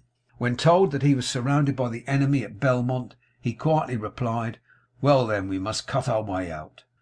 When General Jackson was a judge and was holding a court in a small settlement, a border ruffian, a murderer and a desperado came into the courtroom with brutal violence and interrupted the court. The judge ordered him to be arrested. The officer did not dare approach him. Call a posse, said the judge, and arrest him. But they also shrank with fear from the ruffian. Call me then, said Jackson. This court is adjourned for 5 minutes. He left the bench, walked straight up to the man, and with his eagle eye actually cowed the ruffian, who dropped his weapons, afterwards saying, there was something in his eye I could not resist. Lincoln never shrank from espousing an unpopular cause when he believed it to be right. At the time when it almost cost a young lawyer his bread and butter to defend the fugitive slave, and when other lawyers had refused, Lincoln would always plead the cause of the unfortunate whenever an opportunity presented. Go to Lincoln, people would say, when these bounded fugitives were seeking protection. He's not afraid of any cause if it's right. Abraham Lincoln's boyhood was one long struggle with poverty, with little education and no influential friends. When at last he had begun the practice of law, it required no little daring to cast his fortune with the weaker side in politics, and thus imperil what small reputation he had gained. Only the most sublime moral courage could have sustained him as president to hold his ground against hostile criticism and a long train of disaster, to issue the Emancipation Proclamation, support Grant and Stanton against the clamour of the politicians and the press, and through it all to do the right as God gave him to see the right. Doubt indulged becomes doubt realized. To determine to do anything is half the battle. To think a thing is impossible is to make it so. Courage is victory. Timidity is defeat. Don't waste time dreaming of obstacles you may never encounter, or in crossing bridges you have not reached. Don't fool with the nettle. Grasp with firmness if you would rob it of its sting. To half will and to hang forever in the balance is to lose your grip on life. Execute your resolutions immediately. Thoughts are but dreams till their effects be tried. Does competition trouble you? Work away. What is your competitor but a man? Conquer your place in the world, for all things serve a brave soul. Combat difficulty manfully. Sustain misfortune bravely. Endure poverty nobly. Encounter disappointment courageously. The influence of the brave man is a magnetism which creates an epidemic of noble zeal in all about him. Every day sends to the grave obscure men, who have only remained in obscurity because their timidity has prevented them from making a first effort, and who, if they could have been induced to begin, would in all probability have gone to great lengths in the career of usefulness and fame. No great deed is done, says George Eliot, by falterers who ask for certainty. A mouse that dwelt near the abode of a great magician was kept in such constant distress by its fear of a cat, that the magician, taking pity on it, turned it into a cat itself. Immediately it began to suffer from its fear of a dog, so the magician turned it into a dog. Then it began to suffer from fear of a tiger, and the magician turned it into a tiger. Then it began to suffer from its fear of huntsmen, and the magician in disgust said, be a mouse again. As you have only the heart of a mouse, it is impossible to help you by giving you the body of a nobler animal. And the poor creature again became a mouse. Young Commodore Oliver H. Perry, not 28 years old, was entrusted with the plan to gain control of Lake Erie. With great energy Perry directed the construction of 9 ships carrying 54 guns, and conquered Commodore Barclay, a veteran of European navies, with 6 vessels carrying 63 guns. Perry had no experience in naval battles before this. To believe a business impossible is the way to make it so. Feasible projects often miscarry through despondency, and are strangled at birth by a cowardly imagination. A ship on a lee shore stands out to sea to escape shipwreck. Shrink and you will be despised. One of Napoleon's drummer boys won the battle of Arcola. Napoleon's little army of 14,000 men had fought 50,000 Austrians for 72 hours. The Austrians' position enabled them to sweep the bridge of Arcola, which the French had gained and which they must hold to win the battle. The drummer boy, on the shoulders of his sergeant, who swam across the river with him, beat the drum all the way across the river, and when on the opposite end of the bridge he beat his drum so vigorously that the Austrians, remembering the terrible French onslaught of the day before, fled in terror, thinking the French army was advancing upon them. Napoleon dated his great confidence in himself from this drum. The boy's heroic act was represented in stone on the front of the Pantheon of Paris. 2 days before the Battle of Jena, Napoleon said, "My lads, you must not fear death. When soldiers brave death, they drive him into the enemy's ranks." Arago says in his autobiography that when he was puzzled and discouraged with difficulties he met with in his early studies in mathematics, some words he found on the waste leaf of his textbook caught his attention and interested him. He found it to be a short letter from D'Alembert to a young person disheartened like himself, and read, "Go on, sir, go on. The difficulties you meet with will resolve themselves as you advance. Proceed, and light will dawn and shine with increasing clearness on your path." That maxim, he said, was my greatest master in mathematics. Overtaken near a rocky coast by a sudden storm of great violence, the captain of a French brig gave orders to put out to sea, but in spite of all the efforts of the crew they could not steer clear of the rocks, and after struggling for a whole day they felt a violent shock accompanied by a horrible crash. The boats were lowered, but only to be swept away by the waves. As a last resort the captain proposed that some sailors should swim ashore with a rope, but not a man would volunteer. "Captain," said the 12-year-old little cabin boy Jacques timidly, "you don't wish to expose the lives of good sailors like these. It does not matter what becomes of a little cabin boy. Give me a ball of strong string which will unroll as I go on. Fasten one end around my body, and I promise you that within an hour the rope shall be well fastened to the shore, or I will perish in the attempt." Before anyone could stop him, he leapt overboard. His head was soon seen like a black point rising above the waves, and then it disappeared in the distance and mist, and but for the occasional pull upon the ball of cord, all would have thought him dead.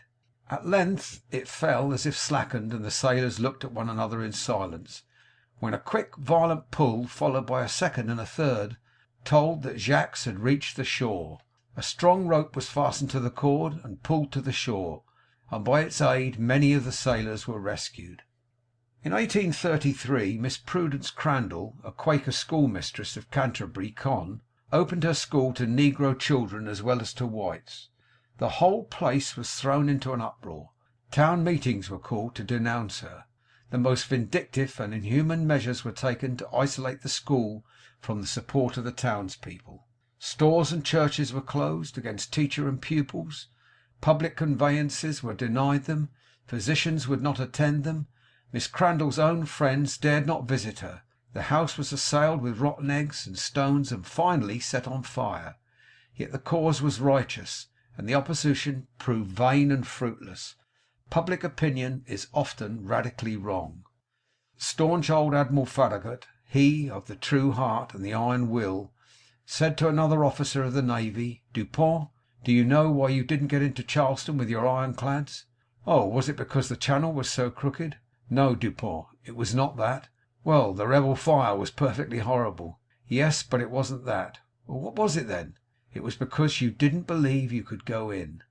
I have tried Lord Howe on most important occasions.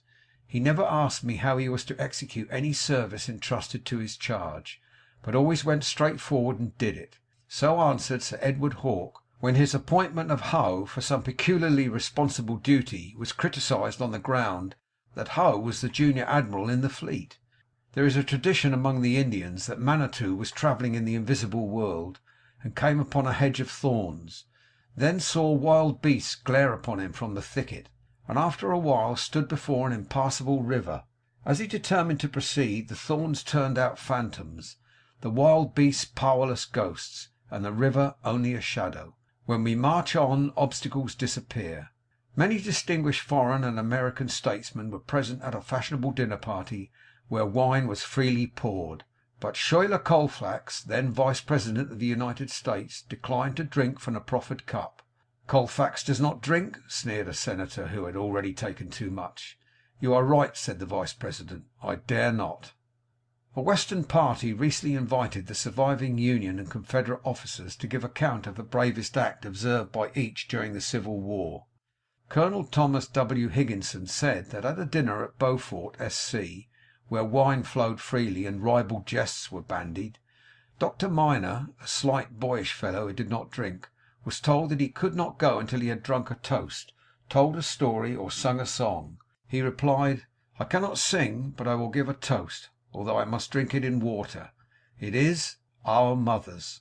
The men were so affected and ashamed that some took him by the hand and thanked him for displaying courage greater than that required to walk up to the mouth of a cannon.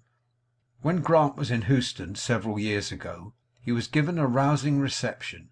Naturally hospitable and naturally inclined to like a man of Grant's make-up, the Houstonites determined to go beyond any other Southern city in the way of a banquet and other manifestations of their goodwill and hospitality.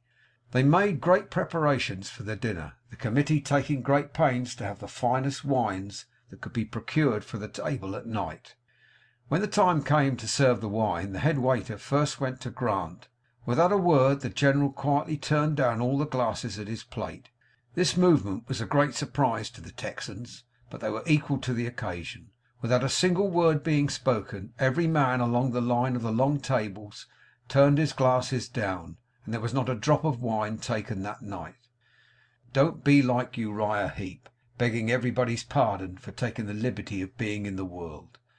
There is nothing attractive in timidity, nothing lovable in fear. Both are deformities and are repulsive. Manly courage is dignified and graceful. The worst manners in the world are those of persons conscious of being beneath their position and trying to conceal it or make up for it by style. It takes courage for a young man to stand firmly erect while others are bowing and fawning for praise and power. It takes courage to wear threadbare clothes while your comrades dress in broadcloth. It takes courage to remain in honest poverty when others grow rich by fraud. It takes courage to say no squarely when those around you say yes. It takes courage to do your duty in silence and obscurity while others prosper and grow famous, although neglecting sacred obligations. It takes courage to unmask your true self, to show your blemishes to a condemning world, and to pass for what you really are. End of chapter 14.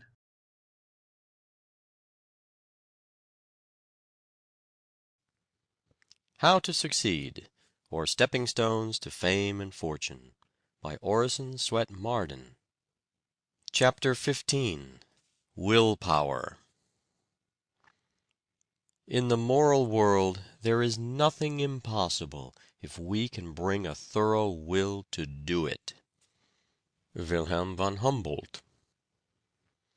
It is firmness that makes the gods on our side. Voltaire. Stand firm, don't flutter. Franklin. People do not lack strength, they lack will. Victor Hugo. Perpetual pushing and assurance put a difficulty out of countenance and make a seeming difficulty give way. Jeremy Collier. When a firm, decisive spirit is recognized, it is curious to see how the space clears around a man and leaves him room and freedom. John Foster. "Do you know," asked Balzac's father, "that in literature a man must be either a king or a beggar?" "Very well," replied his son, "I will be a king." After 10 years of struggle with hardship and poverty, he won success as an author. "Why do you repair that magistrate's bench with such great care?" asked a bystander of a carpenter who was taking unusual pains. "Because I wish to make it easy against the time when I come to sit on it myself," replied the other. He did sit on that bench as a magistrate a few years later. "I will be a Marshal of France and a great general," exclaimed a young French officer as he paced the room with hands tightly clenched. He became a successful general and a Marshal of France. "There is so much power in faith," says Bulwer, "even when faith is applied but to things human and earthly, that let a man but be firmly persuaded that he is born to do some day what at the moment seems impossible, and it is 50 to 1 but what he does it before he dies.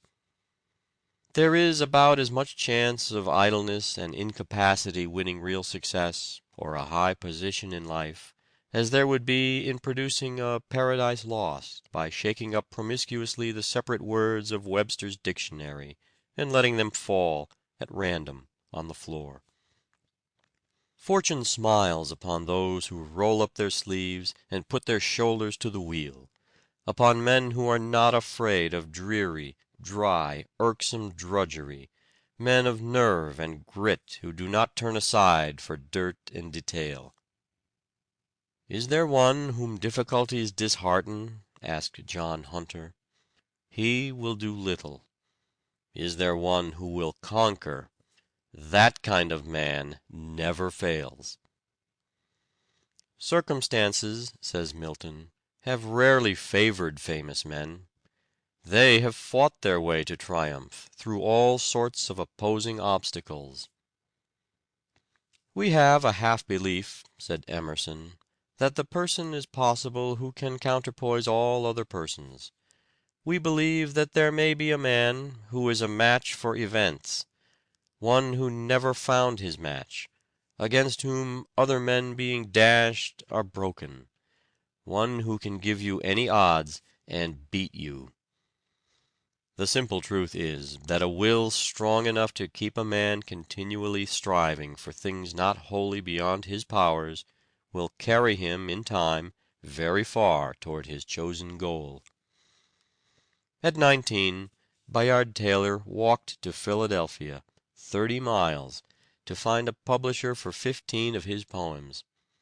He wanted to see them printed in a book, but no publisher would undertake it.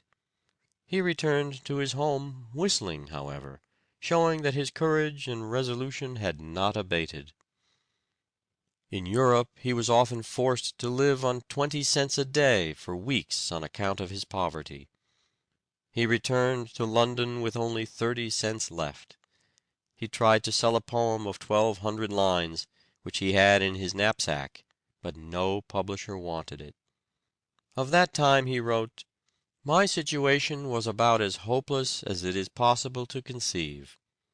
But his will defied circumstances, and he rose above them. For 2 years he lived on $250 a year in London, earning every dollar of it with his pen. His untimely death in 1879, at 54, when minister to Berlin, was lamented by the learned and great of all countries. We are told of a young New York inventor, who about 20 years ago spent every dollar he was worth in an experiment which, if successful, would introduce his invention to public notice and ensure his fortune, and, what he valued more, his usefulness. The next morning the daily papers heaped unsparing ridicule upon him. Hope for the future seemed vain. He looked around the shabby room where his wife, a delicate little woman, was preparing breakfast. He was without a penny.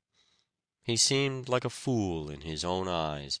All these years of hard work were wasted. He went into his chamber, sat down, and buried his face in his hands. At length, with a fiery heat flashing through his body, he stood erect. "It shall succeed," he said, shutting his teeth. His wife was crying over the papers when he went back. "They are very cruel," she said. "They don't understand." "I'll make them understand," he replied cheerfully. "It was a fight for 6 years," he said afterward. "Poverty, sickness, and contempt followed me. I had nothing left but the dogged determination that it should succeed." It did succeed. The invention was a great and useful one. The inventor is now a prosperous and happy man. Napoleon was a terrible example of what the power of will can accomplish. He always threw his whole force of body and mind direct upon his work. Imbecile rulers and the nations they governed went down before him in succession. He was told that the Alps stood in the way of his armies. "There shall be no Alps," he said, and the road across the Simplon was constructed, through a district formerly almost inaccessible. "Impossible," said he, "is a word only to be found in the dictionary of fools." He was a man who toiled terribly, sometimes employing and exhausting 4 secretaries at a time. He spared no one, not even himself. His influence inspired other men, and put a new life into them. "I made my generals out of mud," he said. To think we are able is almost to be so. To determine upon attainment is frequently attainment itself. Thus earnest resolution has often seemed to have about it almost a savor of omnipotence.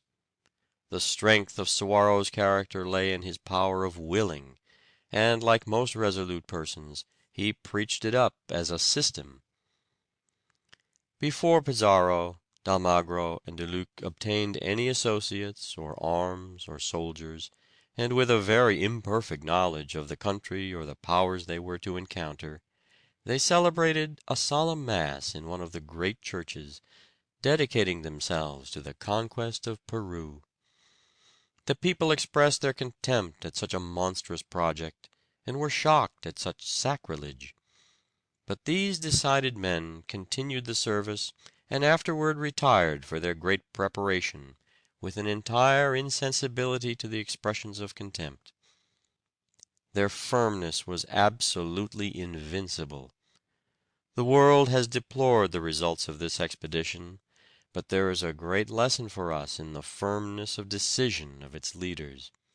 Such firmness would keep to its course, and retain its purpose unshaken amidst the ruins of the world. At the Battle of Marengo, the French army was supposed to be defeated. But while Bonaparte and his staff were considering their next move, Desailly suggested that there was yet time to retrieve their disaster, as it was only about the middle of the afternoon. Napoleon rallied his men, renewed the fight, and won a great victory over the Austrians, though the unfortunate Desailly lost his own life in that field. What has chance ever done in the world? Has it built any cities? Has it invented any telephones, any telegraphs? Has it built any steamships, established any universities, any asylums, any hospitals? Was there any chance in Caesar's crossing the Rubicon?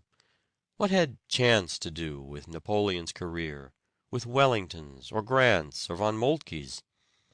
Every battle was won before it was begun. What had luck to do with Thermopylae, Trafalgar, Gettysburg? Our successes we ascribe to ourselves, our failures to destiny. A vacillating man, no matter what his abilities, is invariably pushed to the wall in the race of life by a determined will.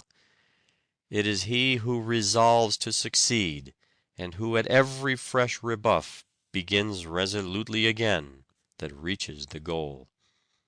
The shores of fortune are covered with the stranded wrecks of men of brilliant ability, but who have wanted courage, faith, and decision, and have therefore perished in sight of more resolute but less capable adventurers who succeeded in making port.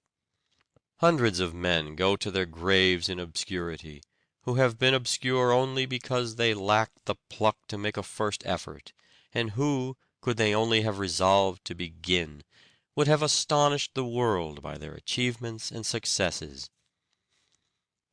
The fact is, as Sidney Smith has well said, that in order to do anything in this world that is worth doing, we must not stand shivering on the bank and thinking of the cold and the danger, but jump in and scramble through as well as we can.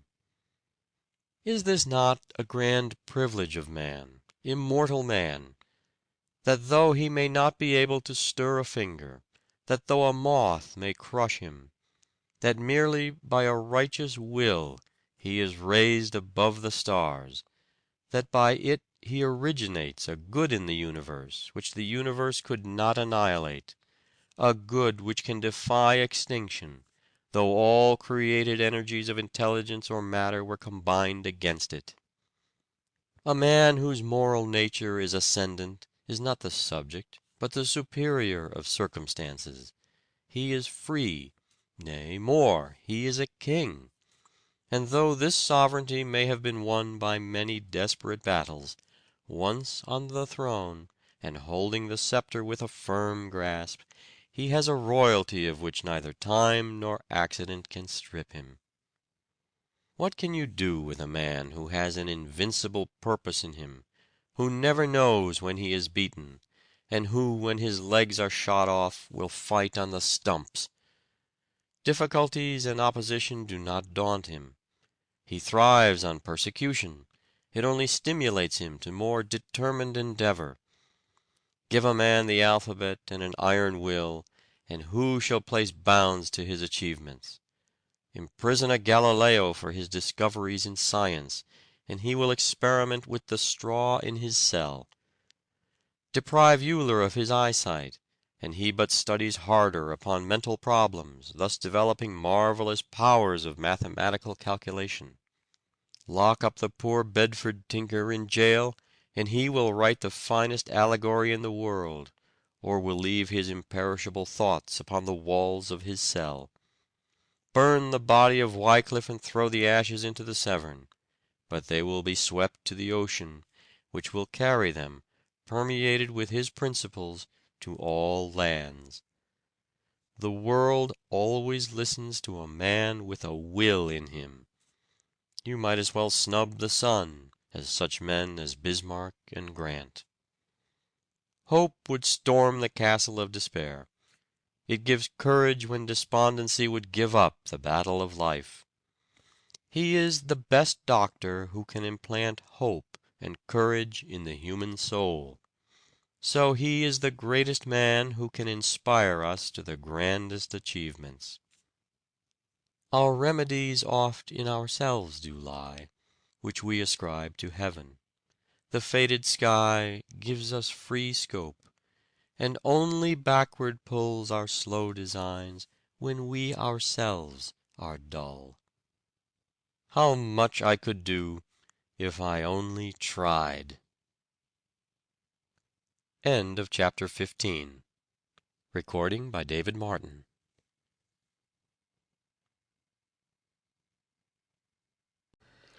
How to Succeed, or Stepping Stones to Fame and Fortune, by Orison Swett Marden. Chapter 16. Guard your weak point. He that is slow to anger is better than mighty, and he that ruleth his spirit than he that taketh a city. Bible. The first and best of victories is for a man to conquer himself. To be conquered by himself is of all things the most shameful and vile. Plato. The worst education, which teaches self-denial, is better than the best, which teaches everything else and not that. John Sterling. Most powerful is he who has himself in his own power. Seneca. The energy which issues in growth or assimilates knowledge must originate in self and be self-directed. Thomas J. Morgan.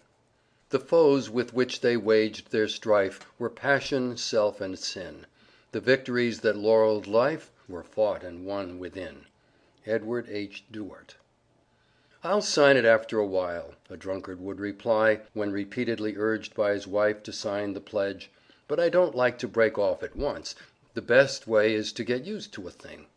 "Very well, old man," said his wife, See if you don't fall into a hole one of these days with no one to help you out." Not long after, when intoxicated, he did fall into a shallow well, but his shouts for help were fortunately heard by his wife. "Didn't I tell you so? It's lucky I was in hearing, or you might have drowned." He took hold of the bucket, and she tugged at the windlass, but when he was near the top her grasp slipped, and down he went into the water again. This was repeated until he screamed, "Look here, you're doing that on purpose, I know you are." "Well, now I am," admitted the wife. "Don't you remember telling me it's best to get used to a thing by degrees? I'm afraid if I bring you up sudden you would not find it wholesome." Finding that his case was becoming desperate, he promised to sign the pledge at once. His wife raised him out immediately, but warned him that if ever he became intoxicated and fell into the well again, she would leave him there. A man captured a young tiger and resolved to make a pet of it. It grew up like a kitten, fond and gentle. There was no evidence of its savage, bloodthirsty nature, and it seemed perfectly harmless. But one day, while the master was playing with his pet, the rough tongue upon his hand started the blood from a scratch. The moment the beast tasted blood, his ferocious tiger nature was roused, and he rushed upon his master to tear him to pieces. Sometimes the appetite for drink, which was thought to be buried years ago, is roused by the taste or the smell of "the devil in solution," and the wretched victim finds himself a helpless slave to the passion which he thought dead. When a young man, Hugh Miller once drank the 2 glasses of whiskey which fell to his share at the usual treat of drink of the masons with whom he worked. On reaching home he tried to read Bacon's Essays, his favorite book, but he could not distinguish the letters or comprehend the meaning. "The condition into which I had brought myself was, I felt, one of degradation," said he. "I had sunk by my own act for the time to a lower level of intelligence than that on which it was my privilege to be placed, and though the state could have been no very favorable one for forming a resolution, I in that hour determined that I should never again sacrifice my capacity of intellectual enjoyment to a drinking usage, and with God's help I was enabled to hold by the determination." In a certain manufacturing town, an employer one Saturday paid to his workmen $700 in crisp new bills that had been secretly marked. On Monday, $450 of those identical bills were deposited in the bank by the saloon keepers. When the fact was made known, the workmen were so startled by it that they helped to make the place a "no license" town. The times would not be so hard for the workmen if the saloons did not take in so much of their wages. If they would organize a strike against the saloons, they would find the result to be better than an increase of wages, and to include an increase of savings. How often we might read the following sign over the threshold of a youthful life: "For sale, grand opportunities for a song, golden chances for beer, magnificent opportunities exchanged for a little sensual enjoyment, for exchange a beautiful home, devoted wife, lovely children, for drink. For sale, cheap, all the magnificent possibilities of a brilliant life, a competence for one chance in 1,000 at the gambling table. For exchange, bright prospects, a brilliant outlook, a cultivated intelligence, a college education, a skilled hand, an observant eye, valuable experience, great tact, all exchanged for rum, for a muddled brain, a bewildered intellect, a shattered nervous system, poisoned blood, a diseased body, for fatty degeneration of the heart, for Bright's disease, for a drunkard's liver." With almost palsied hand, at a temperance meeting, John B. Gough signed the pledge. For 6 days and nights, in a wretched garret, without a mouthful of food, with scarcely a moment's sleep, he fought the fearful battle with appetite.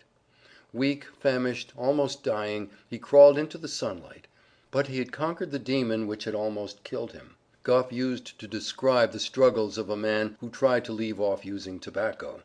He threw away what he had, and said that was the end of it. But no, it was only the beginning of it. He would chew chamomile, gentian, toothpicks, but it was of no use. He bought another plug of tobacco and put it in his pocket. He wanted to chew awfully, but he looked at it and said, "You are a weed, and I am a man. I'll master you if I die for it." And he did, while carrying it in his pocket daily. There was an abbot that desired a piece of ground that lay conveniently for him. The owner refused to sell, yet with much persuasion he was contented to let it. The abbot hired it, and covenanted only to farm it for one crop. He had his bargain, and sowed it with acorns, a crop that lasted 300 years. So Satan asks to get possession of our souls by asking us to permit some small sin to enter, some one wrong that seems of no great account. But when once he has entered, and planted the seeds and beginnings of evil, he holds his ground. Teach self-denial and make its practice pleasurable, says Walter Scott, and you create for the world a destiny more sublime than ever issued from the brain of the wildest dreamer. Thomas A. Edison once asked why he was a total abstainer. He said, "I thought I had a better use for my head." Byron could write poetry easily, for it was merely indulging his natural propensity. But to curb his temper, soothe his discontent, and control his animal appetites was a very different thing. At all events, it seemed so great to him that he never seriously attempted self-conquest. Let every youth who would not be shipwrecked on life's voyage cultivate this one great virtue, self-control. There is nothing so important to a youth starting out in life as a thoroughly trained and cultivated will. Everything depends upon it.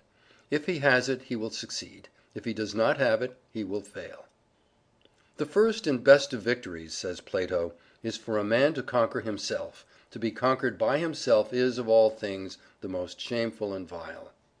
Silence, says Zimmerman, is the safest response for all the contradiction that arises from impertinence, vulgarity, or envy. He is a fool who cannot be angry, says English, but he is a wise man who will not.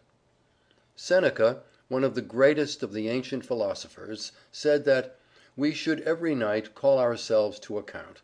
What infirmity have I mastered today? What passion opposed? What temptation resisted? What virtue acquired? And then he follows with the profound truth that our vices will abate of themselves if they be brought every day to the shrift. If you cannot at first control your anger, learn to control your tongue, which, like fire, is a good servant but a hard master. It does no good to get angry. Some sins have a seeming compensation or apology, a present gratification of some sort, but anger has none. A man feels no better for it. It is really a torment, and when the storm of passion is cleared away, it leaves one to see that he has been a fool. And he has made himself a fool in the eyes of others too. The wife of Socrates, Xanthippe, was a woman of a most fantastical and furious spirit. At one time, having vented all the reproaches upon Socrates her fury could suggest, he went out and sat before the door. His calm and unconcerned behavior but irritated her so much the more, and, in the excess of her rage, she ran upstairs and emptied a vessel upon his head, at which he only laughed, and said that so much thunder must needs produce a shower. Alcibiades, his friend, talked with him about his wife, told him he wondered how he could bear such an everlasting scold in the same house with him. He replied, "I have so accustomed myself to expect it, that it now offends me no more than the noise of carriages in the street." It is said of Socrates that whether he was teaching the rules of an exact morality, whether he was answering his corrupt judges, or was receiving sentence of death, or swallowing the poison, he was still the same man, that is to say, calm, quiet, undisturbed, intrepid, in a word, wise to the last. It is not enough to have great qualities, says La Rochefoucauld. We should also have the management of them. No man can call himself educated until every voluntary muscle obeys his will. You ask whether it would not be manly to resent a great injury, said Eardley Wilmot. I answer that it would be manly to resent it, but it would be godlike to forgive it.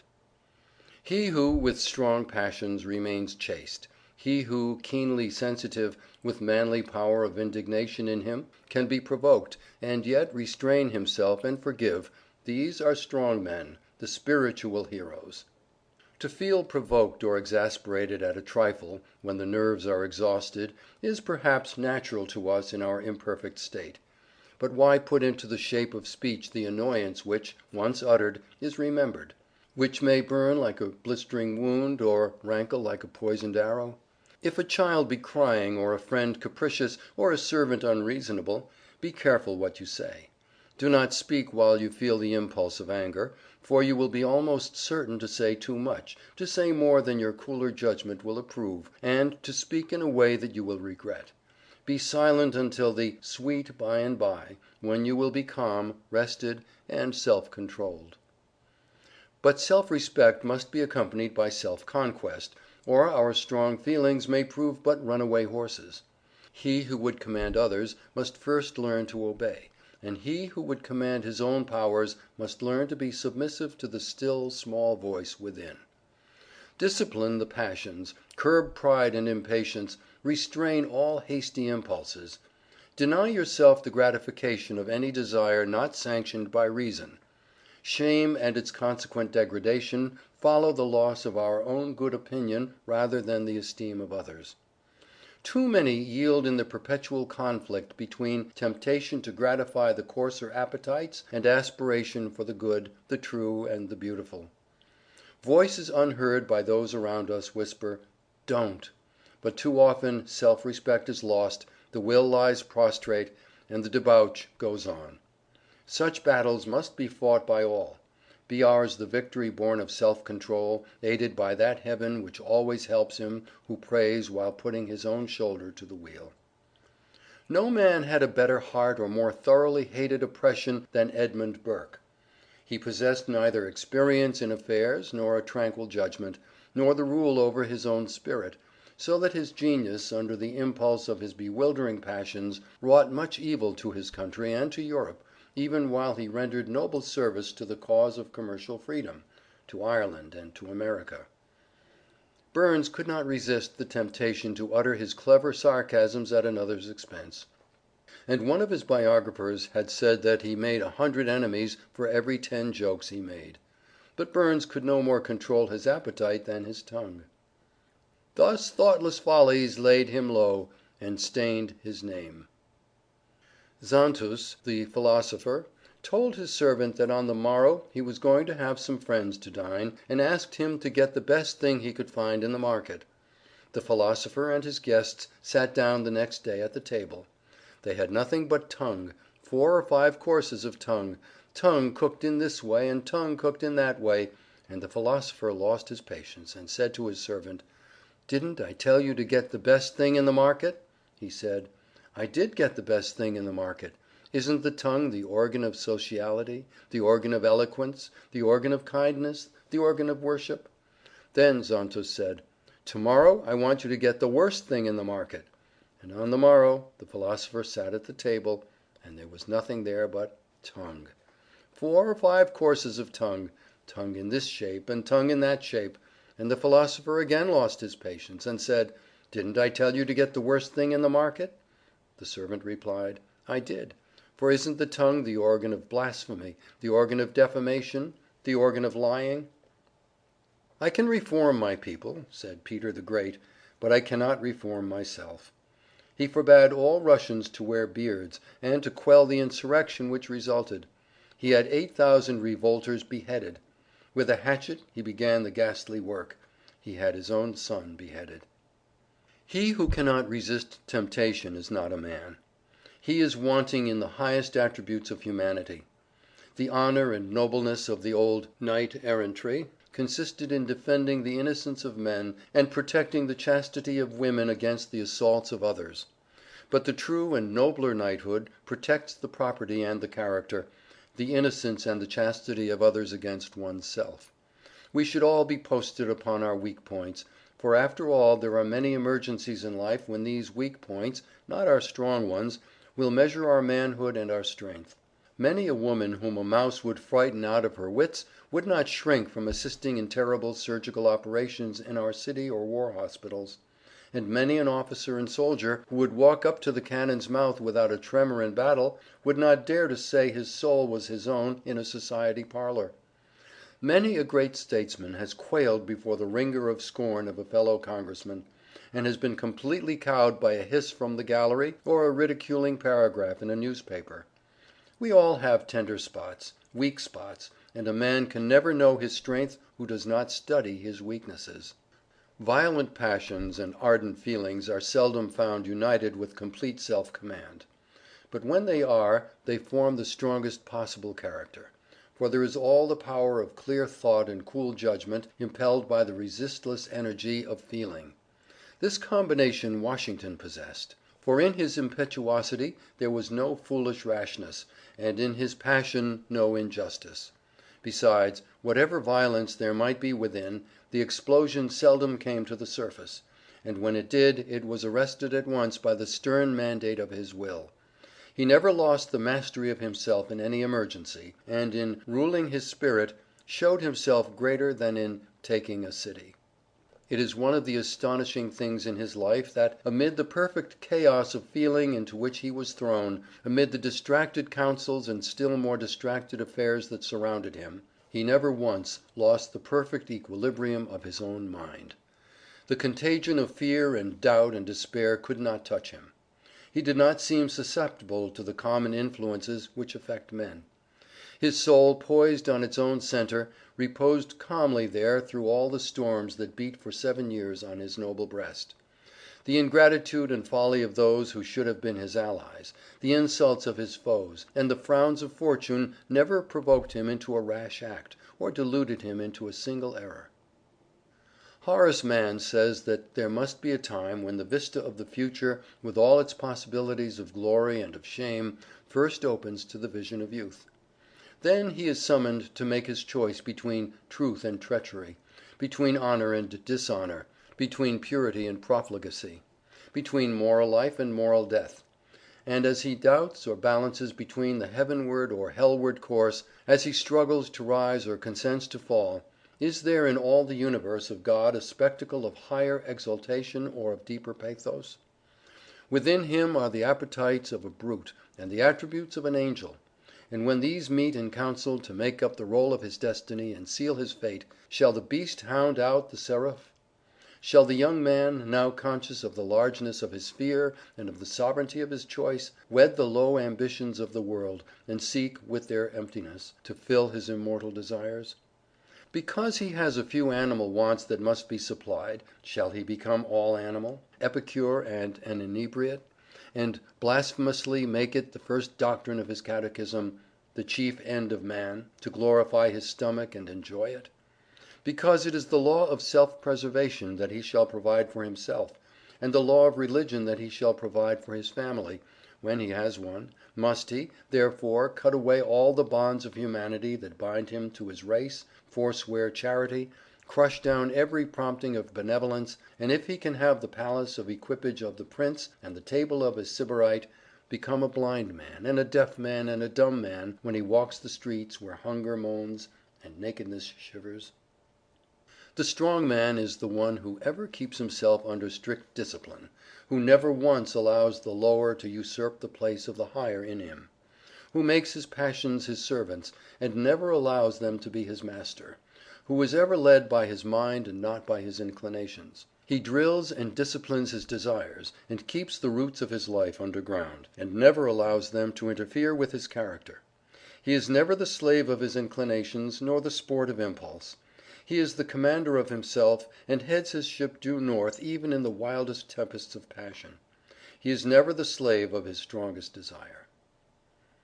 A noted teacher has said that the propensities and habits are as teachable as Latin and Greek, while they are infinitely more essential to happiness.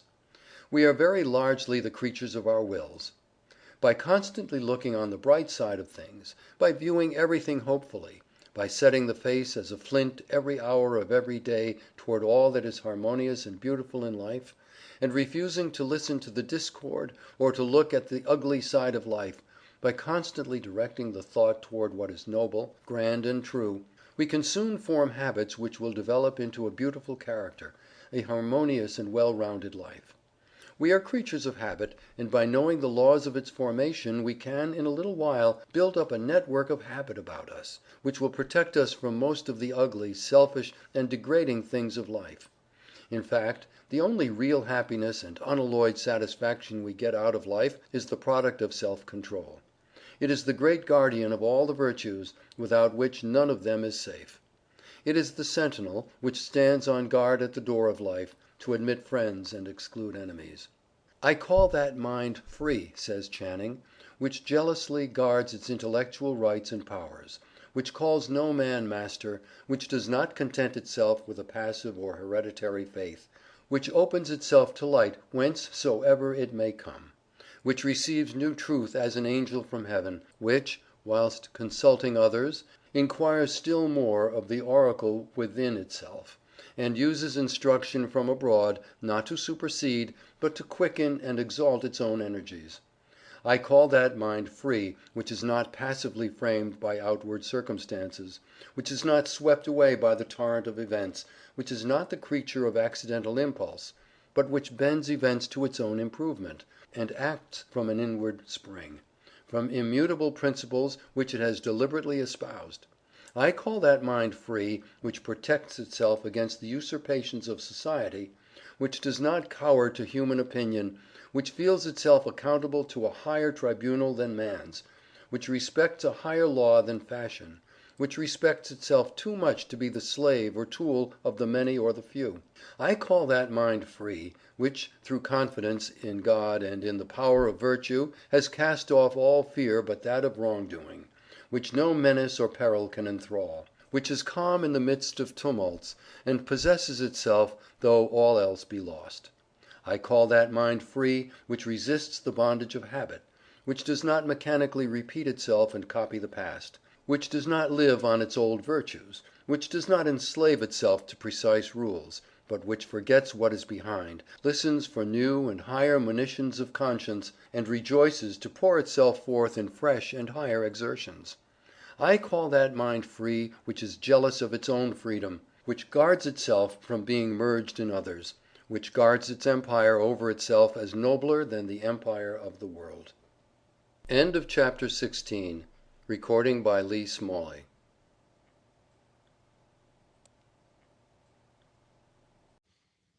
How to Succeed, or Stepping Stones to Fame and Fortune, by Orison, Swett, Marden. Chapter 17. Stick.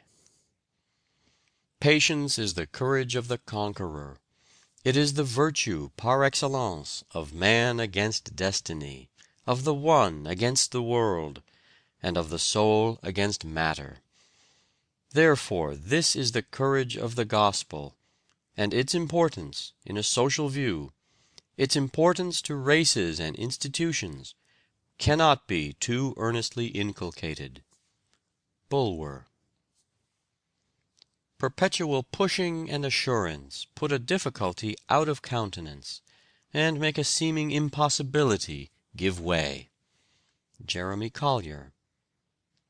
To bear is to conquer fate. Campbell. The nerve that never relaxes, the eye that never blenches, the thought that never wanders, these are the masters of victory. Burke. Let us then be up and doing, with a heart for any fate, still achieving, still pursuing, learn to labor and to wait. Longfellow. How long did it take you to learn to play? Asked a young man of Gerardini. 12 hours a day for 20 years, replied the great violinist. Layman Beecher's father, when asked how long it took him to write his celebrated sermon on the government of God, replied, about 40 years. If you will study a year, I will teach you to sing well, said an Italian music teacher to a pupil who wished to know what can be hoped for with study. If 2 years, you may excel.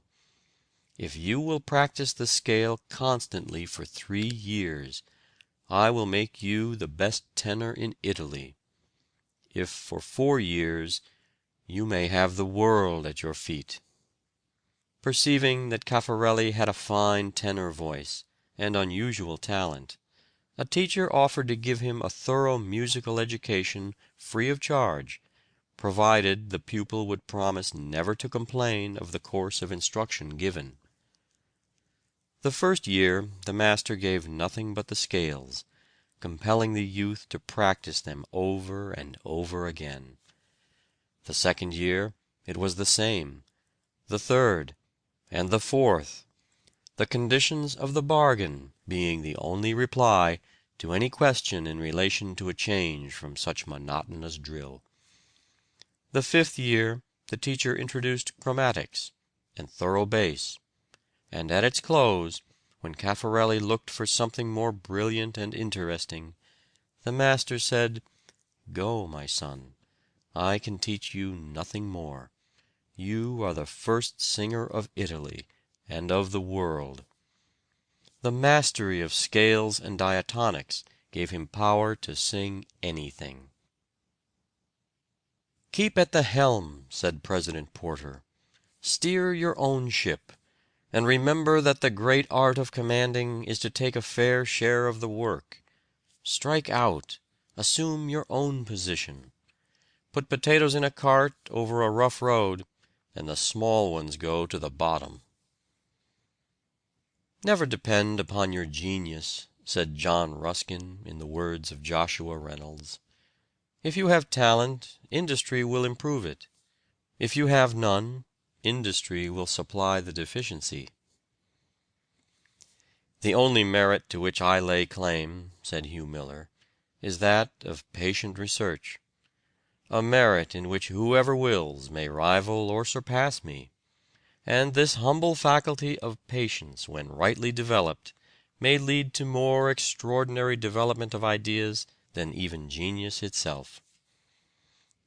Titian, the greatest master of color the world has seen, used to say, "White, red, and black, these are all the colors that a painter needs, but he must know how to use them." It took 50 years of constant hard practice to bring him to his full mastery. "How much grows everywhere if we do but wait!" exclaims Carlyle. "Not a difficulty but can transfigure itself into a triumph. Not even a deformity but if our own soul have imprinted worth on it will grow dear to us." Persistency is characteristic of all men who have accomplished anything great. They may lack in some other particular, have many weaknesses or eccentricities, but the quality of persistence is never absent in a successful man. No matter what opposition he meets, or what discouragements overtake him, he is always persistent. Drudgery cannot disgust him. Obstacles cannot discourage him. Labor cannot weary him. He will persist, no matter what comes or what goes. It is a part of his nature. He could almost as easily stop breathing. It is not so much brilliancy of intellect or fertility of resource as persistency of effort, constancy of purpose, that makes a great man. Persistency always gives confidence. Everybody believes in the man who persists. He may meet misfortunes, sorrows, and reverses, but everybody believes that he will ultimately triumph, because they know there is no keeping him down. Does he keep at it? Is he persistent? Is the question which the world asks of a man. Even the man with small ability will often succeed if he has the quality of persistence, where a genius without persistence would fail. "How hard I worked at that tremendous shorthand, and all improvement appertaining to it," said Dickens. I will only add to what I have already written of my perseverance at this time of my life, and of a patient and continuous energy which then began to be matured within me, and which I know to be the strong point of my character, if it have any strength at all, that there, on looking back, I find the source of my success. "I am sorry to say that I don't think this is in your line," said Woodfall the reporter, after Sheridan had made his first speech in Parliament. "You had better have stuck to your former pursuits." With his head on his hand, Sheridan mused for a time, then looked up and said, "It is in me, and it shall come out of me." From the same man came that harangue against Warren Hastings, which the orator Fox called the best speech ever made in the House of Commons. "The man who is perpetually hesitating which of two things he will do first," said William Wirt, "will do neither. The man who resolves, but suffers his resolution to be changed by the first counter-suggestion of a friend, who fluctuates from opinion to opinion, from plan to plan, and veers like a weathercock to every point of the compass, with every breath of caprice that blows, can never accomplish anything great or useful. Instead of being progressive in anything, he will be at best stationary, and more probably retrograde in all." Great writers have ever been noted for their tenacity of purpose. Their works have not been flung off from minds aglow with genius, but have been elaborated and elaborated into grace and beauty, until every trace of their efforts has been obliterated. Bishop Butler worked 20 years incessantly on his Analogy, and even then was so dissatisfied that he wanted to burn it. Rousseau says he obtained the ease and grace of his style only by ceaseless inquietude, by endless botches and erasures. Virgil worked 11 years on the Aeneid. The notebooks of great men like Hawthorne and Emerson are telltales of enormous drudgery, of the years put into a book which may be read in an hour. Montesquieu was 25 years writing his Esprit de Loi, yet you can read it in 60 minutes. Adam Smith spent 10 years on his Wealth of Nations. A rival playwright once laughed at Euripides for spending 3 days on 3 lines, when he had written 500 lines. But your 500 lines in 3 days will be dead and forgotten, while my 3 lines will live forever, replied Euripides.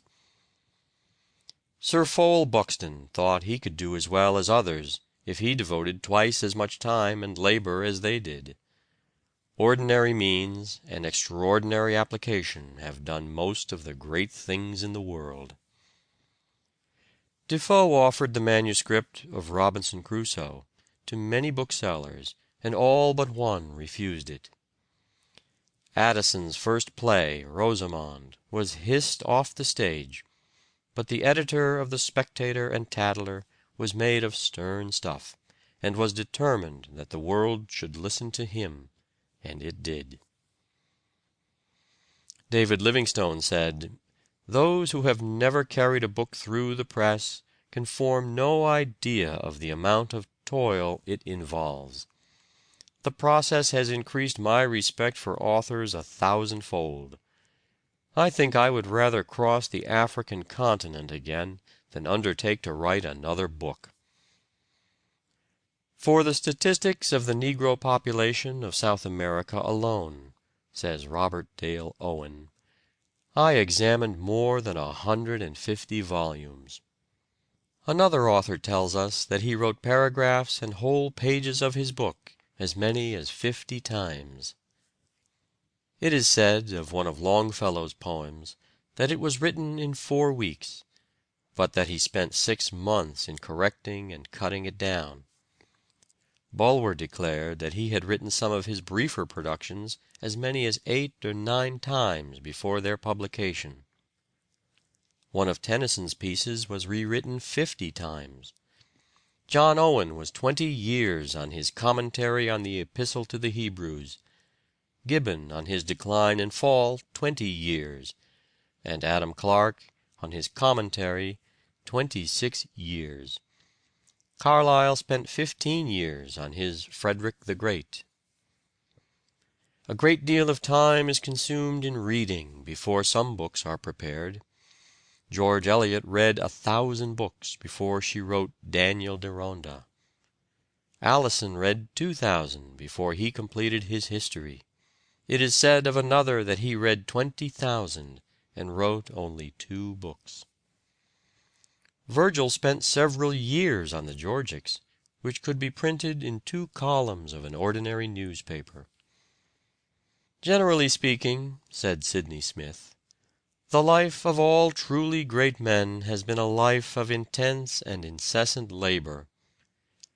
They have commonly passed the first half of life in the gross darkness of indigent humility, overlooked, mistaken, condemned by weaker men, thinking while others slept, reading while others rioted, feeling something within them that told them that they should not always be kept down among the dregs of the world.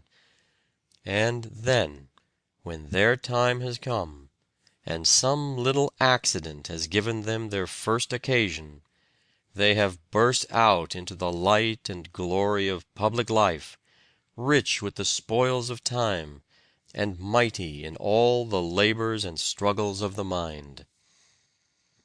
Malibran said, "If I neglect my practice a day, I see the difference in my execution. If for 2 days, my friends see it. And if for a week, all the world knows my failure." Constant, persistent struggle she found to be the price of her marvelous power. "If I am building a mountain," said Confucius, "and stop before the last basketful of earth is placed on the summit, I have failed." "Young gentlemen," said Francis Wayland, "remember that nothing can stand day's work." America will never produce any great art until our resources are developed and we get more time. As a people we have not yet learned the art of patience. We do not know how to wait. Think of an American artist spending 7, 8, 10, and even 12 years on a single painting, as did Titian, Michelangelo, and many of the other old masters. Think of an American sculptor spending years and years upon a single masterpiece, as did the Greeks and Romans. We have not yet learned the secret of working and waiting. "The single element in all the progressive movements of my pencil," said the great David Wilkie, "was persevering industry." The kind of ability which most men rank highest is that which enables its possessor to do what he undertakes, and attain the object of his ambition or desire. The reader of a newspaper does not see the first insertion of an ordinary advertisement, says a French writer. The second insertion he sees but does not read.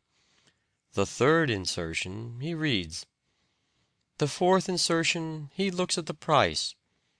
The fifth insertion he speaks of it to his wife. The sixth insertion he is ready to purchase, and the seventh insertion he purchases.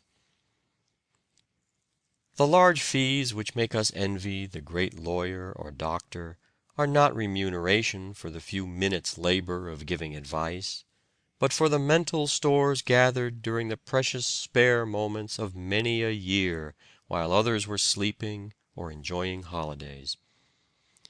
A client will frequently object to paying $50 for an opinion written in 5 minutes. But such an opinion could be written only by one who has read 100 law books. If the lawyer had not previously read those books, but should keep a client waiting until he could read them with care, there would be fewer complaints that fees of this kind are not earned. We are told that perseverance built the pyramids on Egypt's plains, erected the gorgeous temple at Jerusalem, enclosed in adamant the Chinese Empire, scaled the stormy cloud-capped Alps, opened a highway through the watery wilderness of the Atlantic, leveled the forests of the New World, and reared in its stead a community of states and nations. Perseverance has wrought from the marble block the exquisite creations of genius, painted on canvas the gorgeous mimicry of nature, and engraved, on a metallic surface, the viewless substance of the shadow. Perseverance has put in motion millions of spindles, winged as many flying shuttles, harnessed thousands of iron steeds to as many freighted cars, and sent them flying from town to town and nation to nation, tunneled mountains of granite, and annihilated space with the lightning's speed. Perseverance has whitened the waters of the world with the sails of 100 nations, navigated every sea, and explored every land. Perseverance has reduced nature in her 1,000 forms to as many sciences, taught her laws, prophesied her future movements, measured her untrodden spaces, counted her myriad hosts of worlds, and computed their distances, dimensions, and velocities.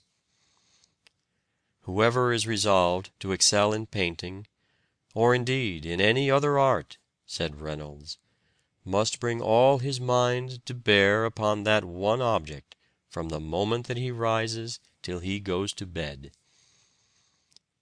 If you work hard 2 weeks without selling a book, wrote a publisher to an agent, you will make a success of it. Know thy work and do it, said Carlyle, and work at it like a Hercules. One monster there is in the world, an idle man. End of chapter 17. Recording by David Marden.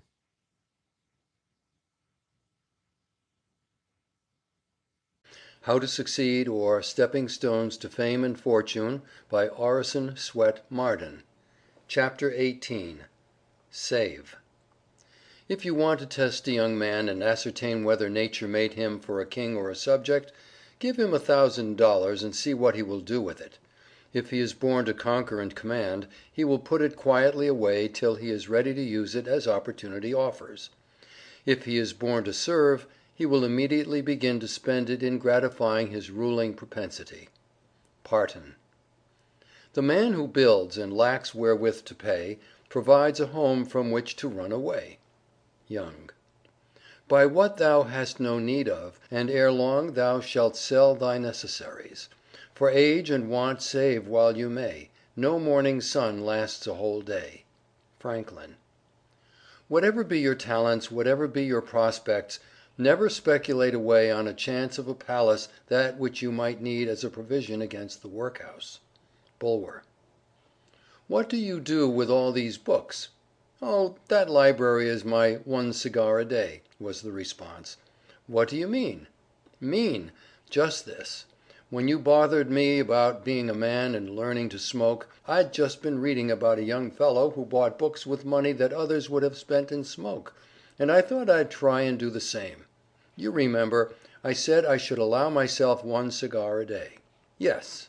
Well, I never smoked. I just put by the price of a 5-cent cigar every day, and as the money accumulated I bought books, the books you see there. Do you mean to say that those books cost no more than that? Why, there are dollars worth of them. Yes, I know there are. I had 6 years more of my apprenticeship to serve when you persuaded me to be a man. I put by the money I have told you of, which of course at 5 cents a day amounted to $18.25 a year, or $109.50 in 6 years. I keep those books by themselves, as a result of my apprenticeship cigar money, and if you'd done as I did, you would by this time have saved many, many more dollars than that, and been in business besides.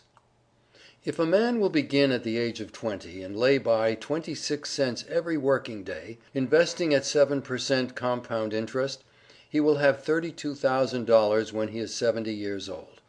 20 cents a day is no unusual expenditure for beer or cigars, yet in 50 years it would easily amount to $20,000. Even a saving of $1 a week from the date of one's majority would give him $1,000 for each of the last 10 of the allotted years of life. What maintains one vice would bring up 2 children. Who does not feel honored by his relationship to Dr. Franklin, whether as a townsman or a countryman, or even as belonging to the same race? Who does not feel a sort of personal complacency in that frugality of his youth which laid the foundation for so much competence and generosity in his mature age? In that wise discrimination of his outlays, which held the culture of the soul in absolute supremacy over the pleasures of the sense, and in that consummate mastership of the great art of living, which has carried his practical wisdom into every cottage in Christendom, and made his name immortal? And yet how few there are among us who would not disparage, nay, ridicule and contemn a young man who should follow Franklin's example. Washington examined the minutest expenditures of his family, even when President of the United States. He understood that without economy none can be rich, and with it none need be poor. Napoleon examined his domestic bills himself, detected overcharges and errors. Unfortunately, Congress can pass no law that will remedy the vice of living beyond one's means. "We are ruined," says Colton, "not by what we really want, but by what we think we do." Therefore, never go abroad in search of your wants. If they be real wants, they will come home in search of you. For he that buys what he does not want will soon want what he cannot buy. "I hope that there will not be another sale," exclaimed Horace Walpole, "for I have not an inch of room nor a farthing left." A woman once bought an old door plate with "Thompson" on it, because she thought it might come in handy sometime. The habit of buying what you don't need because it is cheap encourages extravagance. Many have been ruined by buying good pennyworths. Barnum tells the story of one of his acquaintances, whose wife would have a new and elegant sofa, which in the end cost him $30,000. When the sofa reached the house it was found necessary to get chairs "to match," then sideboards, carpets and tables to correspond with them, and so on through the entire stock of furniture, when at last it was found that the house itself was quite too small and old-fashioned for the furniture, and a new one was built to correspond with the sofa, and et ceteras. Thus, added my friend, running up an outlay of $30,000 caused by that single sofa, and saddling on me in the shape of servants, equipage, and the necessary expenses attendant on keeping up a fine establishment, a yearly outlay of $11,000, and a habit of extravagance which was a constant menace to my prosperity. Cicero said, "Not to have a mania for buying is to possess a revenue." Many are carried away by the habit of bargain buying. Here's something wonderfully cheap, let's buy it. Have you any use for it? No, not at present, but it is sure to come in useful sometime. Annual income, says Micawber, £20 annual expenditure, 19.6 result happiness. Annual income £20 annual expenditure, £20 ought and 6 result misery. Hunger, rags, cold, hard work, contempt, suspicion, unjust reproach are disagreeable, says Horace Greeley, but debt is infinitely worse than them all. "If I had but 50 cents a week to live on," said Greeley, "I'd buy a peck of corn and parch it before I'd owe any man $1." To find out uses for the persons or things which are now wasted in life is to be the glorious work of the men of the next generation, and that which will contribute most to their enrichment. Economizing "in spots" or by freaks is no economy at all. It must be done by management. Let us learn the meaning of economy. Economy is a high, humane office, a sacrament when its aim is great, when it is the prudence of simple tastes, when it is practiced for freedom or love or devotion. Much of the economy we see in houses is of a base origin, and is best kept out of sight. Parched corn eaten today that I may have roast fowl for my dinner on Sunday is a baseness, but parched corn and a house with one apartment, that I may be free of all perturbations, that I may be serene and docile to what the mind shall speak, and girt and road ready for the lowest mission of knowledge or good will, is frugality for gods and heroes.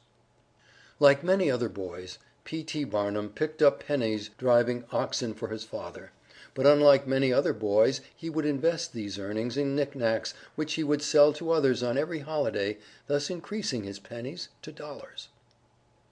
The eccentric John Randolph once sprang from his seat in the House of Representatives, and exclaimed in his piercing voice, "Mr. Speaker, I have found it!" And then, in the stillness which followed this strange outburst, he added, "I have found the philosopher's stone. It is Pay as you go." In France, all classes, the men as well as the women, study the economy of cookery and practice it. And there, as many travelers affirm, the people live at 1/3 the expense of Englishmen or Americans. There they know how to make savory messes out of remnants that others would throw away. There they cook no more for each day than is required for that day. With them the art ranks with the fine arts, and a great cook is as much honored and respected as a sculptor or a painter. The consequence is, as ex-Secretary McCulloch thinks, a French village of 1,000 inhabitants could be supported luxuriously on the waste of one of our large American hotels, and he believes that the entire population of France could be supported on the food which is literally wasted in the United States. Professor Blott, who resided for some years in the United States, remarks pathetically that here, where the markets rival the best markets of Europe, it is really a pity to live as many do live. There are thousands of families in moderately good circumstances who have never eaten a loaf of really good bread, nor tasted a well-cooked steak, nor sat down to a properly prepared meal. There are many who think that economy consists in saving cheese parings and candle ends, in cutting off 2d. from the laundress bill, and doing all sorts of little, mean, dirty things. Economy is not meanness. The misfortune is also that this class of persons let their economy apply only in one direction. They fancy that they are so wonderfully economical in saving a halfpenny, where they ought to spend 2d., that they think they can afford to squander in other directions. Punch, in speaking of this one idea class of people, says, "They are like a man who bought a penny herring for his family's dinner, and then hired a coach and four to take it home. I never knew a man to succeed by practicing this kind of economy. True economy consists in always making the income exceed the outgo. Wear the old clothes a little longer, if necessary. Dispense with the new pair of gloves, live on plainer food if need be, so that under all circumstances, unless some unforeseen accident occurs, there will be a margin in favor of the income. A penny here and a dollar there placed at interest go on accumulating, and in this way the desired result is obtained." "I wish I could write all across the sky in letters of gold," says Rev. William Marsh, "the one word, Savings Bank." Boston savings banks have $130,000,000 on deposit, mostly saved in driblets. Josiah Quincy used to say that the servant girls built most of the palaces on Beacon Street. "Nature uses a grinding economy," says Emerson, "working up all that is wasted today into tomorrow's creation, not a superfluous grain of sand for all the ostentation she makes of expense and public works. She flung us out in her plenty, but we cannot shed a hair or a paring of a nail, but instantly she snatches at the shred and appropriates it to her general stock. Last summer's flowers and foliage decayed in autumn only to enrich the earth this year for other forms of beauty. Nature will not even wait for our friends to see us unless we die at home.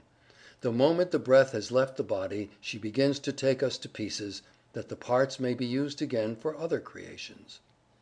So apportion your wants that your means may exceed them," says Bulwer.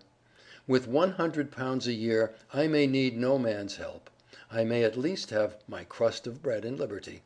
But with £5,000 a year I may dread a ring at my bell. I may have my tyrannical master in servants whose wages I cannot pay. My exile may be at the fiat of the first long-suffering man who enters a judgment against me. For the flesh that lies nearest my heart some Shylock may be dusting his scales and whetting his knife. Every man is needy who spends more than he has. No man is needy who spends less. I may so ill manage, that with £5,000 a year I purchase the worst evils of poverty, terror and shame. I may so well manage my money, that with £100 a year I purchase the best blessings of wealth, safety and respect. End of chapter 18. Recording by Lee Smalley.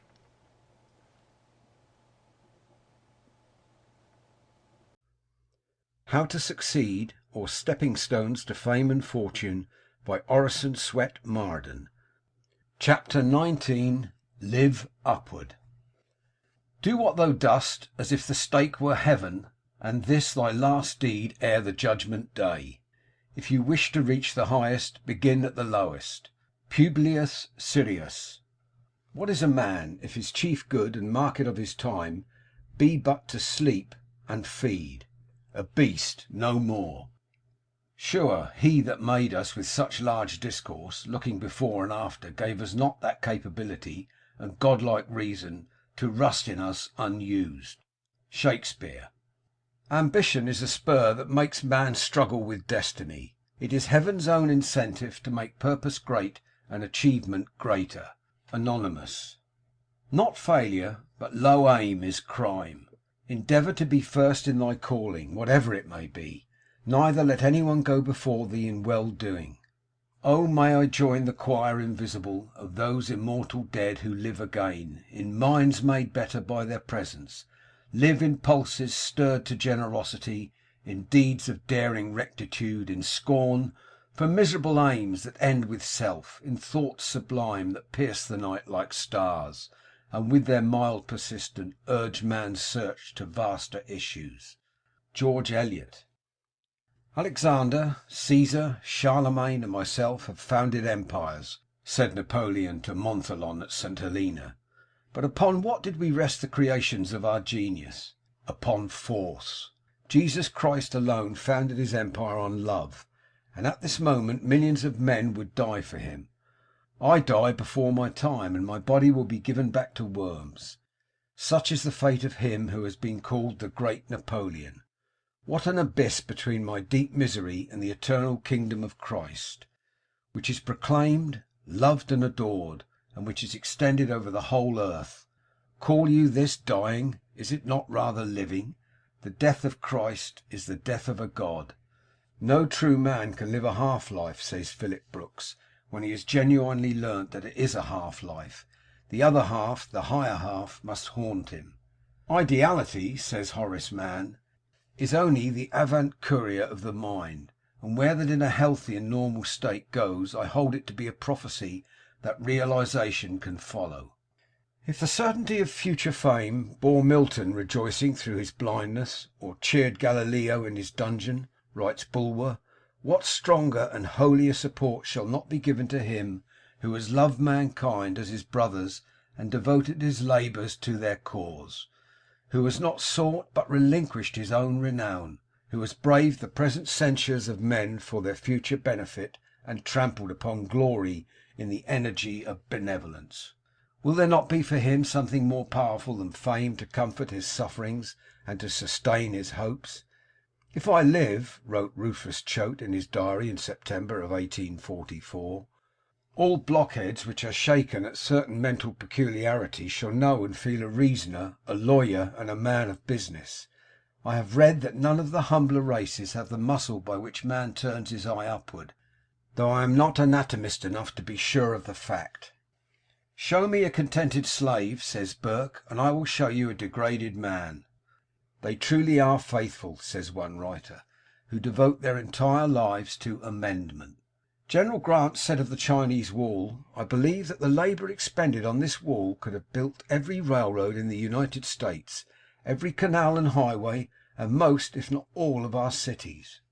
The real benefactors of mankind, says Emerson, are the men and women who can raise their fellow beings out of the world of corn and money, who make them forget their bank account by interesting them in their higher selves, who can raise mere money-getters into the intellectual realm, where they will cease to measure greatness and happiness by dollars and cents, who can make men forget their stomachs and feast on being's banquet. Men are not so much mistaken in desiring to advance themselves, said Beecher, as in judging what will be an advance, and what the right method of obtaining it. An ambition which has conscience in it will always be a laborious and faithful engineer, and will build the road and bridge the chasms between itself and the eminent success by the most faithful and minute performances of duty.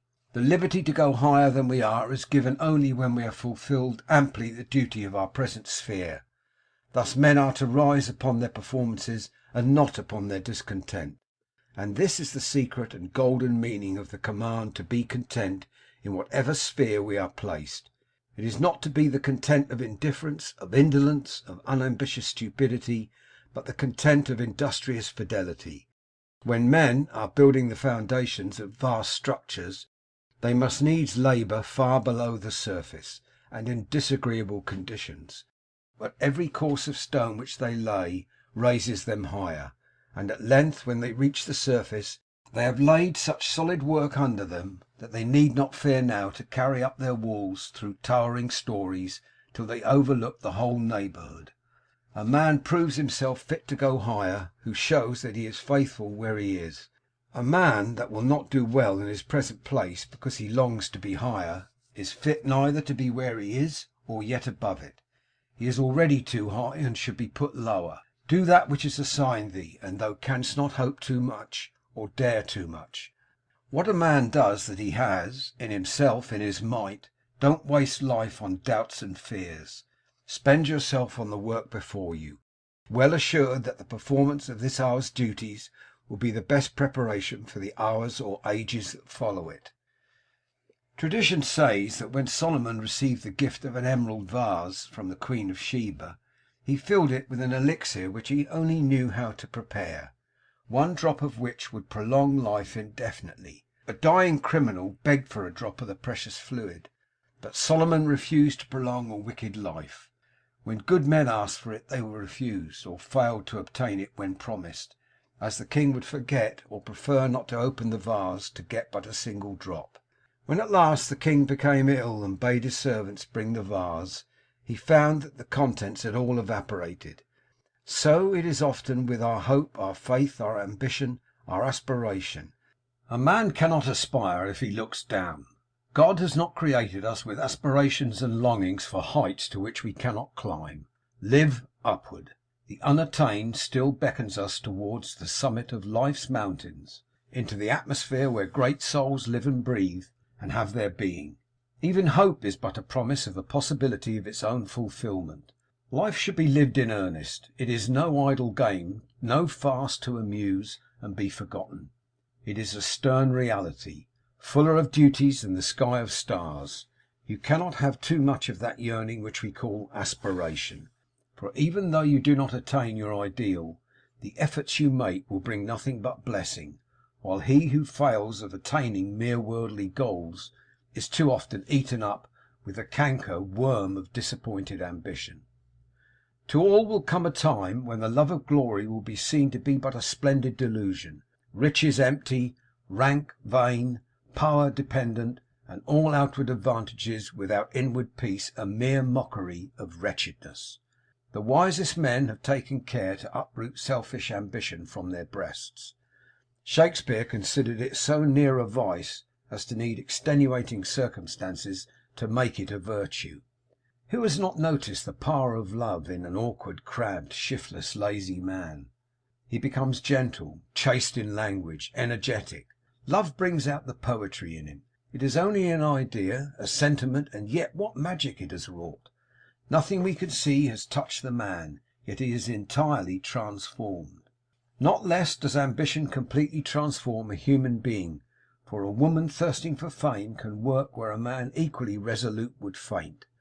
He despises ease and sloth, welcomes toil and hardship, and shakes even kingdoms to gratify his master passion.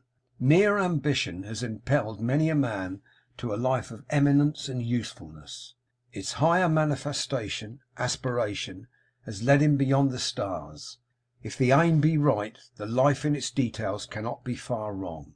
Your heart must inspire what your hands execute, or the work will be poorly done. The hand cannot reach higher than does the heart. But do not strive to reach impossible goals. It is wholly in your power to develop yourself, but not necessarily so to make yourself a king. How many presidents of the United States or prime ministers of England are chosen within the working lifetime of a man? What if 1,000 young men resolve to become president or prime minister? While such prizes are within your reach, remember that your will must be tremendous and your qualifications of the highest order, or you cannot hope to secure them. Too many are deluded by ambition beyond their power of attainment, or tortured by aspirations totally disproportionate to their capacity for execution. You may indeed confidently hope to become eminent in usefulness and power, but only as you build upon a broad foundation of self-culture, while as a rule specialists in ambition, as in science, are apt to become narrow and one-sided. Darwin was very fond of poetry and music when young, but after devoting his life to science, he was surprised to find Shakespeare tedious. He said that if he were to live his life again, he would read poetry and hear music every day, so as not to lose the power of appreciating such things. God asks no man whether he will accept life. That is not the choice. You must take it. The only choice is how. When I found out I was black, said Dumas, I resolved to live as if I were white, and so force men to look below my skin. In the collection of the Massachusetts Historical Society is a prospectus used by Longfellow in canvassing, on one of the blank leaves of which are the skeleton stanzas of Excelsior, which he was evidently evolving as he trudged from house to house. Disregarding the honours that most men value, and looking to the truth, said Plato, I shall endeavour in reality to live as virtuously as I can, and when I die, to die so, and I invite all other men to the utmost of my power, and you too I invite this contest, which, I affirm, surpasses all contests here. Did you ever hear of a man who had striven all his life faithfully and singly toward an object, and in no measure obtained it? Asked Thoreau. If a man constantly aspires, is he not elevated? Did ever a man try heroism, magnanimity, truth, and sincerity, and find there was no advantage in them, that it was a vain endeavour? Oh, if the stone can only have some vision of the temple of which it is to be a part for ever, exclaimed Phillips Brooks. What patience must fill it as it feels the blows of the hammer, and knows that success for it is simply to let itself be wrought into what shape the master wills. Man never reaches heights above his habitual thought. It is not enough now and then to mount on wings of ecstasy into the infinite. We must habitually dwell there. The great man is he who abides easily on heights to which others rise occasionally and with difficulty. Don't let the maxims of low prudence daily dinned into your ears lower the tone of your high ambition, or check your aspirations. Hope lifts us step by step up the mysterious ladder, the top of which no eye hath ever seen. Though we do not find what hope promised, yet we are stronger for the climbing, and we get a broader outlook upon life, which repays the effort. Indeed, if we do not follow where hope beckons, we gradually slide down the ladder in despair. Strive ever to be at the top of your condition. A high standard is absolutely necessary. End of chapter 19.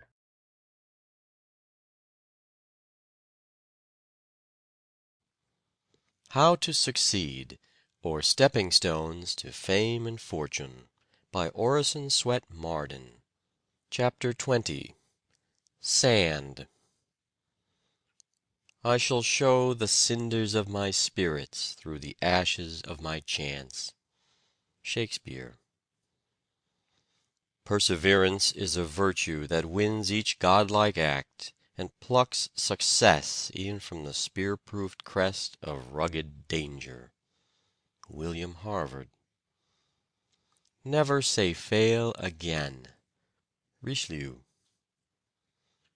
It is the one neck nearer that wins the race and shows the blood, the one pull more of the oar that proves the beefiness of the fellow, as Oxford men say. It is the one march more that wins the campaign, the 5 minutes more persistent courage that wins the fight. Though your force be less than another's, you equal and outmaster your opponent if you continue it longer and concentrate it more. Smiles. I know no such unquestionable badge and ensign of a sovereign mind as that tenacity of purpose which through all changes of companions or parties or fortunes changes never, bates no jot of heart or hope, but wearies out opposition and arrives at its port. "Well done, Tommy Brooks!" exclaimed his teacher in pleased surprise, when the dunce of the school spoke his piece without omitting a single word. The other boys had laughed when he rose, for they expected a bad failure. But when the rest of the class had tried, the teacher said Tommy had done the best of all, and gave him the prize. "And now tell me," said she, "how you learned the poem so well." "Please, ma'am, it was the snail on the wall that taught me how to do it," said Tommy. At this the other pupils laughed aloud, but the teacher said, "You need not laugh, boys, for we may learn much from such things as snails. How did the snail teach you, Tommy?" "I saw it crawl up the wall, little by little," replied the boy. "It did not stop nor turn back, but went on and on. And I thought I would do the same with the poem. So I learned it little by little, and did not give up. By the time the snail reached the top of the wall, I had learned the whole poem." I may here impart the secret of what is called good and bad luck, said Addison. There are men who, supposing Providence to have an implacable spite against them, bemoan in the poverty of old age the misfortunes of their lives. Luck forever runs against them and for others. One with a good profession lost his luck in the river, where he idled away his time a-fishing. Another with a good trade perpetually burnt up his luck by his hot temper, which provoked all his employees to leave him. Another with a lucrative business lost his luck by amazing diligence at everything but his own business. Another who steadily followed his trade, as steadily followed the bottle. Another who was honest and constant to his work, erred by his perpetual misjudgment. He lacked discretion. Hundreds lose their luck by indulging sanguine expectations, by trusting fraudulent men, and by dishonest gains. A man never has good luck who has a bad wife. I never knew an early rising, hard working, prudent man, careful of his earnings and strictly honest, who complained of his bad luck. A good character, good habits, and iron industry are impregnable to the assaults of the ill luck that fools are dreaming of. But when I see a tatterdemalion creeping out of a grocery late in the forenoon, with his hands stuck into his pockets, the rim of his hat turned up and the crown knocked in, I know he has had bad luck, for the worst of all luck is to be a sluggard, a knave, or a tippler. "You have a difficult subject," said Anthony Trollope at Niagara Falls to an artist who had attempted to draw the spray of the waters. "All subjects are difficult," was the reply, "to a man who desires to do well." "But yours, I fear, is impossible," said Trollope. "You have no right to say so, till I have finished my picture," protested the artist. "Tell Louisa to stick to her teaching. She can never succeed as a writer." When her father delivered the rejected manuscript of a story sent to James T. Fields, editor of the Atlantic Monthly, with the above message, Miss Alcott said, "Tell him I will succeed as a writer, and some day I shall write for the Atlantic." Not long after, she sent an article to the Atlantic and received a check for $50. With the money she said she bought a second-hand carpet for the parlor, a bonnet for her sister, shoes and stockings for herself. Her father was calling upon Longfellow some time after this, when Longfellow took the Atlantic and said, "I want to read to you Emerson's fine poem upon Thoreau's flute." Mr. Alcott interrupted him with delight and said, "My daughter Louisa wrote that." "Men talk as if victory were something fortunate," says Emerson. "Work is victory. Wherever work is done, victory is obtained. There is no chance and no blanks. You want but one verdict. If you have your own, you are secure of the rest. But if witnesses are wanted, witnesses are near." "Young gentlemen," says Francis Wayland, "remember that nothing can stand day's work." Alexander the Great exclaimed to his soldiers, disaffected after a long campaign, "Go home, and tell them that you left Alexander to conquer the world alone." "We discount only our own bills, and not those of private persons," said the cashier of the Bank of England, when a large bill was drawn by Anselm Rothschild of Frankfort, on Nathan Rothschild of London. "Private persons!" exclaimed Nathan, when told of the cashier's remark. "I will make these gentlemen see what sort of private persons we are." 3 weeks later he presented a £5 note at the bank at the opening of the office. The teller counted out 5 sovereigns, looking surprised that Baron Rothschild should have troubled himself about such a trifle. The Baron examined the coins one by one, weighing them in the balance, as he said the law gave him the right to do, put them into a little canvas bag, and offered a second, and then a third, fourth, 50th, 1000th note. When a bag was full he handed it to a clerk in waiting, and proceeded to fill another. In 7 hours he had changed £21,000, and with 9 employees of his house similarly engaged, had occupied the tellers so busily in changing $1,050,000 worth of notes that no one else could receive attention. The bankers laughed, but the next morning Rothschild appeared with his 9 clerks and several drays to carry away the gold, remarking, "These gentlemen refuse to pay my bills. I have sworn not to keep theirs. They can pay at their leisure, only I notify them that I have enough to employ them for 2 months." The smiles faded from the features of the bank officials as they thought of a draft of $55,000,000 in gold which they did not hold.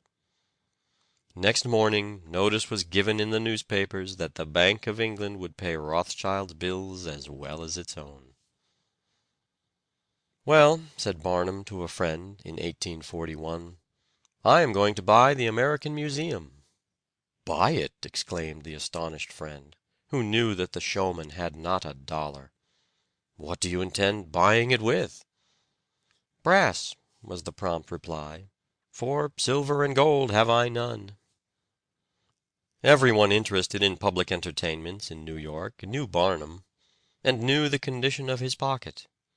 But Francis Olmsted, who owned the museum building, consulted numerous references, all telling of "a good showman who would do as he agreed," and accepted a proposition to give security for the purchaser.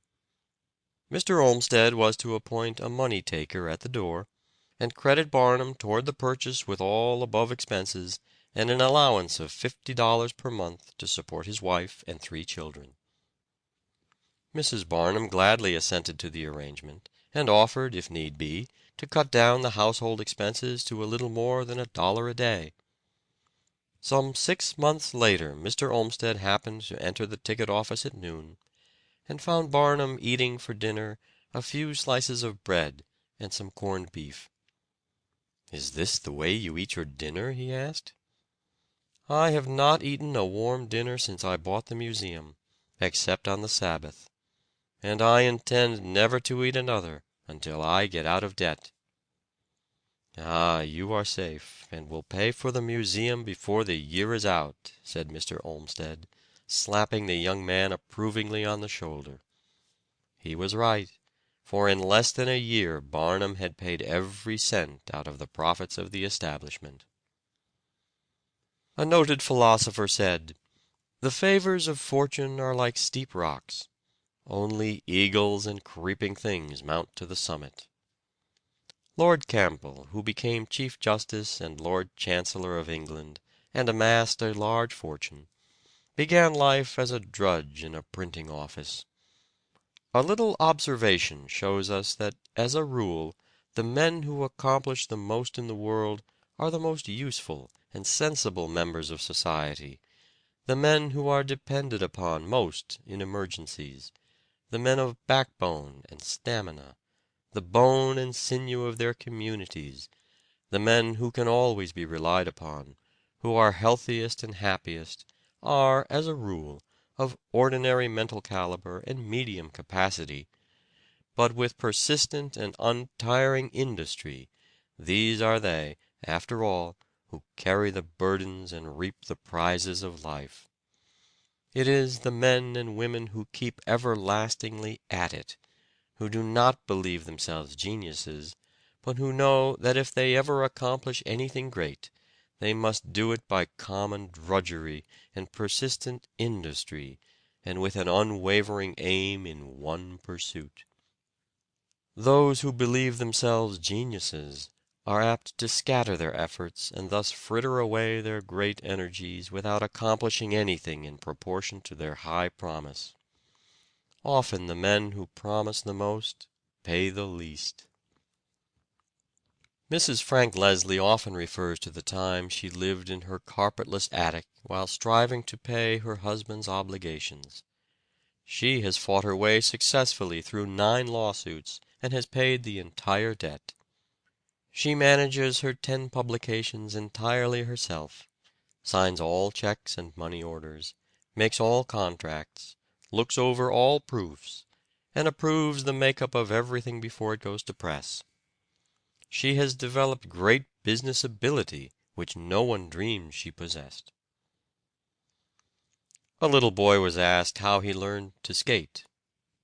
"Oh, by getting up every time I fell down," he replied.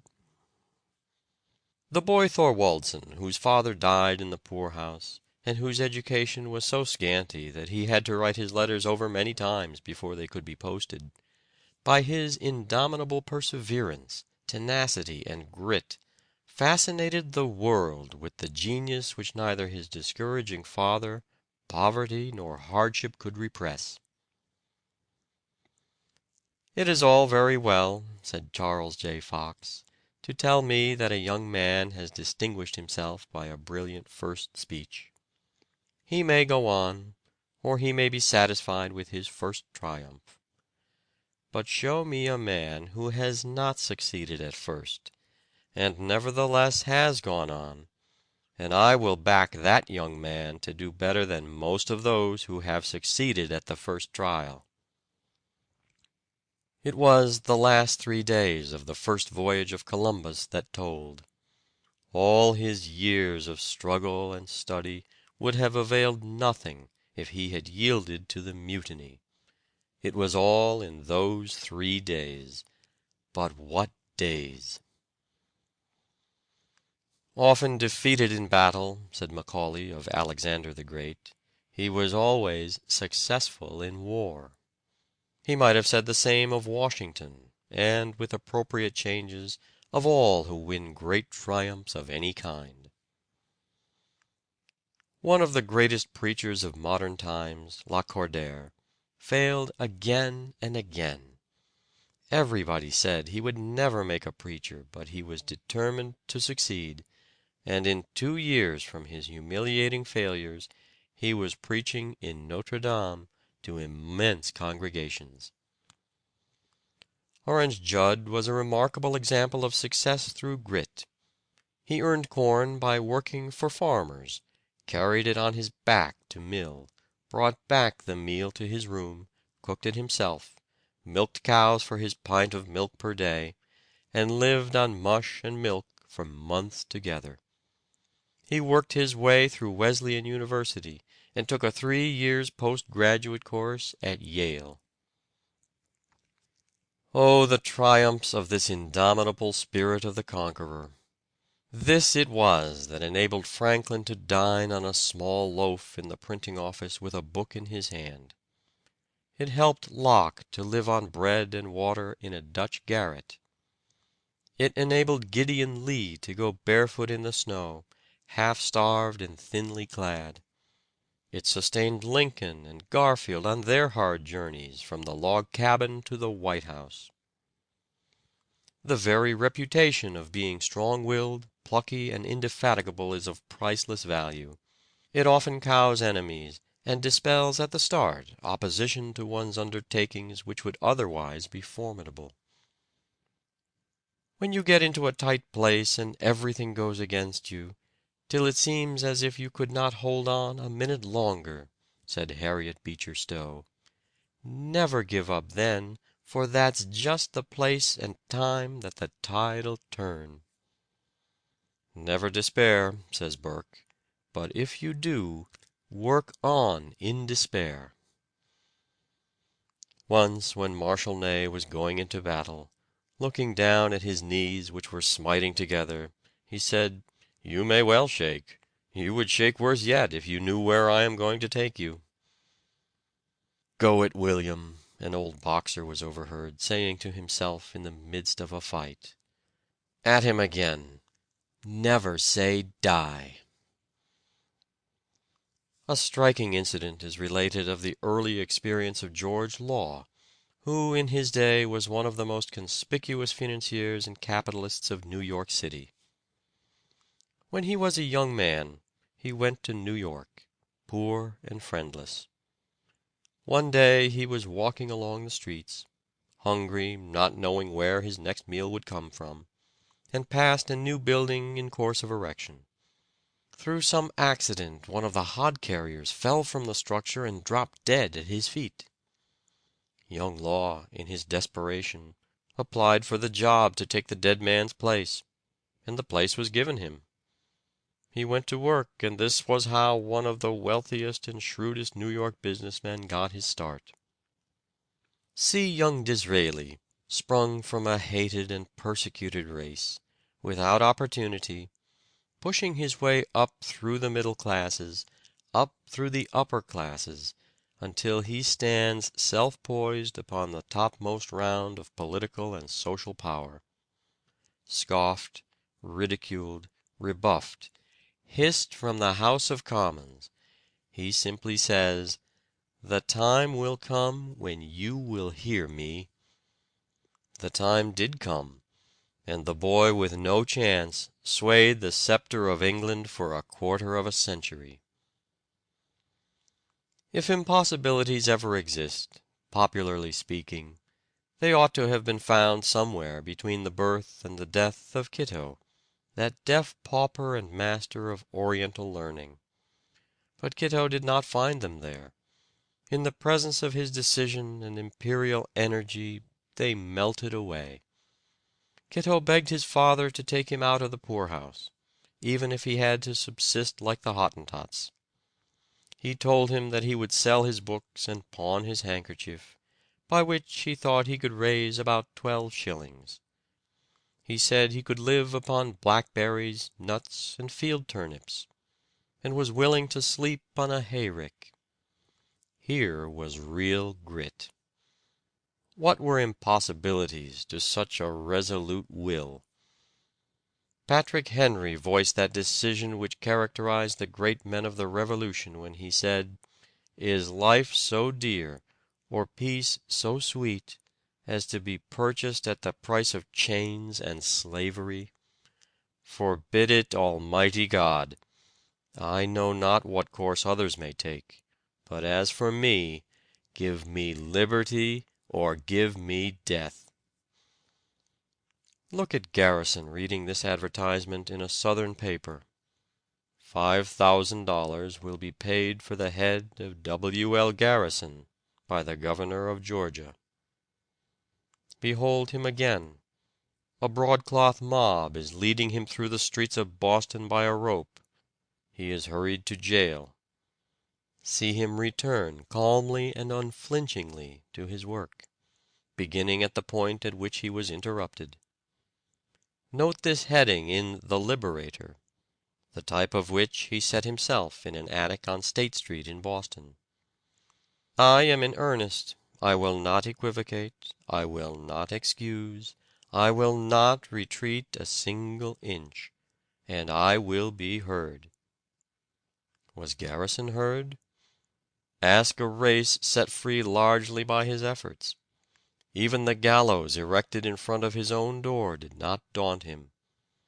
He held the ear of an unwilling world with that burning word freedom, which was destined never to cease its vibrations until it had breathed its sweet secret to the last slave. At a time when abolitionists were dangerously unpopular, a crowd of brawny Cape Cod fishermen had made such riotous demonstrations that all the speakers announced, except Stephen Foster and Lucy Stone, had fled from an open-air platform. "You had better run, Stephen," said she. "They are coming." "But who will take care of you?" asked Foster. "This gentleman will take care of me," she replied, calmly laying her hand within the arm of a burly rioter with a club, who had just sprung upon the platform. "What did you say?" stammered the astonished rowdy, as he looked at the little woman. "Yes, I'll take care of you, and no one shall touch a hair of your head." With this, he forced a way for her through the crowd, and, at her earnest request, placed her upon a stump, and stood guard with his club while she delivered an address so effective that the audience offered no further violence, and even took up a collection of $20 to repay Mr. Foster for the damage his clothes had received when the riot was at its height. "Luck is ever waiting for something to turn up," says Cobden. "Labor, with keen eyes and strong will turn up something. Luck lies in bed and wishes the postman would bring him the news of a legacy. Labor turns out at 6 o'clock, and with busy pen or ringing hammer lays the foundation of a competence. Luck whines. Labor whistles. Luck relies on chance. Labor on character.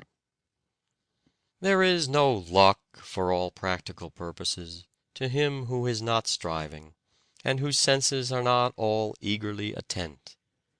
What are called accidental discoveries are almost invariably made by those who are looking for something. A man incurs about as much risk of being struck by lightning as by accidental luck.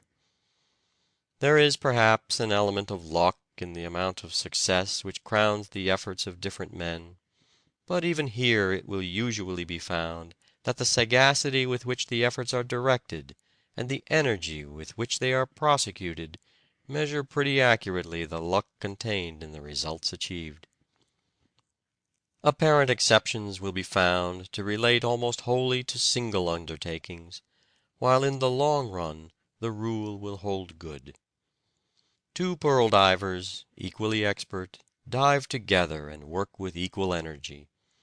One brings up a pearl, while the other returns empty-handed. But let both persevere, and at the end of 5, 10, or 20 years, it will be found that they succeeded almost in exact proportion to their skill and industry. Lincoln, being asked by an anxious visitor what he would do after 3 or 4 years if the rebellion was not subdued, replied, "Oh, there is no alternative but to keep pegging away."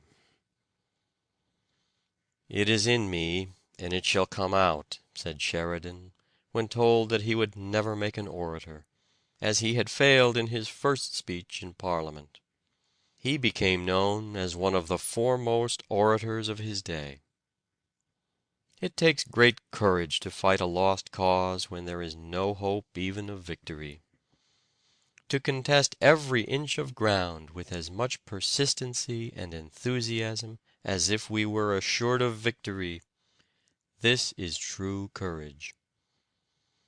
The world admires the man who never flinches from unexpected difficulties, who calmly, patiently, and courageously grapples with his fate, who dies, if need be, at his post. President Chadbourne put grit in place of his lost lung, and worked 35 years after his funeral had been planned. Henry Fawcett put grit in place of eyesight, and became the greatest Postmaster General England ever had. Prescott also put grit in place of eyesight and became one of America's greatest historians.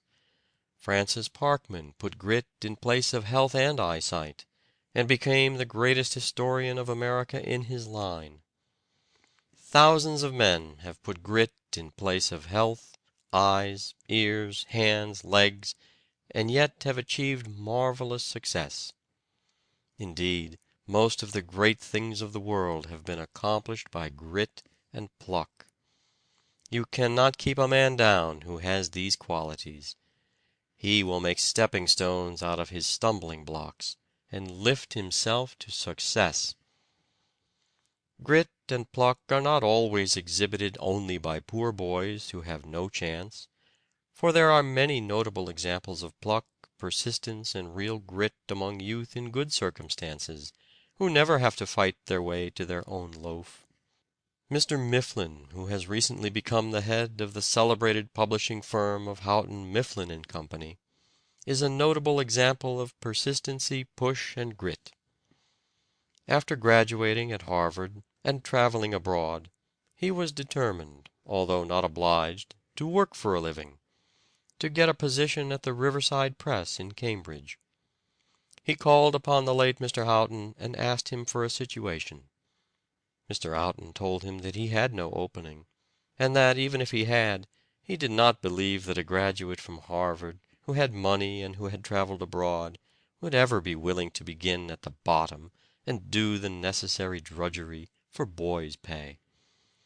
Mr. Mifflin protested that he was not afraid of hard work, and that he was willing to do anything and take any sort of a position if he could only learn the business.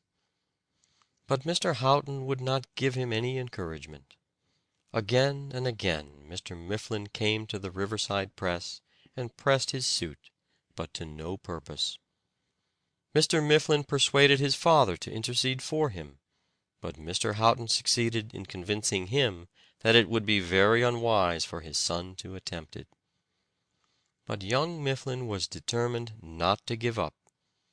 Finally Mr. Houghton, out of admiration for his persistence and pluck, made a place for him, which had been occupied by a boy, for $5 a week. Young Mifflin took hold of the work with such earnestness, and showed so much pluck and determination, that Mr. Houghton soon called him into the office and raised his pay to $9 a week from the time he began. Although the young man lived in Boston, he was always at the Riverside Press in Cambridge early in the morning, and would frequently remain after all the others had gone. Mr. Houghton happened to go in late one night, after everybody had gone as he supposed, and was surprised to find Mr. Mifflin there, taking one of the presses apart. Of course such a young man would be advanced. These are the boys who become the heads of firms.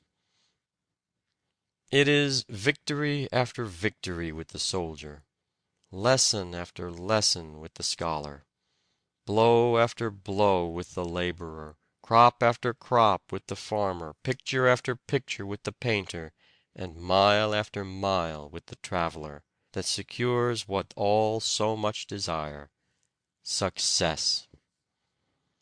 Stick to the thing and carry it through.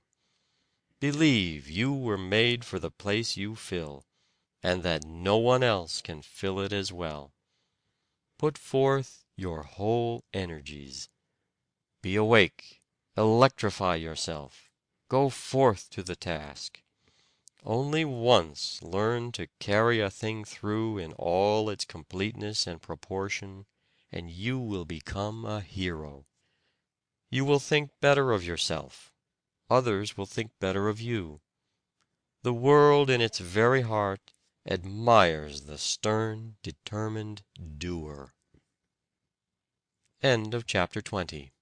Recording by David Martin.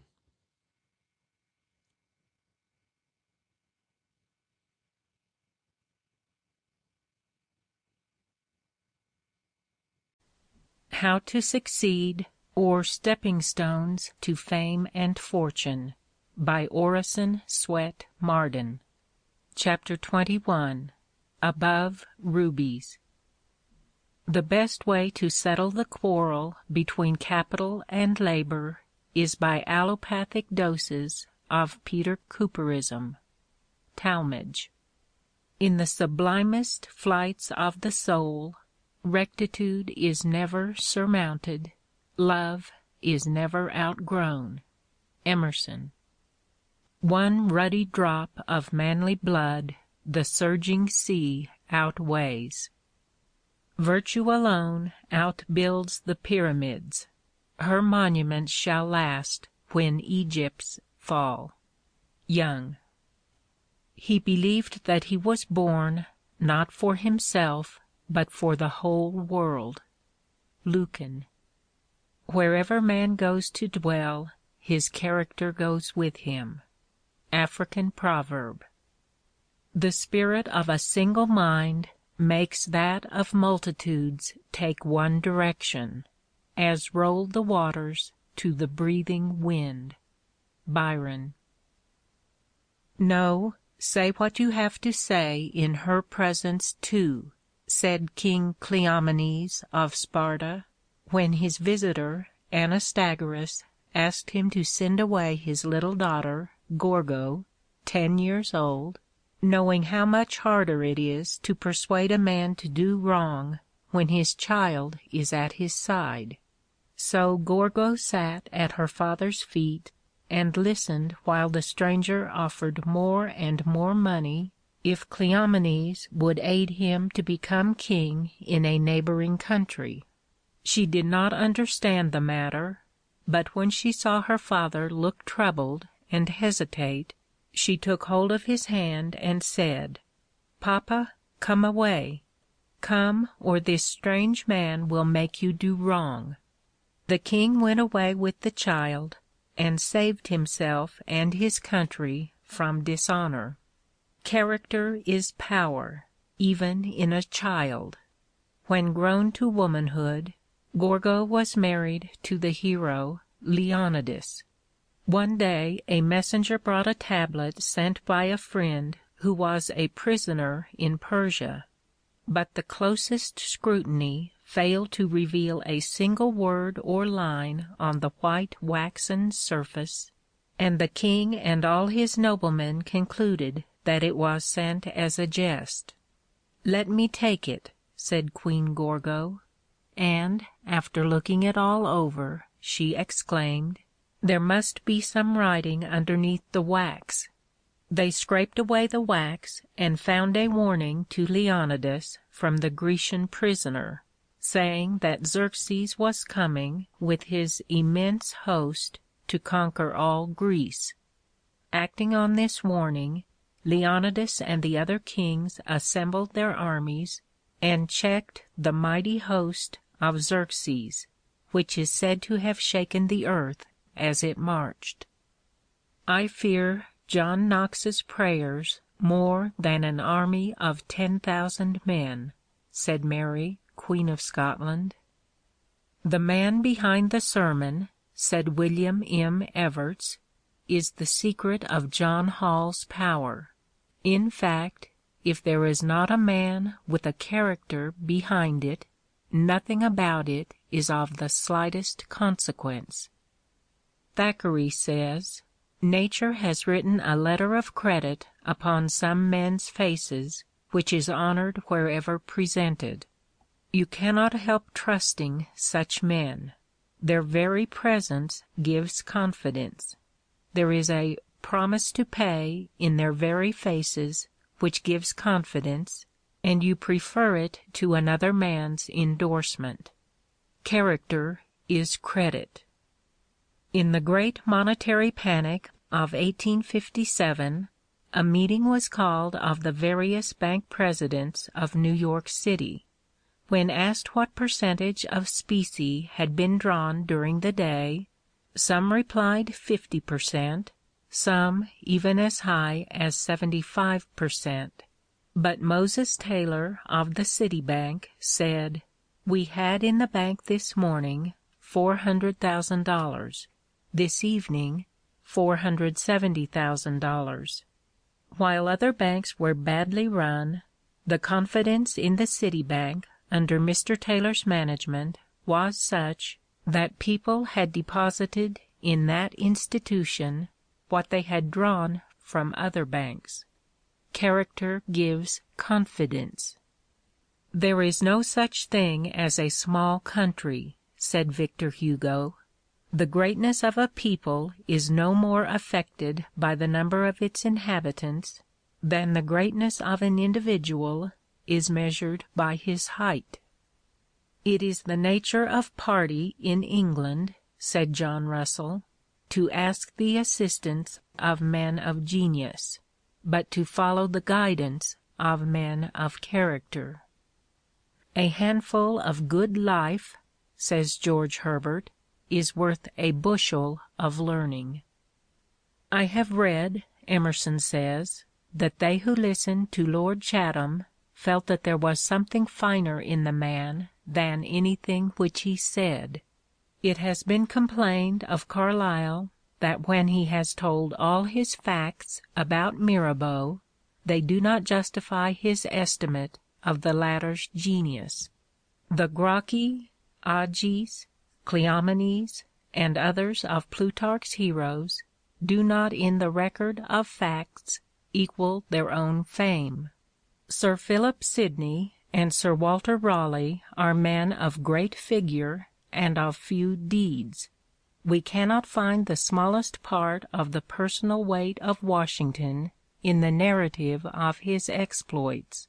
The authority of the name of Schiller is too great for his books. This inequality of the reputation to the works or the anecdotes is not accounted for by saying that the reverberation is longer than the thunderclap, but something resided in these men which begot an expectation that outran all their performance. The largest part of their power was latent. This is that which we call character, a reserved force which acts directly by presence and without means. What others effect by talent or eloquence, the man of character accomplishes by some magnetism. Half his strength he puts not forth. His victories are by demonstration of superiority, and not by crossing bayonets. He conquers because his arrival alters the face of affairs.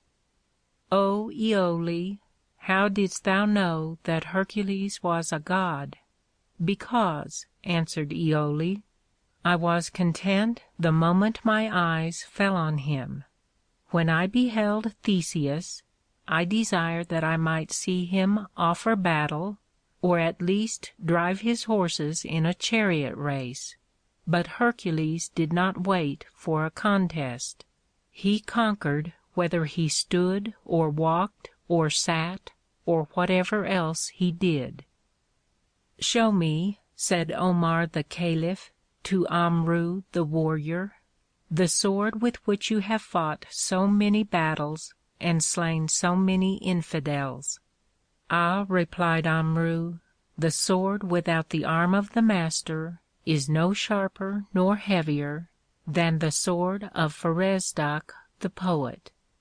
So 150 pounds of flesh and blood without character is of no great value. No man throws away his vote, says Francis Willard, when he places it in the ballot box with his conviction behind it. The party which elected Lincoln in 1860 polled only 7,000 votes in 1840. Revolutions never go backward, and the fanaticisms of today are the victories of tomorrow. "Oh, sir, we are beaten," exclaimed the general in command of Sheridan's army, retreating before the victorious Early.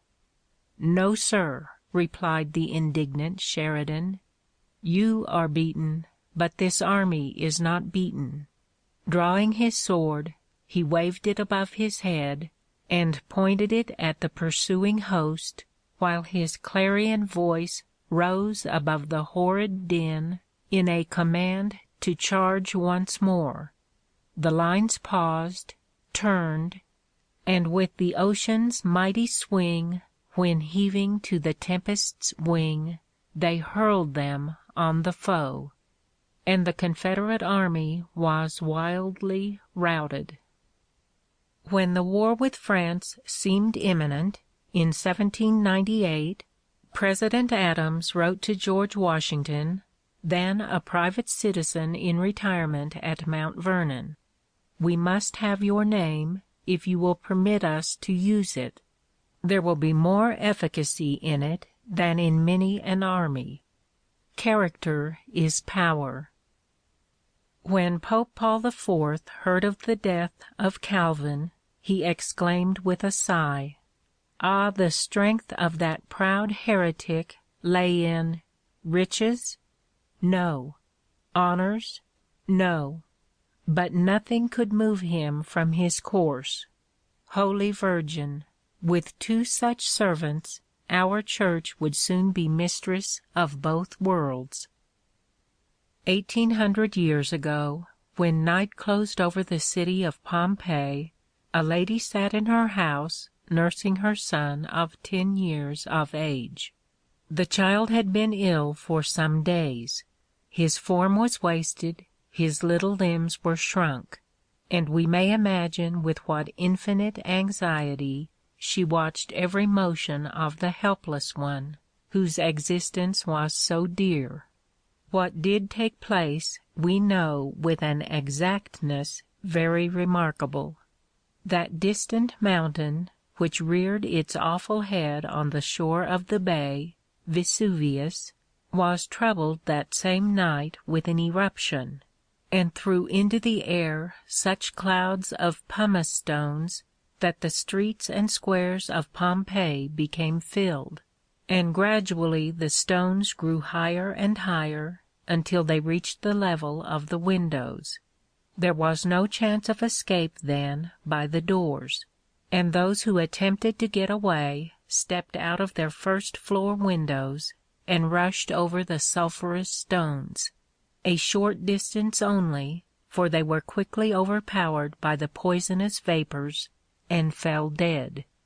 After the stones there fell ashes, and after ashes hot water fell in showers, which changed the ashes into clay.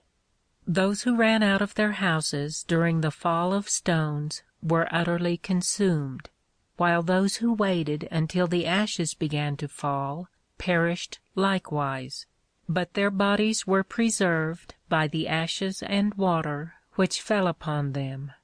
The Pompeian mother we have mentioned opened the window of her house when she thought the fall of stones was over, and with the child in her arms took a few hurried steps forward, when, overpowered by the sulphur, she fell forward, at which moment the shower of ashes began to fall, and quickly buried mother and child. The hot water afterward changed into a mold. The ashes and the sun baked the fatal clay to such a degree of hardness that it has endured to the present day.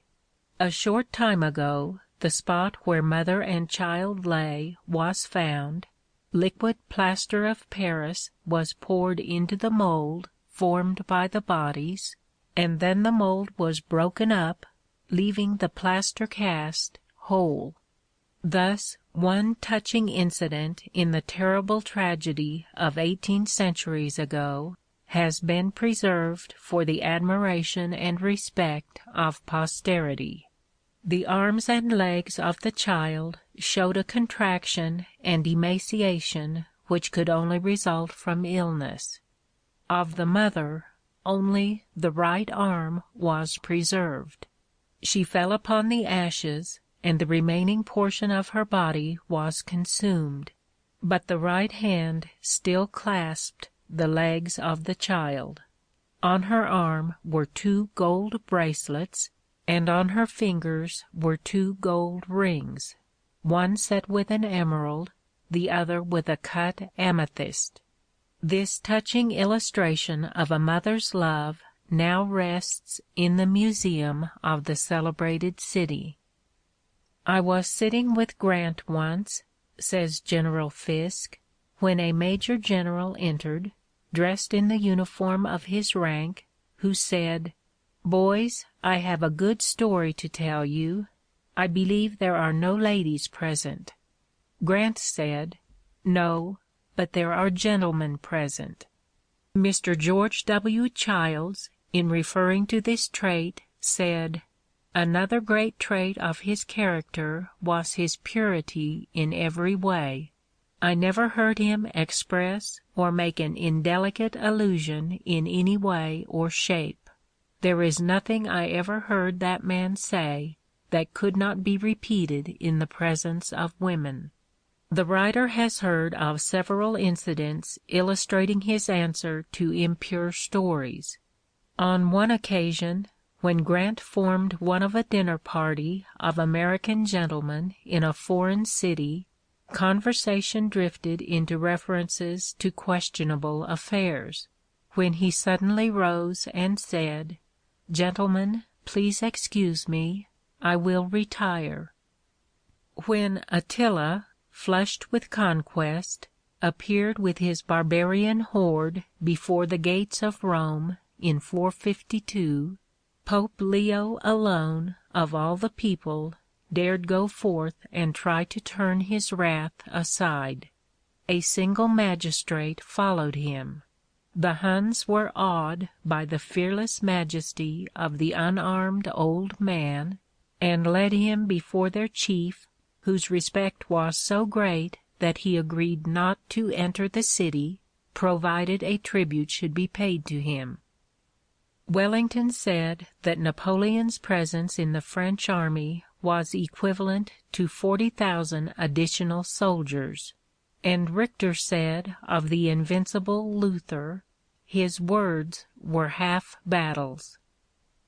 "I know of no great men," says Voltaire, "except those who have rendered great services to the human race. Men are measured by what they do, not by what they seem or possess." Francis Horner, of England, was a man of whom Sidney Smith said that the 10 Commandments were stamped upon his forehead.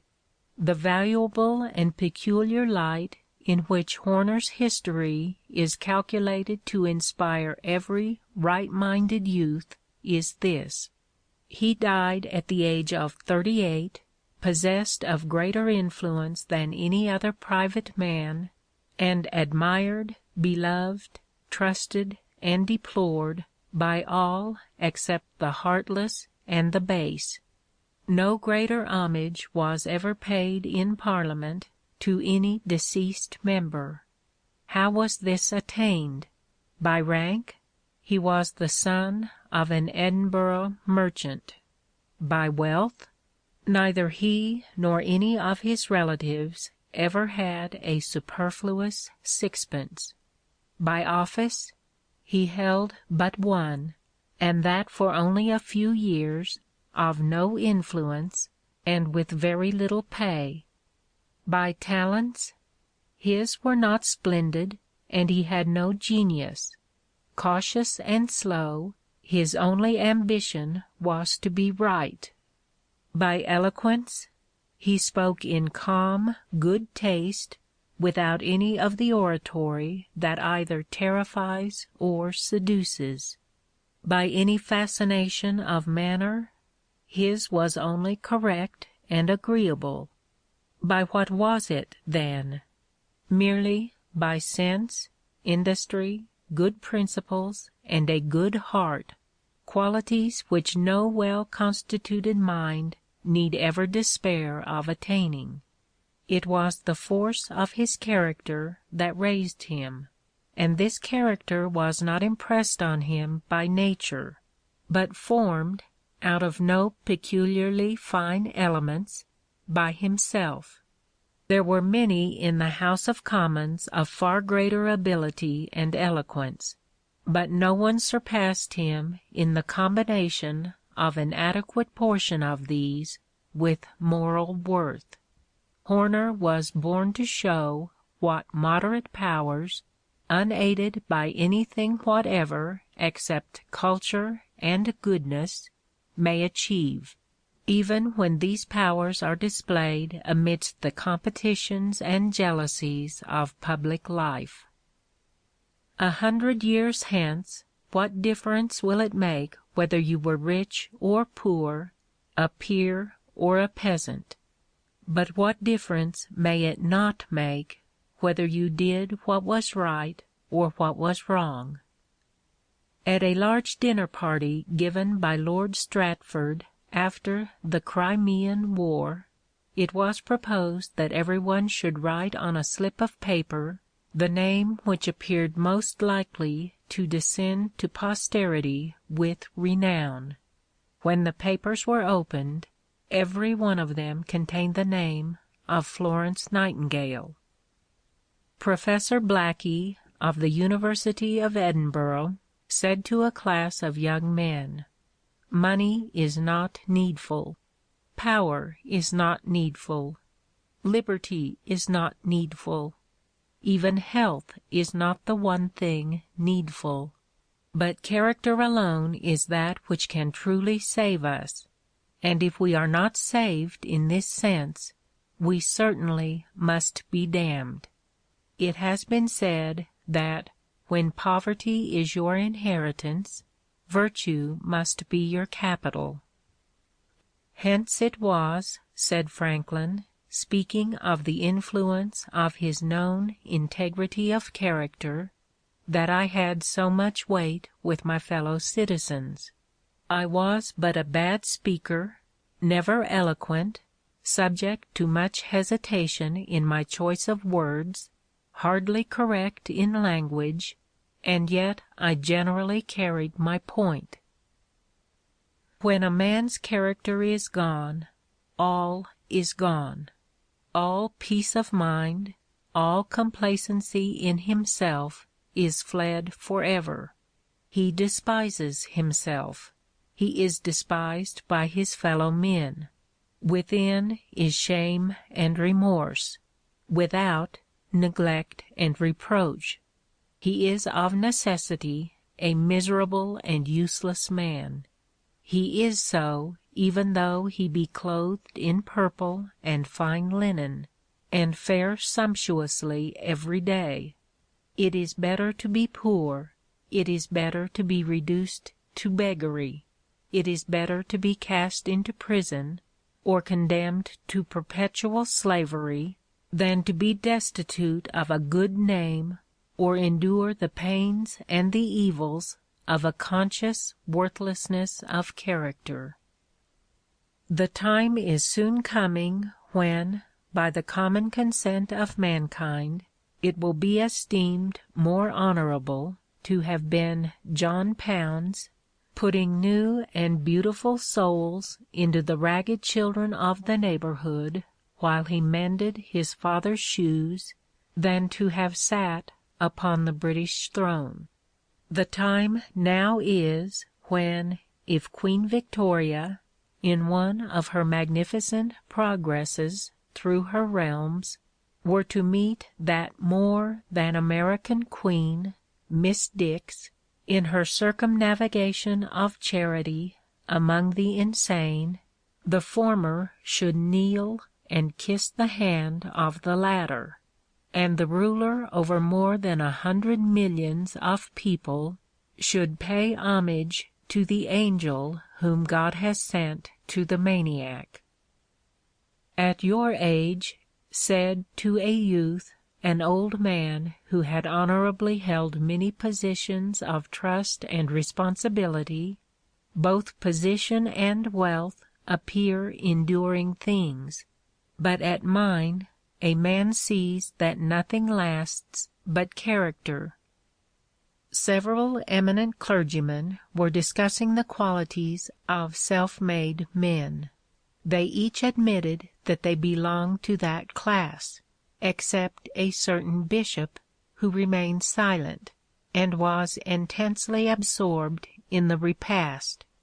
The host was determined to draw him out, and so, addressing him, said, "All at this table are self-made men, unless the bishop is an exception." The bishop promptly replied, "I am not made yet." And the reply contained a profound truth. So long as life lasts, with its discipline of joy or sorrow, its opportunities for good or evil, so long our characters are being shaped and fixed. Milton said, "He who would write heroic poems must make his whole life an heroic poem." We are responsible for our thoughts, and unless we could command them, mental and moral excellence would be impossible. Charles Kingsley has well said, "Let anyone set his heart to do what is right and nothing else, and it will not be long ere his brow is stamped with all that goes to make up the heroic expression, with noble indignation, noble self-restraint, great hopes, great sorrows, perhaps even with the print of the martyr's crown of thorns." Said James Martineau, "God insists on having a concurrence between our practice and our thoughts. If we proceed to make a contradiction between them, he forthwith begins to abolish it. And if the will not rise to the reason must be degraded to the will."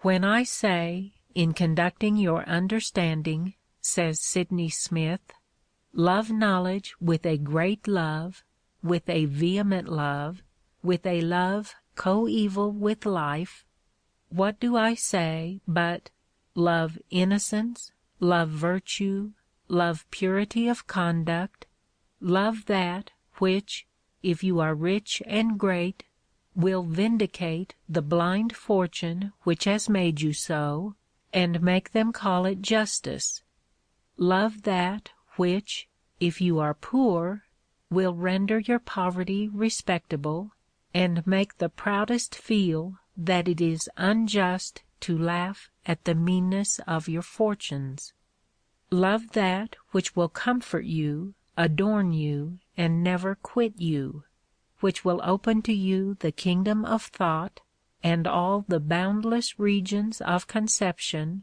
as an asylum against the cruelty, the injustice, and the pain that may be your lot in the world; that which will make your motives habitually great and honorable, and light up in an instant 1,000 noble disdains at the very thought of meanness and of fraud." The Arabs express this by a parable that incarnates, as is their wont, the word in the recital. King Nimrod, say they, one day summoned his 3 sons into his presence. He ordered to be set before them 3 urns under seal.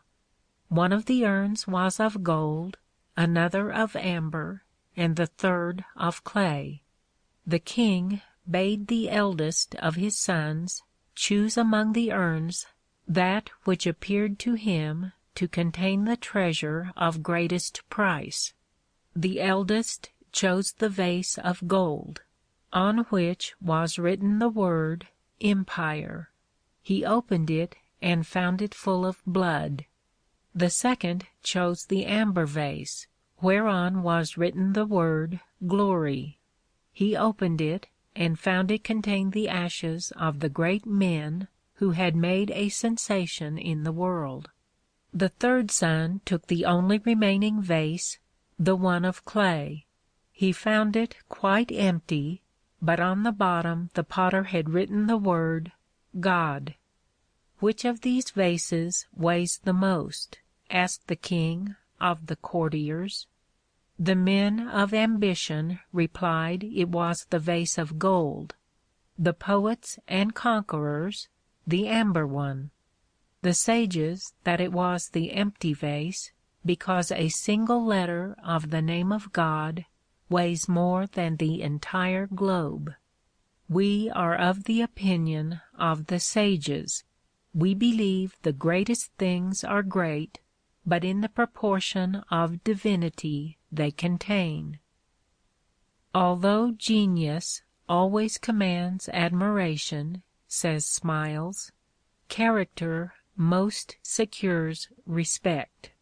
The former is more the product of brain power, the latter of heart power, and in the long run it is the heart that rules in life. Men of genius stand to society in the relation of its intellect, as men of character of its conscience, and while the former are admired, the latter are followed. Commonplace though it may appear, this doing of one's duty embodies the highest ideal of life and character. There may be nothing heroic about it, but the common lot of men is not heroic, and though the abiding sense of duty upholds man in his highest attitudes, it also equally sustains him in the transaction of the ordinary affairs of everyday existence. The most influential of all the virtues are those which are the most in request for daily use. They wear the best and last the longest. We can always better understand and appreciate a man's real character by the manner in which he conducts himself toward those who are the most nearly related to him, and by his transaction of the seemingly commonplace details of daily duty, than by his public exhibition of himself as an author, an orator, or a statesman. Intellectual culture has no necessary relation to purity or excellence of character. On the contrary, a condition of comparative poverty is compatible with character in its highest form. A man may possess only his industry, his frugality, his integrity, and yet stand high in the rank of true manhood. Character is property. It is the noblest of possessions. It is an estate in the general goodwill and respect of men, and they who invest in it, though they may not become rich in this world's goods, will find their reward in esteem and reputation fairly and honorably won. Without principles, a man is like a ship without rudder or compass, left to drift hither and thither with every wind that blows. What a contrast is afforded by the lives of Bacon and More! Bacon sought office with as much desire as More avoided it. Bacon used as much solicitation to obtain it as More endured to accept it, and each, when in it, was equally true to his character. More was simple, as Bacon was ostentatious. More was as incorruptible as Bacon was venal. More spent his private fortune in office, and Bacon spent the wages of corruption there. Both left office poor in worldly goods, but while More was rich in honor and good deeds, Bacon was poor in everything, poor in the mammon for which he bartered his integrity, poor in the God for which he sacrificed his peace, poor in the presence of the worthless, covered with shame in the midst of the people, trusting his fame to posterity, of which posterity is only able to say that the wisest of men was adviser to the silliest of kings, yet that such a king had a sort of majesty when morally compared with the official director of his conscience. Both More and Bacon served each a great purpose for the world. More illustrated the beauty of holiness. Bacon expounded the infinitude of science. Bacon became the prophet of intellect, More the martyr of conscience. The one pours over our understandings the light of knowledge, but the other inflames our hearts with the love of virtue. All have read of the proud Egyptian king who ordered a colossal staircase built in his new palace, and was chagrined to find that he required a ladder to climb from one step to the next. A king's legs are as short as those of a beggar. So too, a prince's ability to enjoy the pleasures of life is no greater than that of a pauper. All that is valuable in this world is to be had for nothing. Genius, beauty, health, piety, love, are not bought and sold. The richest man on earth would vainly offer a fortune to be qualified to write a verse like Milton, or to compose a melody like Mozart. You may summon all the physicians, but they cannot procure for you the sweet, healthful sleep which the tired laborer gets without price. Let no man, then, call himself a proprietor. He owns but the breath as it traverses his lips, and the idea as it flits across his mind. And of that breath he may be deprived by the sting of a bee, and that idea, perhaps, truly belongs to another.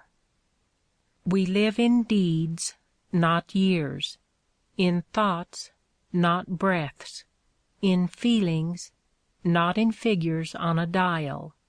We should count time by heart throbs. He most lives who thinks most, feels the noblest, acts the best, and he whose heart beats quickest lives the longest. End of chapter 21. Recording by Lucretia B.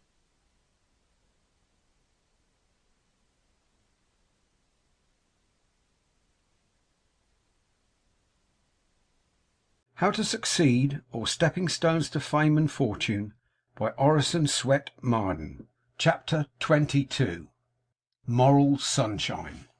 I have gout, asthma, and 7 other maladies, but am otherwise very well. Sydney Smith. The inborn geniality of some people amounts to genius. Whipple. This one sits shivering in Fortune's smile, taking his joy with bated, doubtful breath. This other, gnawed by hunger all the while, laughs in the teeth of death. T.B. Aldrich. There is no real life, but cheerful life. Addison.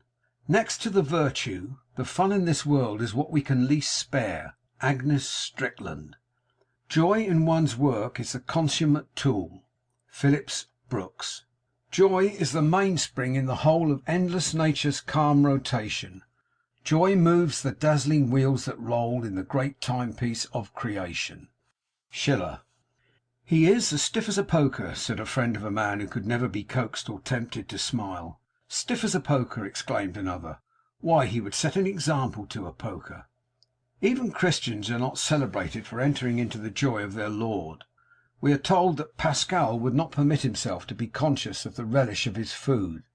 He prohibited all seasonings and spices, however much he might wish for and need them, and he actually died because he forced his diseased stomach to receive at each meal a certain amount of aliment, neither more nor less, whatever might be his appetite at the time, or his utter want of appetite. He wore a girdle armed with iron spikes, which he was accustomed to drive in upon his body, his fleshless ribs, as often as he thought himself in need of such admonition. He was annoyed and offended if any in his hearing might chance to say that they had just seen a beautiful woman. He rebuked a mother who permitted her own children to give her their kisses. Toward a loving sister who devoted herself to his comfort, he assumed an artificial harshness of manner for the express purpose, as he acknowledged, of revolting her sisterly affection. And all this sprung from the simple principle that earthly enjoyment was inconsistent with religion. We should fight against every influence which tends to depress the mind, as we would against a temptation to crime. A depressed mind prevents the free action of the diaphragm and the expansion of the chest. It stops the secretions of the body, interferes with the circulation of the blood in the brain, and deranges the entire functions of the body. Scrofula and consumption often follow protracted depressions of mind.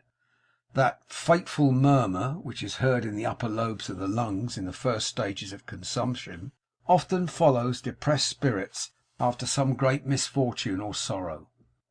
Victims of suicide are almost always in a depressed state from exhausted vitality, loss of nervous energy, dyspepsia, worry, anxiety, trouble, or grief. Mirth is God's medicine, says a wise writer. Everybody ought to bathe in it. Grim care, moroseness, anxiety, all the rust of life ought to be scoured off by the oil of mirth. It is better than emery. Every man ought to rub himself with it. A man without mirth is like a waggon without springs, in which one is caused disagreeably to jolt by every pebble over which it runs. A man with mirth is like a chariot with springs, in which one can ride over the roughest roads and scarcely feel anything but a pleasant rocking motion. I have told you, said Southey, of the Spaniard who always put on spectacles when about to eat cherries, in order that the fruit might look larger and more tempting.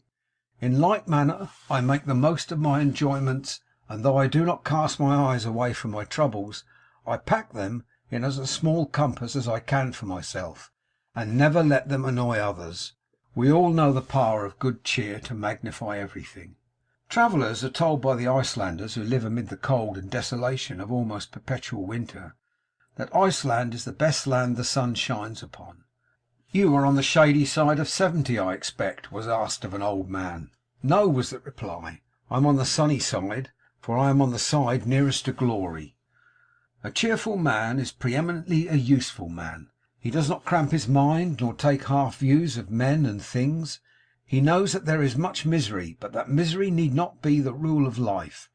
He sees that in every state people may be cheerful.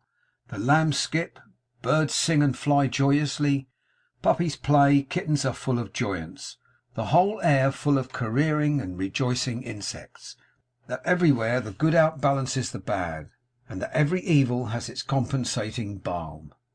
Bishop Fenelon is a delicious man, said Lord Peterborough. I had to run away from him to prevent his making me a Christian. Hume, the historian, never said anything truer than, to be happy, the person must be cheerful and gay, not gloomy and melancholy. A propensity to hope and joy is real riches, one to fear and sorrow, real poverty. Dr. Johnson once remarked with his point and pith that the custom of looking on the bright side of every event was better than having £1,000 a year income. But Hume rated the value in dollars and cents of cheerfulness still higher. He said he would rather have a cheerful disposition, always inclined to look on the bright side of things, than to be a master of an estate with £10,000 a year. We have not fulfilled every duty unless we have fulfilled that of being pleasant. If a word or two will render a man happy, said a Frenchman, he must be a wretch indeed who will not give it. It is like lighting another man's candle with your own, which loses none of its brilliancy by what the other gains.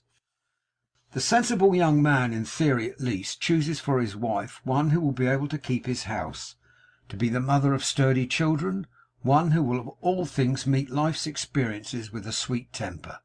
It is impossible to imagine a pleasant home with a cross wife, mother or sister, as its presiding genius, and it is a rule, with exceptions, that good appetite and sound sleep induce amiability. If, with these advantages, a girl or woman, boy or man, is still snappish or surly, why, it must be due to her or his total depravity. Some things she should not do. She should not dose herself, or study up her case, or plunge suddenly into vigorous exercise. Moderation is a safe rule to begin with, and, indeed, to keep on with.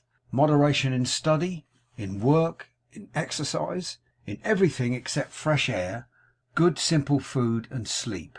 Few people have too much of these. The average girl at home can find no more sanitary gymnastics than in doing part of the lighter housework. This sort of exercise has object and interest and use, which raises it above mere drill. Add to this a merry romp with younger brothers and sisters, a brisk daily walk, the use of a few moments twice a day of dumbbells in a cool airy room, and it is safe to predict a steady advance towards that ideal state of being in which we forget our bodies and just enjoy ourselves. It is not work that kills men, says Beecher, it is worry. Work is healthy. You can hardly put more on a man than he can bear. But worry is rust upon the blade. It is not movement that destroys machinery, but friction. Helen Hunt says there is one sin which seems to be everywhere, and by everybody is underestimated and quite too much overlooked in valuations of character. It is the sin of fretting. It is as common as air, as speech, so common that unless it rises above its usual monotone, we do not even observe it. Watch any ordinary coming together of people, and we see how many minutes it will be before somebody frets, that is, makes more or less complaint of something or other, which probably every one in the room or car or the street corner knew before, and which most probably nobody can help. Why say anything about it? It is cold, it is hot, it is wet, it is dry. Somebody has broken an appointment, ill cooked a meal, stupidity or bad faith somewhere has resulted in discomfort. There are plenty of things to fret about. It is simply astonishing how much annoyance and discomfort may be found in the course of everyday living, even of the simplest, if one only keeps a sharp eye out on that side of things. Some people seem to be always hunting for deformities, discords, and shadows, instead of beauty, harmony, and light. We are born to trouble as sparks fly upward. But even to the sparks flying upward in the blackest of smoke, there is a blue sky above, and the less time they waste on the road, the sooner they will reach it. Fretting is all time wasted on the road. About two things we should never fret: that which we cannot help, and that which we can help. Better to find one of your own faults than 10 of your neighbours'. It is not the troubles of today, but those of tomorrow and next week and next year, that whiten our heads and wrinkle our faces. Every man we meet looks as if he'd gone out to borrow trouble, with plenty of it on hand, said a French lady driving in New York. The pendulum of a certain clock began to calculate how often it would have to swing backward and forward in the week and the month to come. Then, looking further into the future, it made a calculation for a year, etc. The pendulum got frightened and stopped. Do one day's work at a time. Do not worry about the trouble of tomorrow. Most of the trouble in life is borrowed trouble, which never actually comes. As all healthy action, physical, intellectual, and moral, depends primarily on cheerfulness, says E.P. Whipple, and as every duty, whether it be to follow a plough or to die at the stake, should be done in a cheerful spirit, the exploration of the sources and conditions of this most vigorous, exhilarating, and creative of the virtues may be as useful as the exposition of any topic of science or system of prudential art. Christ, the great teacher, did not shut himself up with monks, away from the temptation of the great world outside.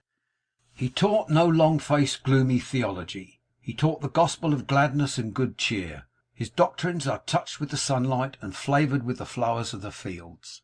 The birds of the air and the beasts of the field and happy romping children are in them. True piety is cheerful as the day. Cranmer cheers his brother martyrs, and Latimer walks with a face shining with cheerfulness to the stake, upholds his fellow spirits, and seasons all his sermons with pleasant anecdotes. Nothing will supply the want of sunshine to peaches, said Emerson, and to make knowledge valuable, you must have the cheerfulness of wisdom. In answer to the question, how shall we overcome temptation, a noted writer said, cheerfulness is the first thing, cheerfulness is the second, and cheerfulness is the third.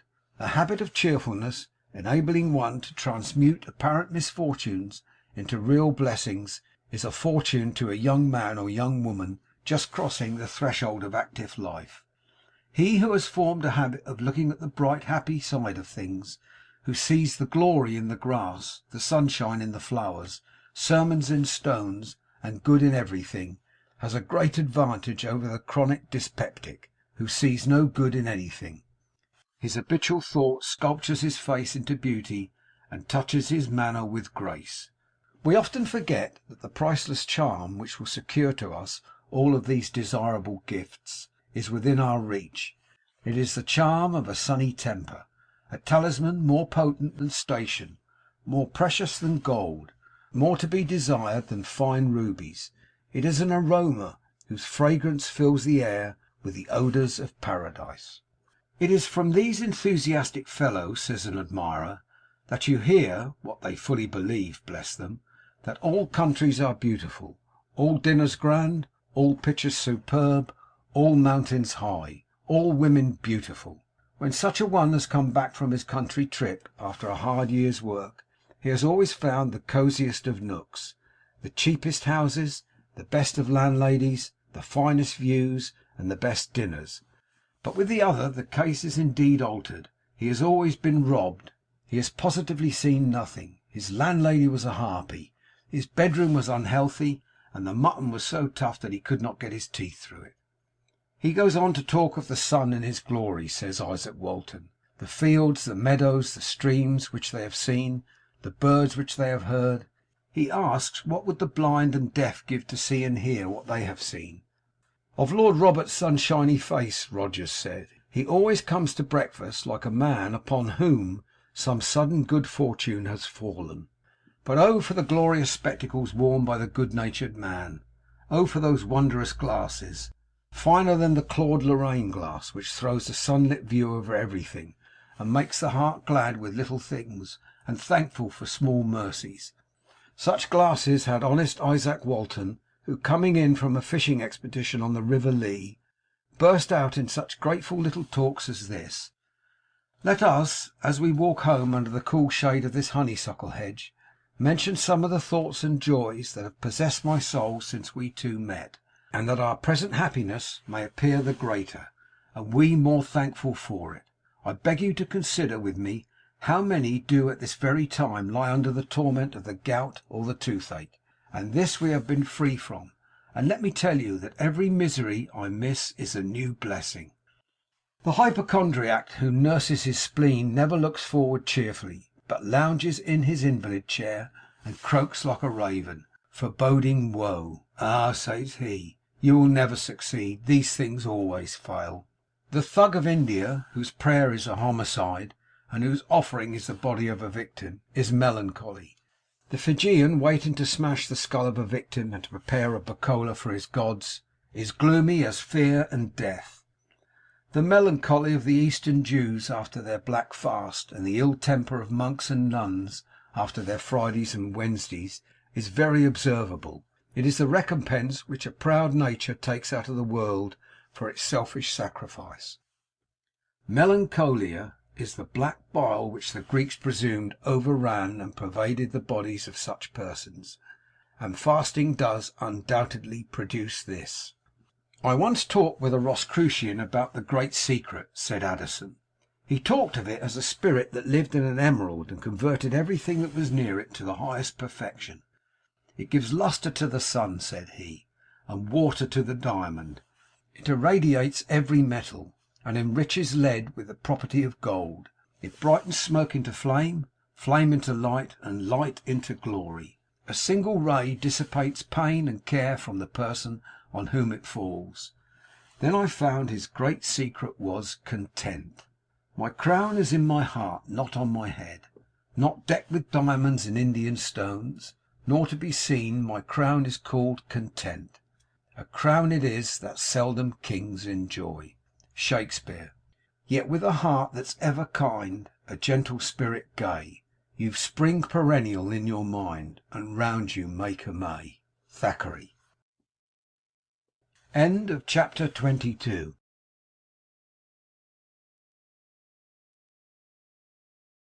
How to Succeed, or Stepping Stones to Fame and Fortune, by Orison Swett Marden. Chapter 23. Hold Up Your Head. Thoroughly to believe in one's own self, so one's self were thorough, were to do great things. Tennyson. If there be a faith that can remove mountains, it is faith in one's own power. Marie Ebner Eschenbach. Let no one discourage self-reliance. It is, of all the rest, the greatest quality of true manliness. Kossuth. It needs a divine man to exhibit anything divine. Trust thyself. Every breast vibrates to that iron string. Accept the place that divine providence has found for you, the society of your contemporaries, the connection of events. Great men have always done so. Nothing is at last sacred but the integrity of our own mind. Emerson. This above all, to thine own self be true, and it must follow as the night the day, thou canst not then be false to any man. Shakespeare. Yes, said a half-drunken man in a cellar to a parish visitor, a young girl, I am a tough and a drunkard, and am just out of jail, and my wife is starving. But that doesn't give you the right to come into my house without knocking to ask questions. Another zealous girl declared in a reform club in New York City that she always went to visit the poor in her carriage, with the crest on the door and liveried servants. It gives me authority, she said. They listen to my words with more respect. The Fraulein Barbara, who founded the Home for Degraded and Drunken Sailors in London, used other means to gain influence over them. I, too, she would say, taking the poor applicant by the hand when he came to her door, I, too, as well as you, am one of those for whom Christ died. We are brother and sister, and we'll help each other. An English artist, engaged in painting a scene in the London slums, applied to the Board of Guardians of the Poor in Chelsea for leave to sketch into it, as types of want and wretchedness, certain picturesque paupers then in the almshouse. The board refused permission on the ground that, quote, a man does not cease to have self-respect and rights because he is a pauper, and that his misfortunes should not be paraded before the world, unquote.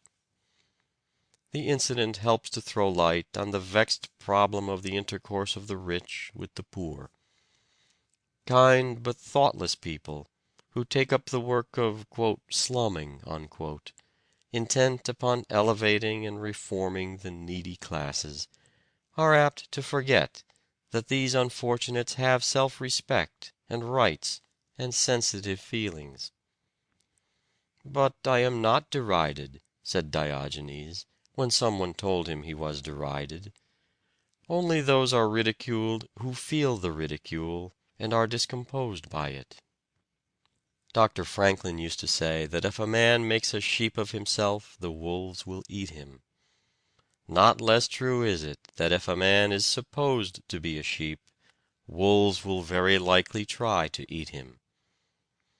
O God, assist our side, prayed the Prince of Anhalt-Dessau, a general in the Prussian service, before going into battle.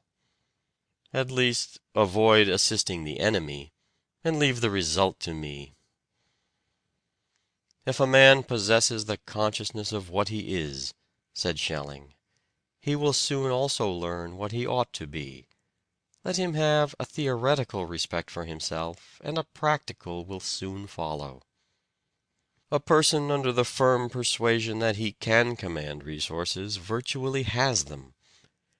Humility is the part of wisdom, and is most becoming in men, said Kossuth.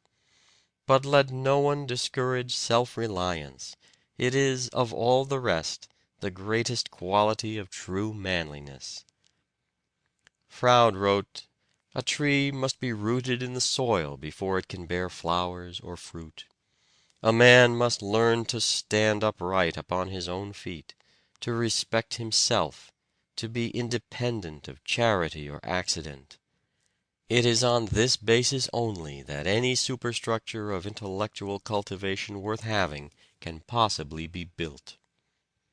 "I think he is a most extraordinary man," said John J. Ingalls, speaking of Grover Cleveland. While the Senate was in session to induct Hendricks into office, I had an opportunity to study Cleveland as he sat there like a sphinx. He occupied a seat immediately in front of the Vice President's stand, and from where I sat I had an unobstructed view of him. I wanted to fathom, if possible, what manner of a man it was who had defeated us and taken the patronage of the government over to the democracy. We had a new master, so to speak, and a Democrat at that, and I looked him over with a good deal of curiosity. There sat a man, the President of the United States, beginning his rule over the destinies of 60 millions of people, who less than 3 years before was an obscure lawyer, scarcely known outside of Erie County, shut up in a dingy office over a livery stable. He had been mayor of the city of Buffalo at a time when a crisis in its affairs demanded a courageous head and a firm hand, and he supplied them. The little prestige thus gained made him the Democratic nominee for governor, and at a time, his luck still following him, when the Republican party of the state was rent with dissensions. He was elected, and, still more luck, by the unprecedented and unheard of majority of nearly 200,000 votes. 2 years later his party nominated him for president, and he was elected. There sat this man before me, wholly undisturbed by the pageantry of the occasion, calmly waiting to perform his part in the drama, just as an actor awaits his cue to appear on a stage. It was his first visit to Washington. He had never before seen the Capitol, and knew absolutely nothing of the machinery of government. All was a mystery to him, but a stranger not understanding the circumstances would have imagined that the proceedings going on before him were a part of his daily life. The man positively did not move a limb, shut an eye, or twitch a muscle during the entire hour he sat in the Senate chamber.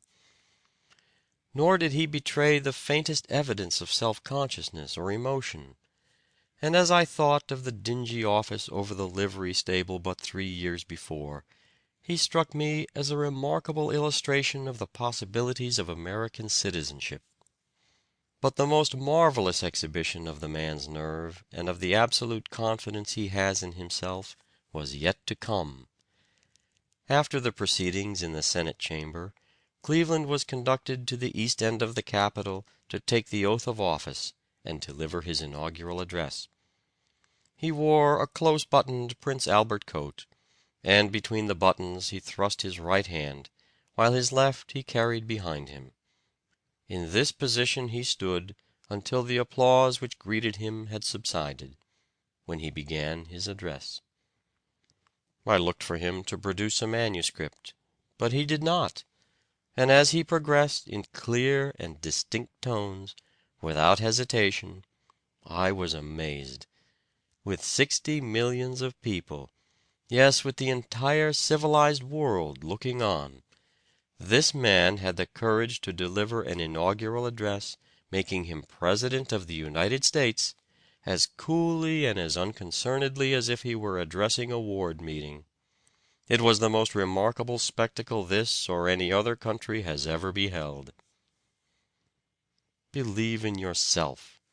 You may succeed when others do not believe in you, but never when you do not believe in yourself. "Ah, John Hunter's still hard at work," exclaimed a physician on finding the old anatomist at the dissecting table. "Yes, doctor, and you'll find it difficult to meet with another John Hunter when I am gone." Heaven takes 100 years to form a great genius for the regeneration of an empire, and afterward rests 100 years, said Kaunitz, who had administered the affairs of his country with great success for half a century. "This makes me tremble for the Austrian monarchy after my death." "Isn't it beautiful that I can sing so?" asked Jenny Lind naively of a friend. "My lord," said William Pitt in 1757 to the Duke of Devonshire, "I am sure that I can save this country, and that nobody else can." He did save it. What seems to us disagreeable egotism in others is often but a strong expression of confidence in their ability to attain. Great men have usually had great confidence in themselves. Wordsworth felt sure of his place in history, and never hesitated to say so. Dante predicted his own fame. Kepler said it did not matter whether his contemporaries read his books or not. I may well wait a century for a reader, since God has waited 6,000 years for an observer like myself. "Fear not," said Julius Caesar to his pilot frightened in a storm. "Thou bearest Caesar and his good fortunes." When the Directory at Paris found that Napoleon had become, in 1 month, the most famous man in Europe, they determined to check his career, and appointed Kellerman his associate in command. Napoleon promptly but respectfully tendered his resignation, saying, "One bad general is better than 2 good ones. War, like government, is mainly decided by tact." This decision immediately brought the Directory to terms. Emperor Francis was extremely anxious to prove the illustrious descent of his prospective son-in-law. Napoleon refused to have the account published, remarking, "I had rather be the descendant of an honest man than of any petty tyrant of Italy. I wish my nobility to commence with myself, and derive all my titles from the French people. I am the Rudolph of Hapsburg of my family. My patent of nobility dates from the Battle of Montenot." When Napoleon was informed that the British government had decreed that he should be recognized only as a general, he said, "They cannot prevent me from being myself." An Englishman asked Napoleon at Elba who was the greatest general of the age, adding, "I think Wellington." To which the Emperor replied, "He has not yet measured himself against me." "Well-matured and well-disciplined talent is always sure of a market," said Washington Irving, "but it must not cower at home and expect to be sought for. There is a good deal of cant, too, about the success of forward and impudent men, while men of retiring worth are passed over with neglect. But it usually happens that those forward men have that valuable quality of promptness and activity, without which worth is a mere inoperative property. A barking dog is often more useful than a sleeping lion. Self-respect is the early form in which greatness appears. "You may deceive all the people some of the time," said Lincoln. "Some of the people all the time, but not all the people all the time. We cannot deceive ourselves any of the time, and the only way to enjoy our own respect is to deserve it. What would you think of a man who would neglect himself and treat his shadow with the greatest respect?" "Self-reliance is a grand element of character," says Michael Reynolds. "It has won Olympic crowns and Isthmian laurels. It confers kinship with men who have vindicated their divine right to be held in the world's memory." End of chapter 23. Recording by David Marden.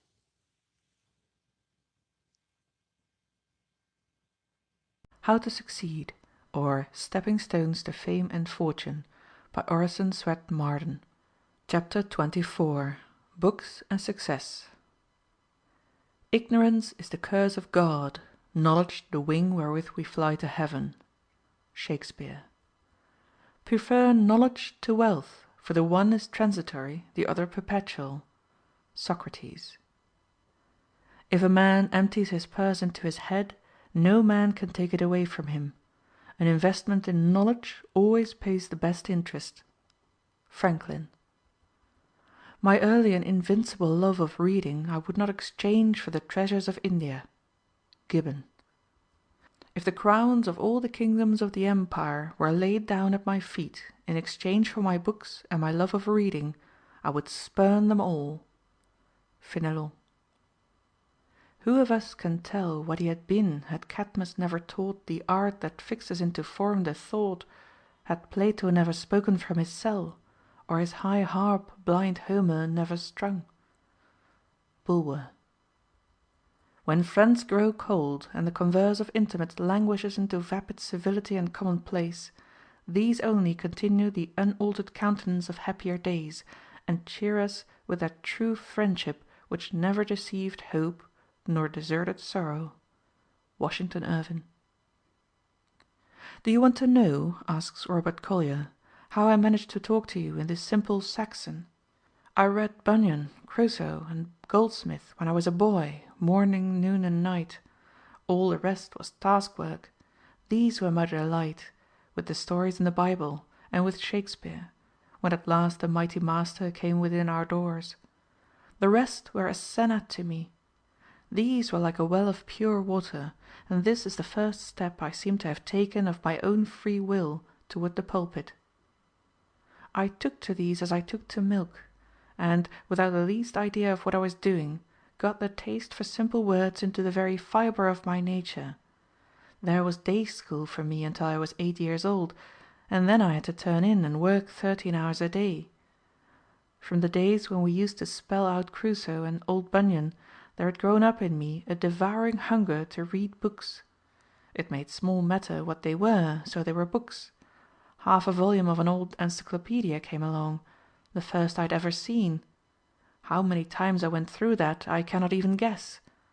I remember that I read some old reports of the Missionary Society with the greatest delight. There were chapters in them about China and Labrador. Yet I think it is in reading as it is in eating. When the first hunger is over you begin to be a little critical, and will by no means take to garbage if you are of a wholesome nature. And I remember this because it touches this beautiful valley of the Hudson. I could not go home for the Christmas of 1839, and was feeling very sad about it all, for I was only a boy, and sitting by the fire, an old farmer came in and said, "I noticed thou's fond of reading, so I brought thee summat to read."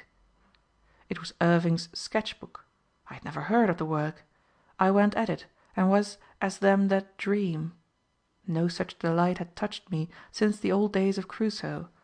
I saw the Hudson and the Catskills, took poor Rip at once into my heart, as everybody has, pitied Ichabod while I laughed at him, thought the old Dutch feast a most admirable thing, and long before I was through, all regret at my lost Christmas had gone down with the wind, and I had found out there are books and books. That vast hunger to read never left me. If there was no candle, I poked my head down to the fire, read while I was eating, blowing the bellows, or walking from one place to another. I could read and walk 4 miles an hour. The world centred in books. There was no thought in my head of any good to come out of it. The good lay in the reading. I had no more idea of being a minister than you elder men, who were boys then in this town, had that I should be here to-night to tell this story. Now, give a boy a passion like this for anything, books or business, painting or farming, mechanism or music, and you give him thereby a lever to lift his world, and a patent of nobility, if the thing he does is noble. There were 2 or 3 of my mind about books. We became companions, and gave the roughs a wide berth. The books did their work too about that drink, and fought the devil with a finer fire. In education, says Herbert Spencer, the process of self-development should be encouraged to the fullest extent. Children should be led to make their own investigations, and to draw their own inferences. They should be told as little as possible, and induced to discover as much as possible. Humanity has progressed solely by self-instruction, and that to achieve the best results each mind must progress somewhat after the same fashion is continually proved by the marked success of self-made men. "My books," said Thomas Hood, "kept me from the ring, the dog-pit, the tavern, and the saloon. The associate of Pope and Addison, the mind accustomed to the noble though silent discourse of Shakespeare and Milton, will hardly seek or put up with low or evil company or slaves." "When I get a little money," said Erasmus, "I buy books, and if any is left, I buy food and clothes." "Hundreds of books read once," says Robertson, "have passed as completely from us as if we had never read them; whereas the discipline of mind got by writing down, not copying, an abstract of a book which is worth the trouble, fixes it on the mind for years, and, besides, enables one to read other books with more attention and more profit." "This habit of reading, I make bold to tell you," says Trollope, "is your pass to the greatest, the purest, and the most perfect pleasures that God has prepared for his creatures. Other pleasures may be more ecstatic, but the habit of reading is the only enjoyment I know in which there is no alloy." The Bible was begun in the desert in Arabia ages before Homer sang and flourished in Asia Minor. Millions of books have since gone into oblivion. Empires have risen and fallen. Revolutions have swept over and changed the earth. It has always been subject to criticism and obloquy. Mighty men have sought its overthrow. Works of Greek poets who catered to men's depraved tastes have, in spite of everything, perished. The Bible is a book of religion, and can be tried by no other standard. "Read Plutarch," said Emerson, "and the world is a proud place, peopled with men of positive quality, with heroes and demigods standing around us who will not let us sleep." "There is no business, no avocation whatever," says Wyttenbach, "which will not permit a man who has an inclination to give a little time every day to the studies of his youth." "All the sport in the park," said Lady Jane Grey, "is but a shadow of that pleasure I find in Plato." "In the lap of eternity," said Heinsius, "among so many divine souls, I take my seat with so lofty a spirit and such sweet content, that I pity all the great ones and rich men that have not this happiness." "Death itself divides not the wise," says Bulwer. "Thou meetest Plato when thine eyes moisten over the Phaedo. May Homer live with all men forever." "When a man reads," says President Porter, "he should put himself into the most intimate intercourse with his author, so that all his energies of apprehension, judgment, and feeling may be occupied with and aroused by what his author furnishes, whatever it may be. If repetition or review will aid him in this, as it often will, let him not disdain or neglect frequent reviews. If the use of the pen, in brief or full notes, in catchwords or other symbols, will aid him, let him not shrink from the drudgery of the pen and the commonplace book." "Reading is to the mind," says Addison, "what exercise is to the body. As by the one health is preserved, strengthened, and invigorated, by the other virtue, which is the health of the mind, is kept alive, cherished, and confirmed." "There is a world of science necessary in choosing books," said Bulwer. "I have known some people in great sorrow fly to a novel, or the last light book in fashion. One might as well take a rose draught for the plague. Light reading does not do when the heart is really heavy. I am told that Goethe, when he lost his son, took to study a science that was new to him. Ah, Goethe was a physician who knew what he was about. "When I served, when a young man, in India," said a distinguished English soldier and diplomatist, "when it was the turning point in my life, when it was a mere chance whether I should become a mere card playing, hookah smoking lounger, I was fortunately quartered for 2 years in the neighborhood of an excellent library, which was made accessible to me." "Books," says E.P. Whipple, "are lighthouses erected in the great sea of time."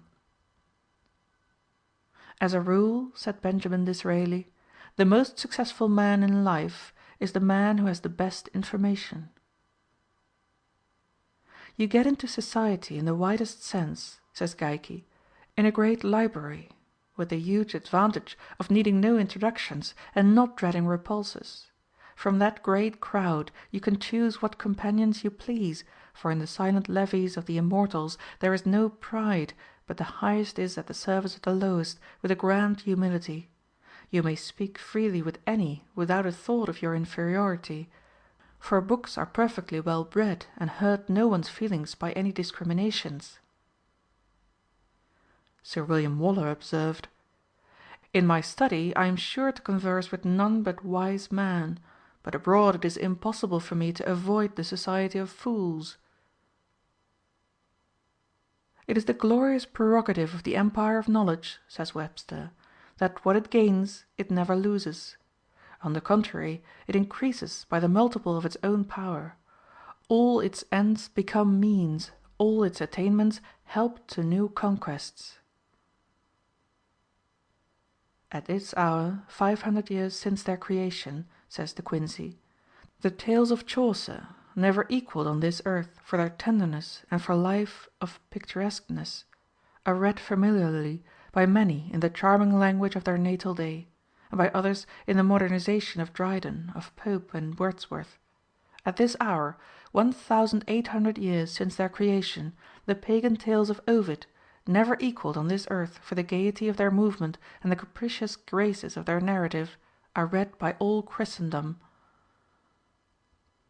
There is no past so long as books shall live, says Lytton. No wonder Cicero said that he would part with all he was worth so he might live and die among his books, says Geikie. No wonder Petrarch was among them to the last, and was found dead in their company.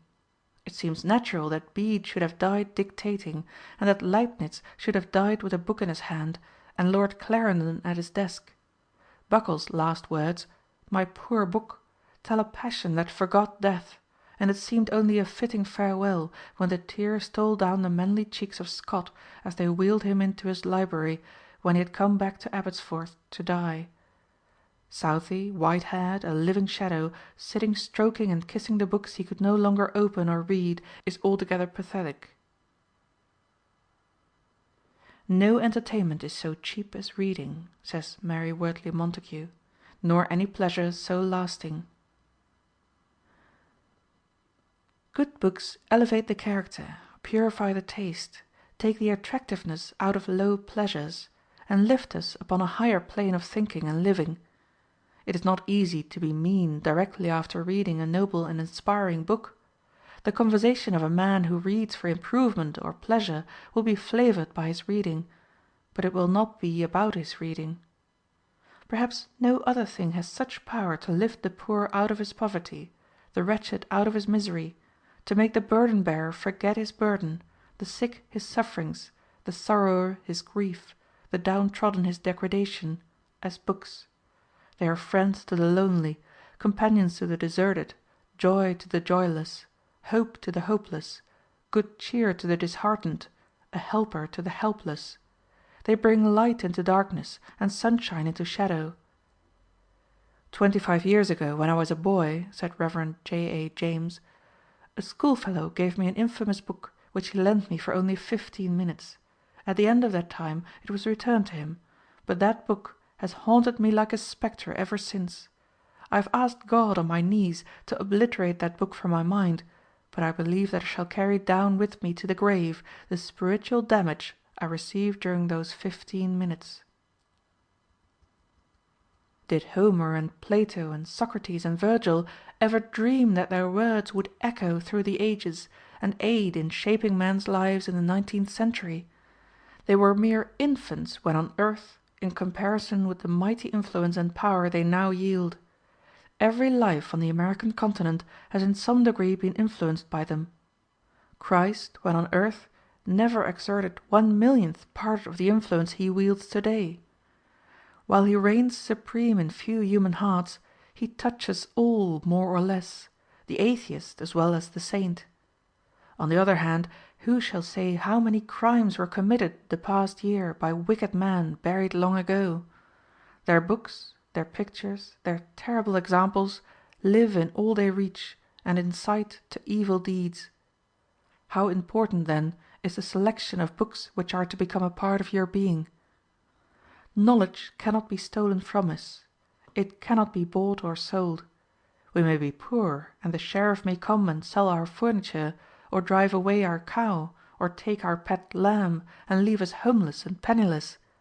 But he cannot lay the law's hand upon the jewellery of our minds. Good books and the wild woods are two things with which man can never become too familiar, says George W. Cable.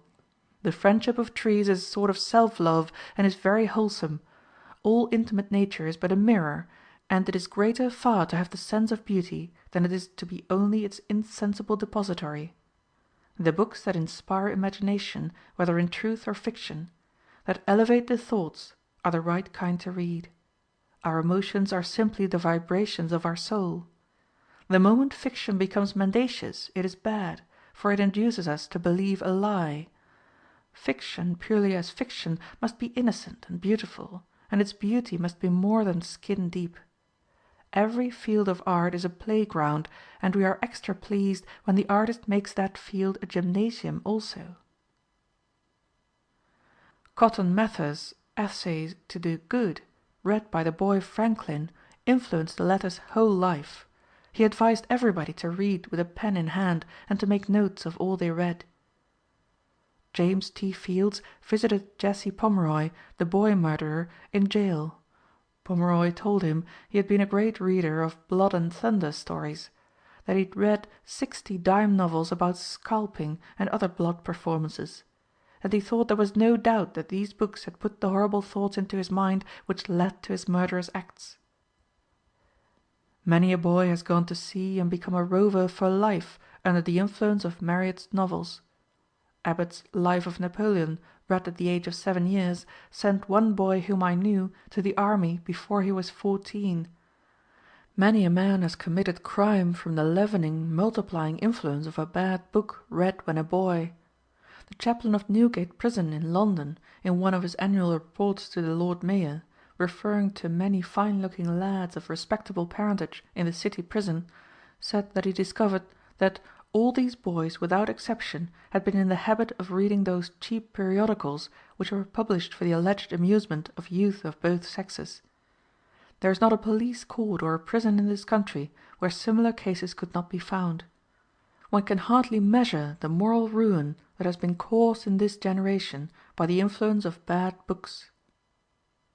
In the parlour window of the old mossy vicarage where Coleridge spent his dreamy childhood lay a well-thumbed copy of that volume of Oriental fancy, the Arabian Nights, and he has told us with what mingled desire and apprehension he was wont to look at the precious book, until the morning sunshine had touched and illuminated it, when, seizing it hastily, he would carry it off in triumph to some leafy nook in the vicarage garden, and plunge delightedly into its maze of marvels and enchantments.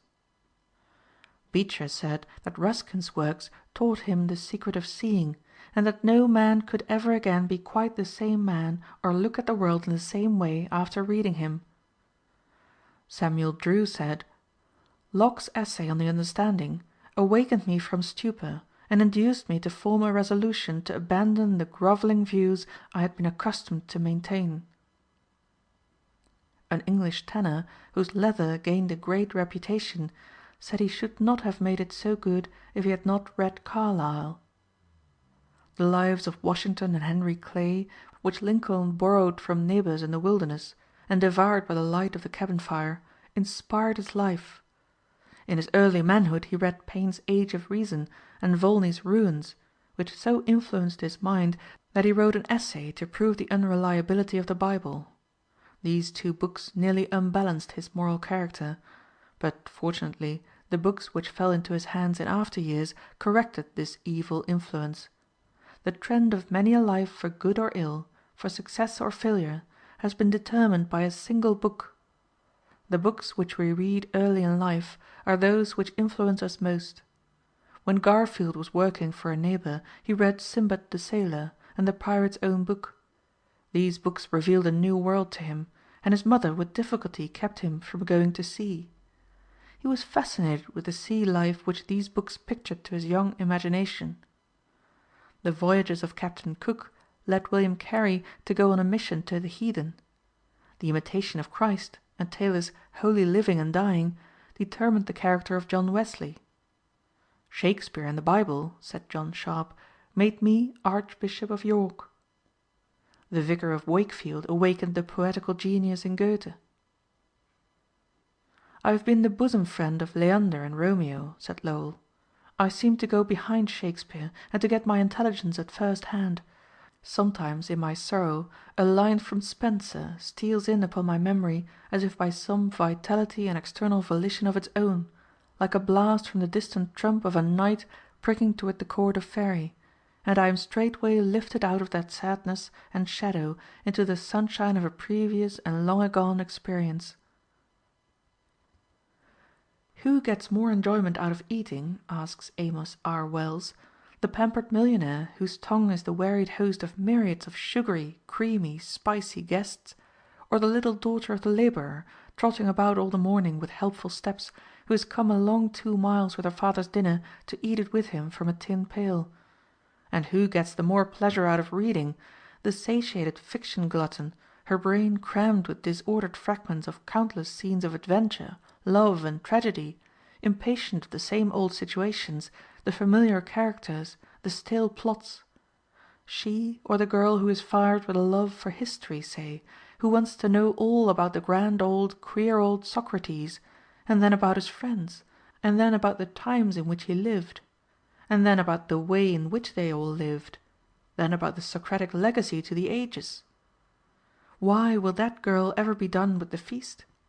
Can you not see, looking down on her joy with a blessing, the very lord of the banquet, who has ordered all history and ordained that the truth he fashions shall be stranger always than the fiction man contrives? Take the word of a man who has made full trial of both. Solid reading is as much more interesting and attractive than frivolous reading, as solid living is more recreative than frivolous living. I solemnly declare, said Sydney Smith, that but for the love of knowledge I should consider the life of the meanest hedger and ditcher as preferable to that of the greatest and richest man in existence, for the fire of our minds is like the fires which the Persians burn in the mountains. It flames night and day, and is immortal, and not to be quenched. Upon something it must act and feed, upon the pure spirit of knowledge, or upon the foul dregs of polluting passions. Therefore, when I say in conducting your understanding, love knowledge with a great love, with a vehement love, with a love coeval with life, what do I say but love innocence, love virtue, love purity of conduct, love that which, if you are rich and great, will vindicate the blind fortune which has made you so, and make men call it justice. Love that which, if you are poor, will render your poverty respectable, and make the proudest feel it unjust to laugh at the meanness of your fortunes. Love that which will comfort you, adorn you, and never quit you, which will open to you the kingdom of thought, and all the boundless regions of conception, as an asylum against the cruelty, the injustice, and the pain that may be your lot in the world. That which will make your motives habitually great and honorable, and light up in an instant 1,000 noble disdains at the very thought of meanness and of fraud. Do I feel like hearing an eloquent sermon? Spurgeon and Beecher, Whitefield, Hall, Collier, Phillips Brooks, Canon Farrar, Dr. Parker, Talmage are all standing on my bookcase, waiting to give me their greatest efforts at a moment's notice. Do I feel indisposed and need a little recreation? This afternoon I will take a trip across the Atlantic, flying against the wind and over breakers without fear of seasickness on the ocean greyhounds. I will inspect the world-renowned Liverpool docks, take a run up to Harden, call on Mr. Gladstone, fly over to London and take a run through the British Museum and see the wonderful collection from all nations. Go through the National Art Gallery, through the Houses of Parliament, visit Windsor Castle and Buckingham Palace, call upon Queen Victoria, the Prince of Wales, take a run through the Lake region and call upon the great writers, visit Oxford and Cambridge, Cross the English Channel, stop at Rouen, where Joan of Arc was burned to death by the English. Take a flying trip to Paris, visit the tomb of Napoleon, the Louvre Gallery. Take a peep at one of the greatest pieces of sculpture in existence, the Venus de Milo, which a rich and ignorant person offered to buy if they would give him a fresh one. Take a glance at some of the greatest paintings in existence along the miles of galleries. Take a peep into the Grand Opera House, the grandest in the world, to make room for which 427 buildings were demolished. Promenade through the Champs-Élysées, pass under the triumphal arch of Napoleon, take a run out to Versailles and inspect the famous palace of Louis XIV, upon which he spent perhaps $100,000,000. Do I desire to hear eloquent speeches? Through my books I can enter the Parliament and listen to the thrilling oratory of Disraeli, of Gladstone, of Bright, of O'Connor. They will admit me to the floor of the Senate, where I can hear the matchless oratory of a Webster, of a Clay, of a Calhoun, of a Sumner, of Everett, of Wilson. They will pass me into the Roman Forum, where I can hear Cicero, or the rostrums of Greece, where I may listen spellbound to the magic oratory of a Demosthenes. No matter how poor I am, says Channing, no matter though the prosperous of my own time will not enter my obscure dwelling, if the sacred writers will enter and take up their abode under my roof, if Milton will cross my threshold to sing to me of paradise, and Shakespeare to open to me the worlds of imagination and the workings of the human heart, and Franklin to enrich me with his practical wisdom, I shall not pine for the want of intellectual companionship, and I may become a cultivated man, though excluded from what is called the best society in the place where I live. With the dead there is no rivalry, says Macaulay. In the dead there is no change. Plato is never sullen. Cervantes is never petulant. Demosthenes never comes unseasonably. Dante never stays too long. No difference of political opinion can alienate Cicero. No heresy can excite the horror of Bossuet. Heed not the idle assertion that literary pursuits will disqualify you for the active business of life, says Alexander H. Everett. Reject it as a mere imagination, inconsistent with principle, unsupported by experience. The habit of reading may become morbid. There is a novel-reading disease. There are people who are almost as much tied to their novels as an intemperate man is tied to his bottle. The more of these novels they read, the weaker their minds become. They remember nothing, they read for the stimulus. Their reasoning powers become weaker and weaker, their memory more treacherous. The mind is ruined for healthy intellectual food. They have no taste for history or biography or anything but cheap, trashy, sensational novels. The passive reception of other men's thoughts is not education. Beware of intellectual dram drinking and intellectual dissipation. It is emasculating. Beware of the book which does not make you determined to go and do something and be something in the world. The great difference between the American graduate and the graduates from the English universities is that the latter have not read many books superficially, but a few books well. The American graduate has a smattering of many books, but has not become master of any. The same is largely true of readers in general. They want to know a little of everything. They want to read all the latest publications, good, bad, and indifferent, if it is only new. As a rule, our people want light reading, something to read that will take up the attention, kill time on the railroad or at home. As a rule, English people read more substantial books, older books, books which have established their right to exist. They are not so eager for recent publications. Joseph Cook advises youth to always make notes of their reading. Mr. Cook uses the margins of his books for his notes, and marks all of his own books very freely, so that every volume in his library becomes a notebook. He advises all young men and young women to keep commonplace books. We cannot too heartily recommend this habit of taking notes. It is a great aid to memory, and it helps wonderfully to locate or to find for future use what we have read.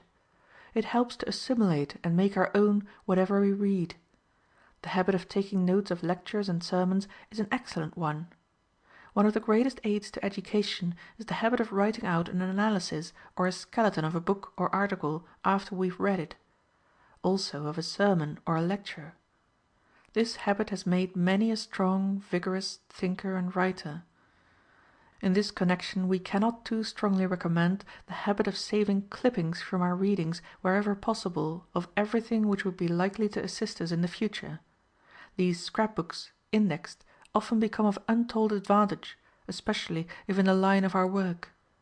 Much of what we call genius in great men comes from these notebooks and scrapbooks. How many poor boys and girls who thought they had no chance in life have been started upon noble careers by the grand books of Smiles, Todd, Matthews, Munger, Whipple, Geikie, Thayer, and others.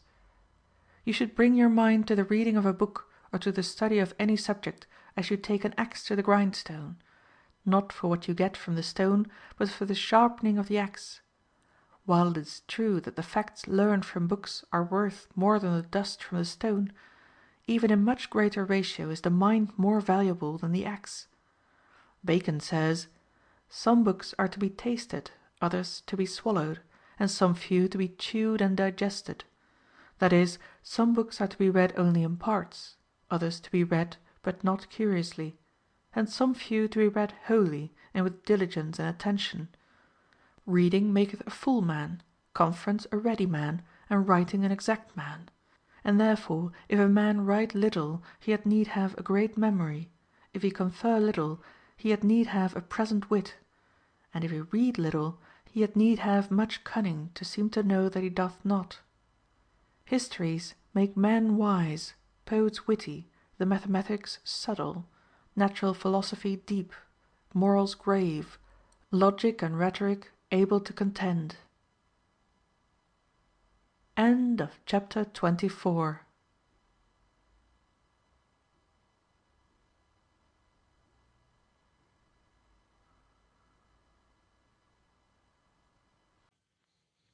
How to Succeed, or Stepping Stones to Fame and Fortune, by Orison, Swett, Marden. Chapter 25. Riches Without Wings.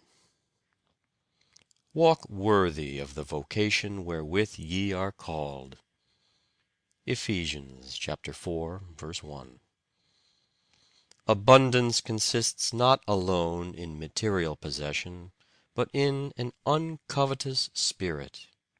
Selden. Less coin, less care. To know how to dispense with wealth is to possess it. Reynolds. Rich, from the very want of wealth, is heaven's best treasures peace and health. Gray. Money never made a man happy yet. There is nothing in its nature to produce happiness. The more a man has, the more he wants. Instead of filling a vacuum, it makes one. Franklin. There are treasures laid up in the heart, treasures of charity, piety, temperance, and soberness. These treasures a man takes with him beyond death, when he leaves this world. Buddhist Scriptures. It is better to get wisdom than gold, for wisdom is better than rubies, and all things that may be desired are not to be compared to it. Better a cheap coffin and a plain funeral after a useful, unselfish life, than a grand mausoleum after a loveless, selfish life. I ought not to allow any man, because he has broad lands, to feel that he is rich in my presence. I ought to make him feel that I can do without his riches, that I cannot be bought, neither by comfort, neither by pride. And although I be utterly penniless, and receiving bread from him, that he is the poor man beside me. Emerson. I don't want such things, said Epictetus to the rich Roman orator who was making light of his contempt for money wealth. And besides, said the Stoic, you are poorer than I am, after all. You have silver vessels, but earthenware reasons, principles, appetites. My mind to me a kingdom is, and it furnishes me with abundant and happy occupation in lieu of your restless idleness. All your possessions seem small to you, mine seem great to me. Your desire is insatiate, mine is satisfied. Lord, how many things are in the world of which Diogenes hath no need! Exclaimed the Stoic, as he wandered among the miscellaneous articles at a country fair. One would think, said Boswell, that the proprietor of all this, Kettlestone, the seat of Lord Scarsfield, must be happy. Nay, sir, said Johnson, all this excludes but one evil, poverty. What property has he left behind him? People ask when a man dies. But the angel who receives him asks, what good deeds hast thou sent before thee? What is the best thing to possess? Asked an ancient philosopher of his pupils. One answered, nothing is better than a good eye, a figurative expression for a liberal and contented disposition. Another said, a good companion is the best thing in the world. A third chose a good neighbor, and a fourth a wise friend. But Eleazar said, a good heart is better than them all. True, said the master, thou hast comprehended in 2 words all that the rest have said. For he that hath a good heart will be contented, a good companion, a good neighbor, and will easily see what is fit to be done by him. My kingdom for a horse, said Richard III of England, amid the press of Bosworth Field. My kingdom for a moment, said Queen Elizabeth on her deathbed. And millions of others, when they have felt earth, its riches and power slipping from their grasp, have shown plainly that deep down in their hearts they value such things as naught, when really compared with the blessed light of life, the stars and flowers, the companionship of friends, and far above all else, the opportunity of growth and development here, and the preparation for future life. Queen Caroline Matilda of Denmark wrote on the window of her prison, with her diamond ring, "Oh, keep me innocent, make others great." "These are my jewels," said Cornelia to the Campanian lady who asked to see her gems, and she pointed with pride to her boys returning from school. The reply was worthy the daughter of Scipio Africanus and wife of Tiberius Gracchus. The most valuable production of any country is its crop of men. "I will take away thy treasures," said a tyrant to a philosopher. "Nay, that thou canst not," was the retort. "For, in the first place, I have none that thou knowest of. My treasure is in heaven, and my heart is there." Some people are born happy. No matter what their circumstances are, they are joyous, content, and satisfied with everything. They carry a perpetual holiday in their eye and see joy and beauty everywhere. When we meet them they impress us as just having met with some good luck, or that they have some good news to tell you. Like the bees that extract honey from every flower, they have a happy alchemy which transmutes even gloom into sunshine. In the sick room they are better than the physician, and more potent than drugs. All doors open to these people. They are welcome everywhere. We make our own worlds, and people them, while memory, the scribe, faithfully registers the account of each as we pass the milestones dotting the way. Are we not, then, responsible for the inhabitants of our little worlds? We should fill them with the true, the beautiful, and the good, since we are endowed with the faculty of creating. Genius, says Whipple, may almost be defined as the faculty of acquiring poverty. It is the men of talent who make money out of the work of the men of genius. Somebody has truly said that the greatest works have brought the least benefit to their authors. They were beyond the reach of appreciation before appreciation came. There is an Eastern legend of a powerful genius who promised a beautiful maiden a gift of rare value if she would pass through a field of corn, and, without pausing, going backward, or wandering hither and thither, select the largest and ripest ear, the value of the gift to be in proportion to the size and perfection of the ear she should choose. She passed through the field, seeing a great many well worth gathering, but always hoping to find a larger and more perfect one, she passed them all by, when, coming to a part of the field where the stalks grew more stunted, she disdained to take one from these, and so came through to the other side without having selected any. A man may make millions and be a failure still. Money-making is not the highest success. The life of a well-known millionaire was not truly successful. He had but one ambition. He coined his very soul into dollars. The almighty dollar was his sun, and was mirrored in his heart. He strangled all other emotions, and hushed and stifled all nobler aspirations. He grasped his riches tightly till stricken by the scythe of death, when, in the twinkling of an eye, he was transformed from one of the richest men who ever lived in this world to one of the poorest souls that ever went out of it.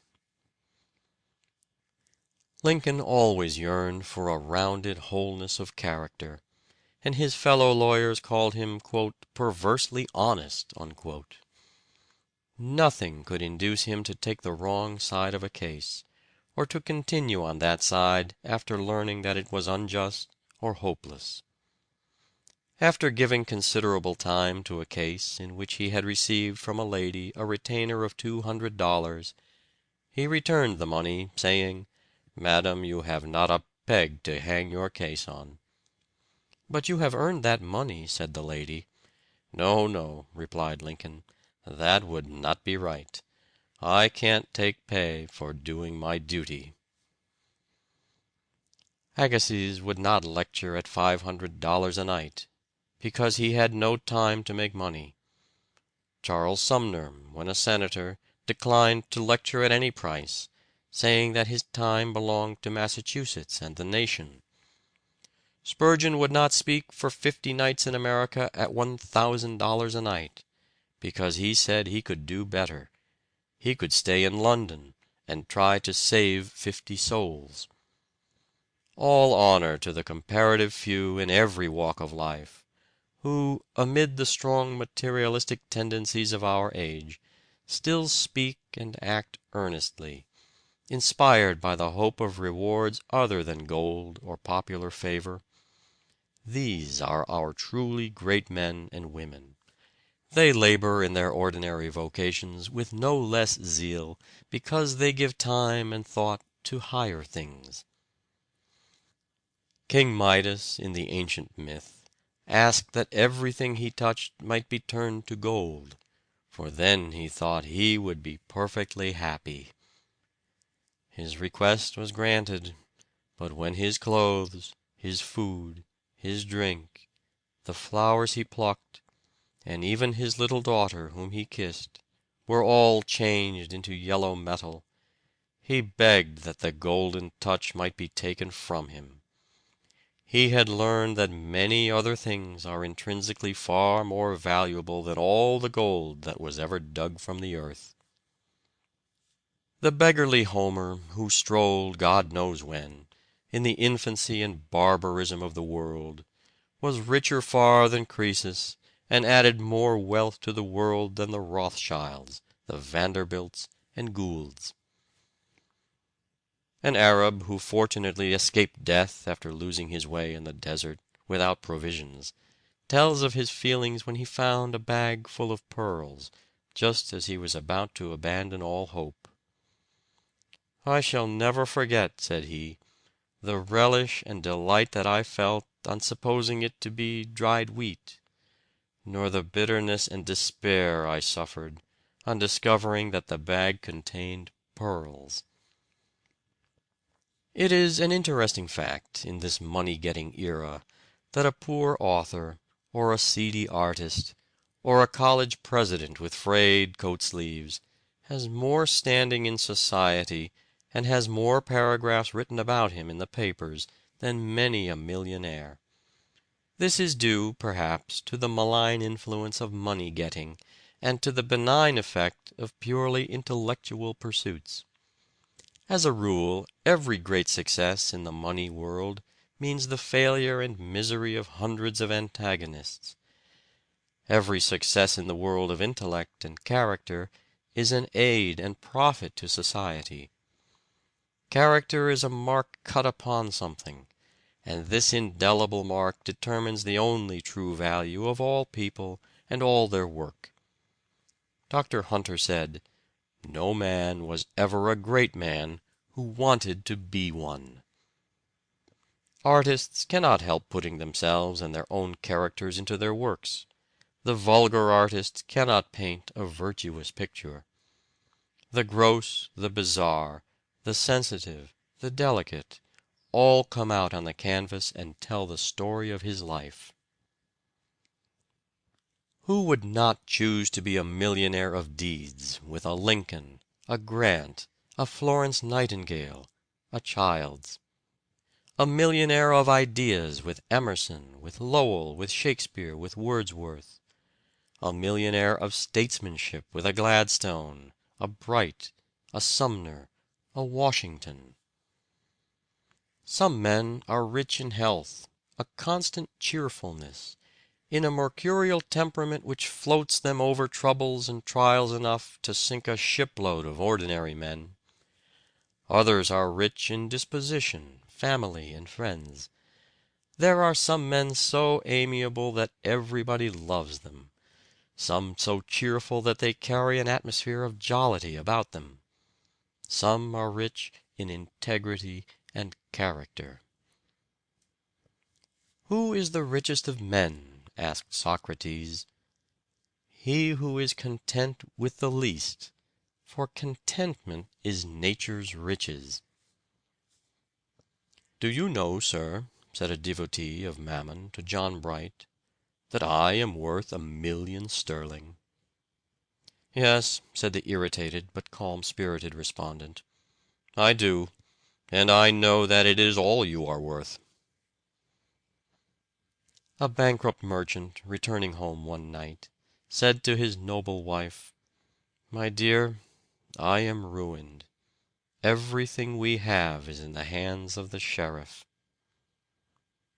After a few moments of silence, the wife looked into his face and asked, "Will the sheriff sell you?" "Oh, no." "Will the sheriff sell me?" "Oh, no." "Then do not say we have lost everything. All that is most valuable remains to us: manhood, womanhood, childhood. We have lost but the results of our skill and industry. We can make another fortune if our hearts and hands are left us." "We say a man is 'made,'" said Beecher. "What do we mean? That he has got the control of his lower instincts, so that they are only fuel to his higher feelings, giving force to his nature? That his affectations are like vines, sending out all sides blossoms and clustering fruits? That his tastes are so cultivated that all beautiful things speak to him and bring him their delights? That his understanding is opened, so that he walks through every hall of knowledge and gathers its treasures? That his moral feelings are so developed and quickened that he holds sweet commerce with heaven? Oh no, none of these things. He is cold and dead in heart and mind and soul. Only his passions are alive. But he is worth $500,000. and we say a man is ruined. Are his wife and children dead? Oh, no. Have they had a quarrel? And are they separated from him? Oh, no. Has he lost his reputation through crime? No. Is his reason gone? Oh, no, it is as sound as ever. Is he struck through with disease? No. He has lost his property, and he is ruined. The man ruined. When shall we learn that a man's life consisteth not in the abundance of things which he possesseth? How is it possible, asks an ancient philosopher, that a man who has nothing, who is naked, houseless, without a hearth, squalid, without a slave, without a city, can pass a life that flows easily? See, God has sent you a man to show you that it is possible. Look at me, who am without a city, without a house, without possessions, without a slave. I sleep on the ground. I have no wife, no children, no praetorium, but only the earth and heavens, and one poor cloak. And what do I want? Am I not without sorrow? Am I not without fear? Am I not free? When did any of you see me failing in the object of my desire, or even falling into that which I would avoid? Did I ever blame God or man? Did I ever accuse any man? Did any of you ever see me with a sorrowful countenance? You are a plebeian, said a patrician to Cicero. I am a plebeian, replied the great Roman orator. The nobility of my family begins with me. That of yours will end with you. No man deserves to be crowned with honor whose life is a failure. And he who lives only to eat and drink and accumulate money is surely not successful. The world is no better for his living in it. He never wiped a tear from a sad face, never kindled a fire upon a frozen hearth. There is no flesh in his heart. He worships no god but gold. Why should I scramble and struggle to get possession of a little portion of this earth? This is my world now. Why should I envy others its mere legal possession? It belongs to him who can see it, enjoy it. I need not envy the so-called owners of estates in Boston and New York. They are merely taking care of my property and keeping it in excellent condition for me. For a few pennies for railroad fare whenever I wish, I can see and possess the best of it all. It has cost me no effort, it gives me no care.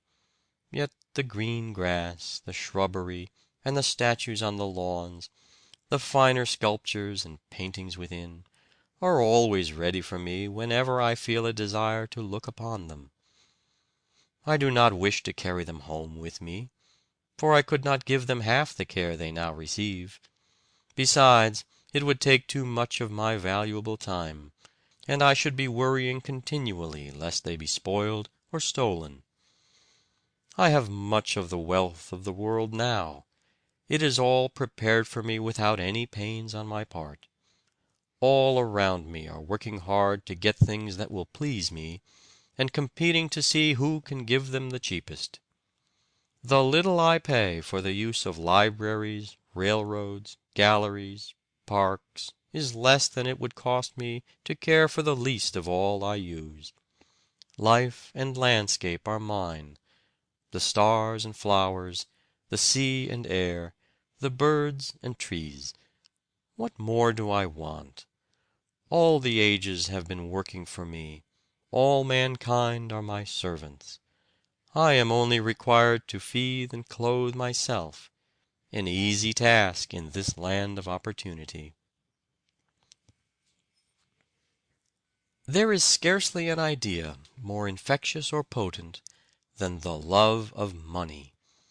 It is a yellow fever, decimating its votaries, and ruining more families in the land than all the plagues or diseases put together. Instances of its malevolent power occur to every reader. Almost every square foot of land of our continent, during the early buccaneer period, some call it the march of civilization, has been ensanguined through the madness for treasure. Read the pages of our historian Prescott, and you will see that the whole anti-Puritan history of America resolves itself into an awful slaughter for gold. Discoveries were only side issues. Speak, history, who are life's victors?